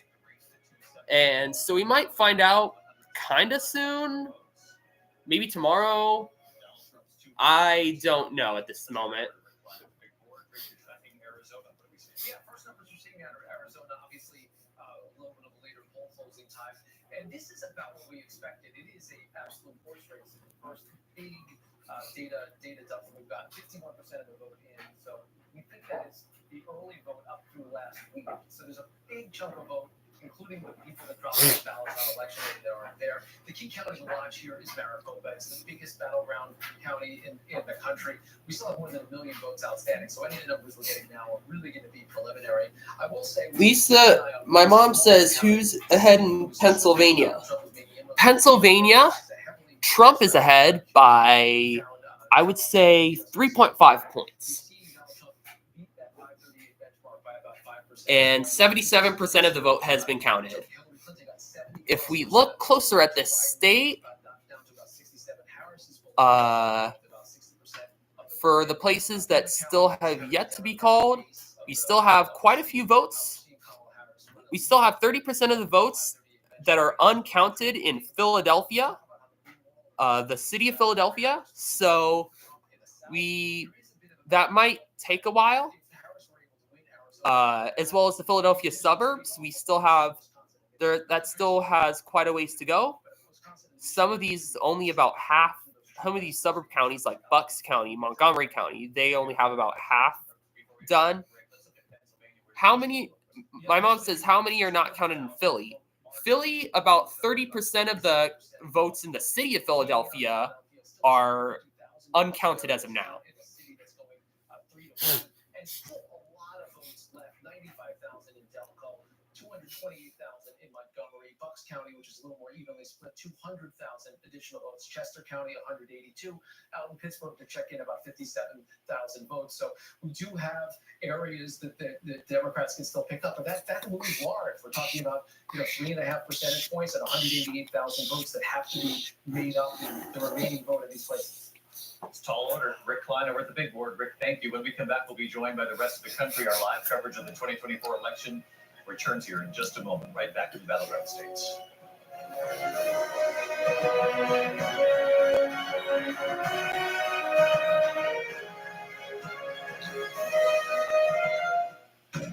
Attention all units. Possible elder abduction in progress. Thursday, Suspect is on the roof, requesting backup. 2 daring rescues. I don't know this track. He's about 20 feet down. I'm scared. 1 new hero. Someone's got to go down there. I don't think you're going to fit this down. Just someone who can. I can do it. I'm his big brother. If we don't try this, we might not get to him in time. 911 returns Thursday on ABC and stream on Hulu. Still have some ways to go. Check on the president total standings. Not sure if a new state was called yet.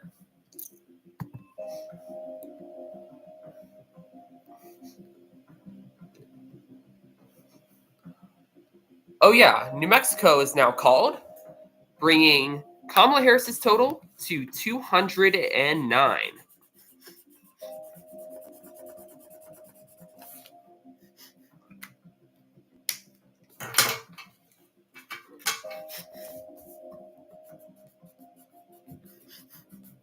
Alice Furiyama joined. Hello, Alice.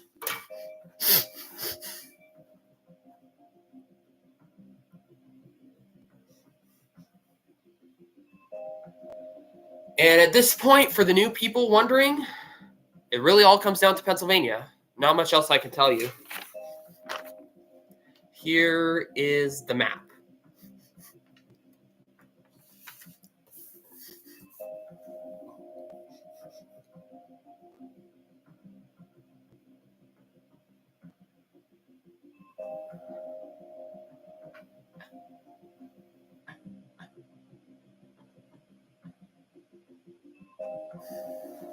Alice Furiyama says hello. Hi, Beth. Wherever news breaks, ABC News Live Prime.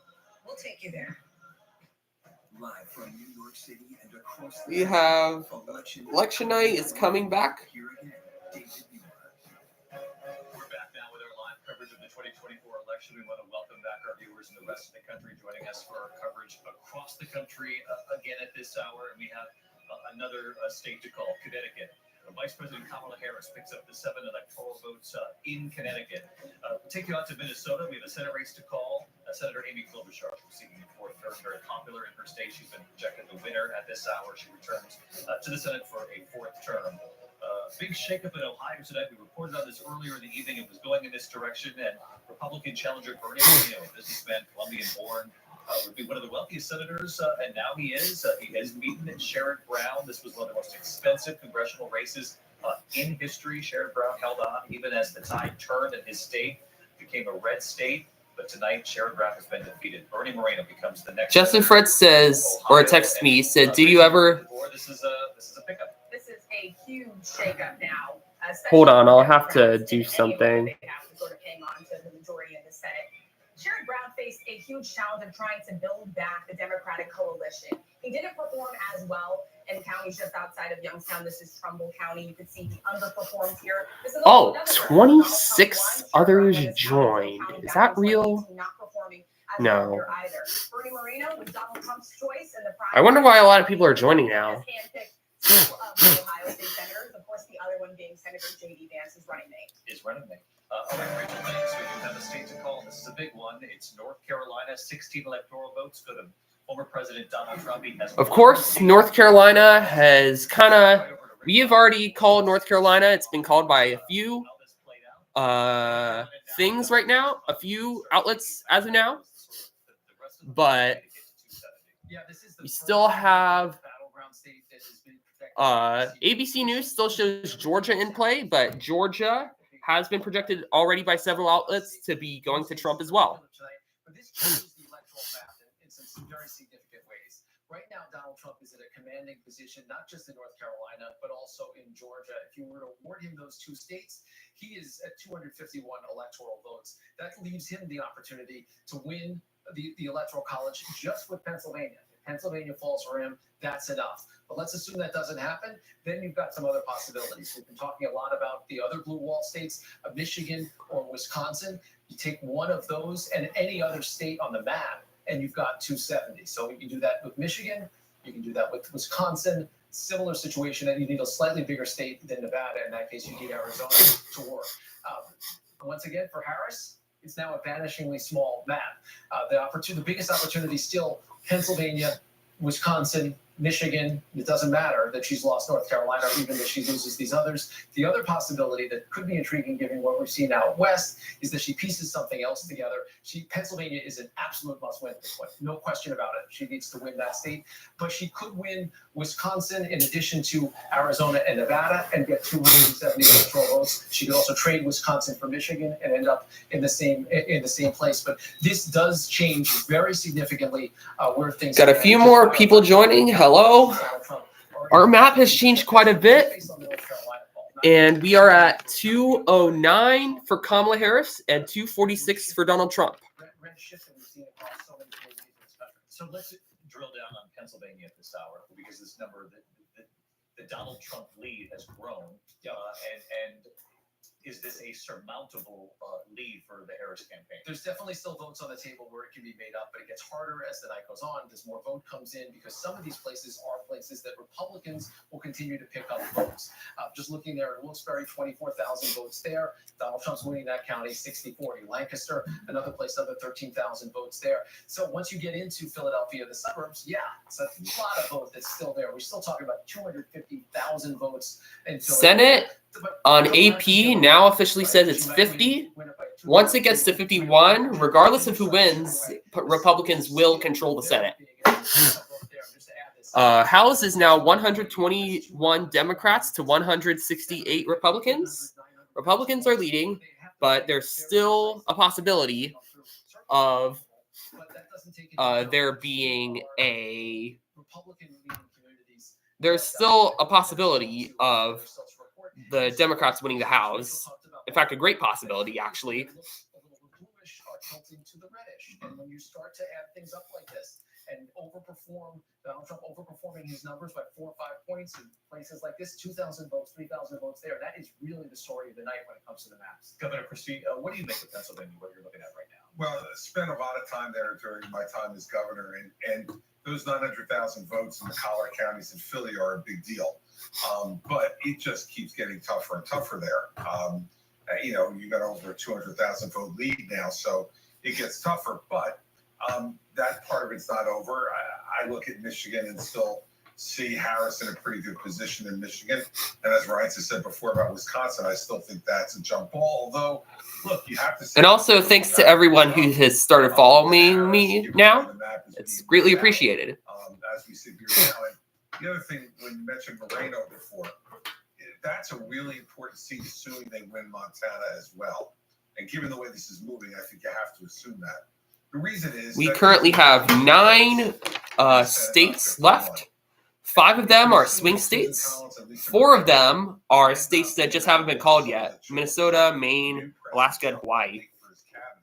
In fact, in Alaska and Hawaii, polls are still open. 52, he gets to 50, and J.D. Vance can break the tie on any controversial cabinet members or judicial appointments. So the Moreno win in Ohio is an incredibly important governing win for Donald Trump, assuming that John Tester's beaten in Montana. And Sherrod Brown was closer to Moreno than John Chester is to his challenger. And Martha, you've covered that race out in Montana. John Tester trying to hold on to his seat in a very red state, third-generation farmer, but it's going to be tough if you look at the rest of the map. It's going to be tough, and one of the main reasons is they've had people from outside Montana move into Montana. It's kind of like Florida. They have a whole new population in many places in Montana, even though Tester has won, he's trying for his 4th term. It's also a wild race. They have a Navy SEAL, former Navy SEAL, running against him, Tim Sheehy, who has been very controversial because there are charges that he lied about a gunshot wound he got. A park ranger said that he had told her in 2015 that he accidentally shot AP now officially is calling Virginia at this moment. The Hill, no new calls from the Hill yet. And ABC doesn't appear like there's any new calls either. Obviously, a lot of eyes on John Tester at this point. But Sherrod Brown is a major win for the Republicans tonight. The fact that he's now been defeated after trying a couple of times to get him, they got him this time. Yeah, it's a huge win. Again, David, I just want to go back to the map here because this is important. We talked about the importance of West Virginia, a state that Donald Trump won. Also, Ohio, now that we've called it for Sherrod Brown. This is basically it here in Montana. John Tester, the last statewide Democrat, as Martha just mentioned, razor-thin majority in the Senate. Reminder, Democrats currently holding 51 seats, Republicans holding 49, and they're playing so much defense tonight with 23 seats that they are defending. That's why all eyes are on Montana and that race. And right now, not as much as one vote, it's not looking good for Senator John Tester. Let's race across the map. Can we look at Michigan, the Senate race there? It's an open seat. Debbie Stabenow retiring. Alyssa Slotkin, obviously a member of Congress who's up against Mike. Also, if you're wondering, they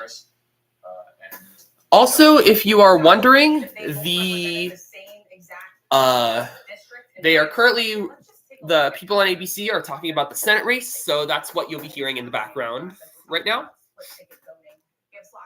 15 more minutes. Polls close in Hawaii and the majority of Alaska, so we could probably get some results in there, but we'll just have to see. Overall, statewide, he is in the lead by 32,000 votes. 38% of the vote in, still a little early. Yeah, Pennsylvania, Bob Casey. Bob Casey over in Pennsylvania.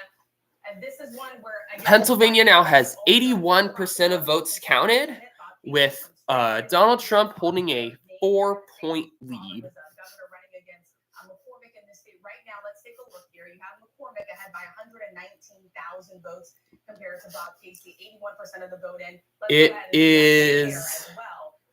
There are still about 29% of votes that need to be counted in Philadelphia, so Harris could very well still win.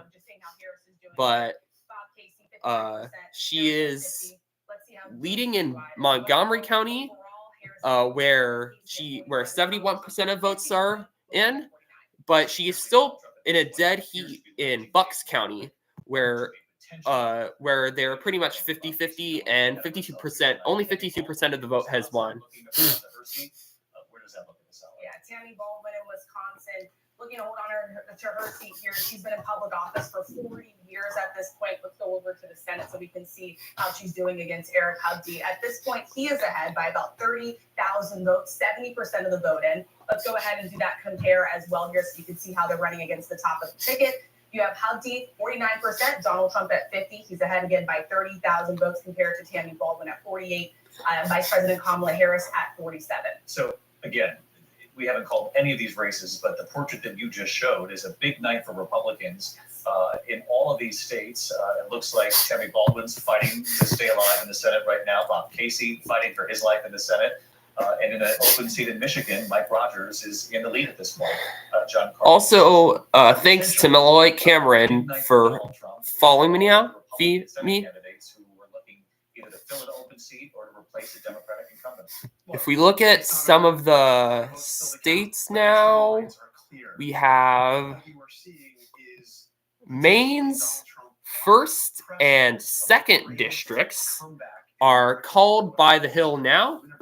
Maine is Maine's 1st district goes to, actually we already kind of called that, but Maine's 2nd district goes to Donald Trump. And if we look at the AP, we have 4 separate cases, convictions in the case. Which brings Donald Trump's total to 247. And be on the precipice of potentially getting back into the White House is something unlike anything we have ever seen in American history. Even with Donald Trump, we've just never seen something like this. And to see the Republicans in these races, we don't know where the House is yet. The House we're probably gonna have to wait a while, but on the precipice of potentially not just retaking the Senate, but retaking it comfortably. It gets to the question that Donald Trump would ask in the closing days at the beginning of every one of his rallies. Are you better off today than you were 4 years ago? And as we've seen in our polling, as we've seen in the exit polls today, the resounding answer from most Americans is no. They feel they've been hit with housing costs that have been, absolutely brutal. Inflation, the rate of inflation is going down, but eggs are still about 161% more now than they were when Joe Biden got in.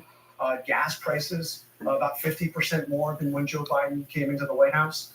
Americans are saying clearly, this race is definitely getting close. Trend lines that they are unhappy with the stewardship of the Democrats in the White House, and this is a rejection. And David, if I can, it really, just to double down on that, the message Kamala Harris has been trying to get out there is things are getting better. The inflation rate is going down, but the people who have suffered through this, they'll never get that money back. And voters I talked to, it was the absolute #1 issue. And they felt that they were thriving under Donald Trump. There was a young voter in Texas, a veteran, who did not vote for Donald Trump in 2020, was disgusted by things that Donald Trump had said. His name is Carl Wild, and I checked in with Carl Wild again this week, and he said, my business has gone downhill. My wife's business has gone downhill. I am voting for Donald Trump. He said, I'm still disgusted by things he said, but this is about my family. This is about our suffering through the last 3 or 4 years. No matter the explanations about why or how that happened, that is what people are feeling. I've said it tonight before. That is their truth. They have blanked out some of the things Donald Trump has said. They've normalized some of the things Donald Trump has said, but it's their kitchen table. And when you're paying more at the grocery store, you know Exactly. And so that's your most immediate concern. And as you said, as you traveled through the Sunbelt states, everywhere you went. 81% of Pennsylvania is counted, 41% of Michigan, 70% of Wisconsin. Arizona is still pretty close, still only half. Are you still awake? Hey, I know you guys have been crunching the numbers here. Galen, Elliott, tell us what you're seeing in Pennsylvania at this hour. We're watching the Donald Trump lead grow. Is that something that Kamala Harris can catch up to mathematically at this point?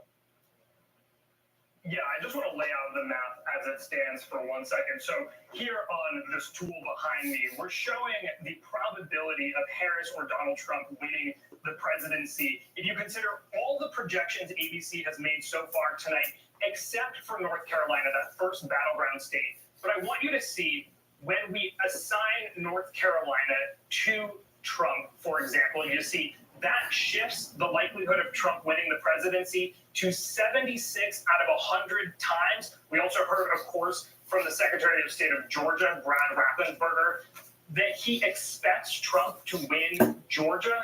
We have not made that projection yet, but I just want to give you some sense of how the scenarios play out. If Georgia also ends up in Trump's column, we see that things there look quite good for him. Now, look, if Pennsylvania were in that case to then go to Kamala Harris, as you asked about, things suddenly do start to change a bit. We get closer back to 55 out of 100 scenarios Harris can win. But then Trump just needs to pick up any of these other battleground states in order to derail Harris on the path to 270. So right now, as you can see from our projections here, the scenarios that we are running, it looks quite good for Donald Trump at this point in the night. And my colleague Elliot, I think, will talk a little bit more about the outstanding vote in Pennsylvania. Yeah, David, this might be thought of as a best case scenario for Kamala Harris at this point. One thing that this model you see here doesn't know about is the outstanding votes in Philadelphia. And what we've been seeing there, what Rick's been telling you on this great big board, looking at our benchmarks, is that Democrats just aren't getting the turnout they need in Philadelphia. The collar counties around that city, they are going for Democrats about what Kamala Harris would need to win, but the turnout just isn't there in Philadelphia. Look, and just so you know, fortunately, I will have to be ending this live stream soon. It's been almost 5 hours, and I'm going to need to have some sleep. So, yeah, 82% of Pennsylvania is counted with a 4-point lead with Trump. Most of these states are leads. Let's move forward here. We'll project Virginia, 13 electoral votes going to Kamala Harris with 86%. Yeah, I'm telling the stream that. This is later in the evening than we thought it would be to actually project Virginia at 13 electoral votes for Kamala Harris, which does signal tonight, Rick Klein, what we're seeing across the board. Yeah, just think about the fact that Harris is only going to win. Well, we'll see what the final number is, but the fact that it took this long to get to it is significant. And it is worth noting right now, Donald Trump is up in all 3 states of the blue wall. Pennsylvania, it's a 200,000 vote margin. Michigan, it's about 100,000, and Wisconsin, it's 82,000. Now, we've also been saying throughout the night tonight and for the last couple of years that sometimes there's mirages on the map because the type of vote that's in and where it's from, and there is the possibility for this in all 3 states. And for similar reasons. It's because we have a large number of votes that are left in urban areas that tend to be bluer. So that's the story that we see right there. In Pennsylvania, it's Philadelphia. In Michigan, it's going to be Milwaukee. A lot of vote left, as Rance has been talking about. And that's in Wisconsin is Milwaukee, and in Michigan is Detroit. So lots of votes are still out there, but they would have to break in a very big way for Kamala Harris. All right, Rick Klein at the big board. Thank you. We're going to drill down on Wayne County in Michigan, actually the Arab American population, and whether or not that could make a big difference here as well. Our coverage continues. We're going to stay on these 3 states. Very close race in those 3 states between Donald Trump and Kamala Harris. Trump leads in all 3 at this hour. We're back in a moment with our ABC News. For our final 5 minutes, I will be looking at some of the leads. We have most of these states are still getting their results in, and nothing new as of yet. I will be on for 5 more minutes, then this live stream will end, and I'll see you tomorrow at school if you go to school with me.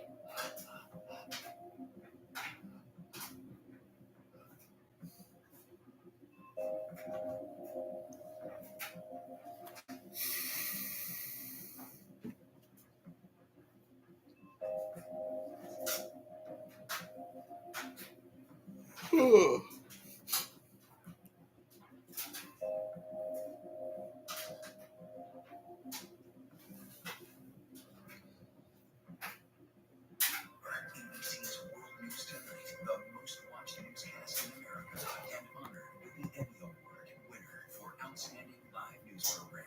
More Americans watch World News Tonight with David Muir than any other newscast. Right now, votes are being counted, and tomorrow, GMA is right there with the morning's first news and Breaking developments from our powerhouse political team. tomorrow morning. When the story matters most. A special edition of Good Morning America with the election coverage you need.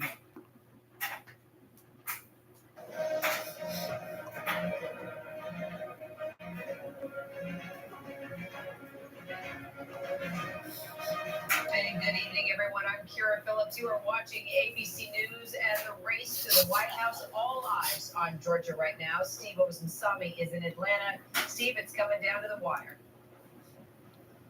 That's right, Kira. Georgia hasn't been called. However, the Secretary of State here has already come out and said that it's mathematically impossible for Vice President Harris to win here. The Republicans are celebrating. The Democrats have already left their party for the night, Kira.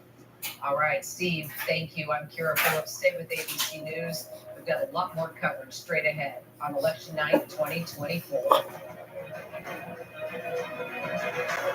Luke Bryan, Peyton Manning, and Lady Wilson host the CMA Awards live, ABC, November 20th.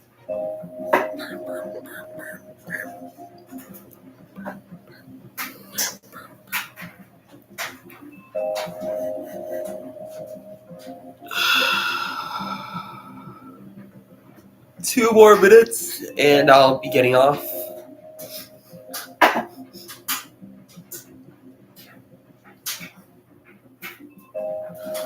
Minnesota's votes are finally being counted. More, with 53% of the votes counted, and Kamala Harris is up.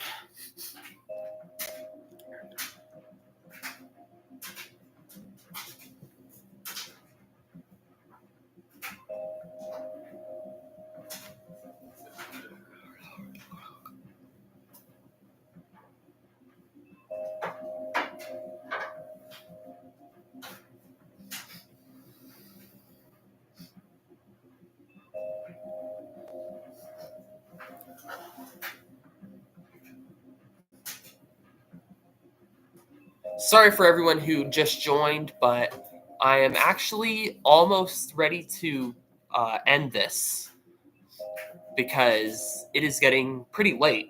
Unfortunately, the candidates has not been called yet. However, we are, it is pretty close, especially in the key battleground of Pennsylvania.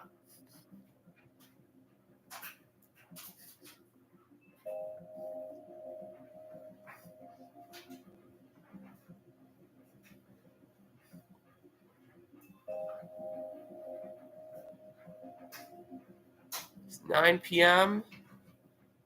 I'll still wait a minute to see if Hawaii gets called. Which their polls actually close right now. And wouldn't you know it, it just got called.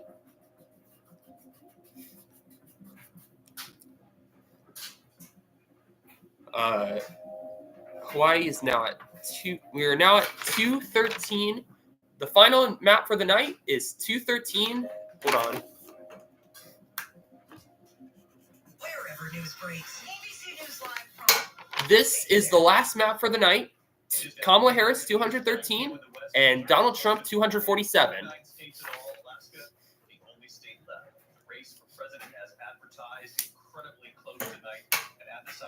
And that will be it for this live stream. Bye. And I should also mention, Republicans are now officially in Senate majority. With the lead at this hour, as you can see, leading by 215,000 votes in Pennsylvania. It's our understanding that the Philadelphia area could be having some votes coming in very shortly. We'll see if it's enough to make up this 215,000 becoming more and more difficult as the night goes on mathematically, but not impossible. Michigan, 15 electoral votes. The raw vote coming in. Donald Trump leading there, leading by about 100,000 votes in Michigan. In Wisconsin at this hour, 10 electoral votes. Kamala Harris trailing Donald Trump by about 87,000 votes in Nevada State. In Georgia, I'm coming.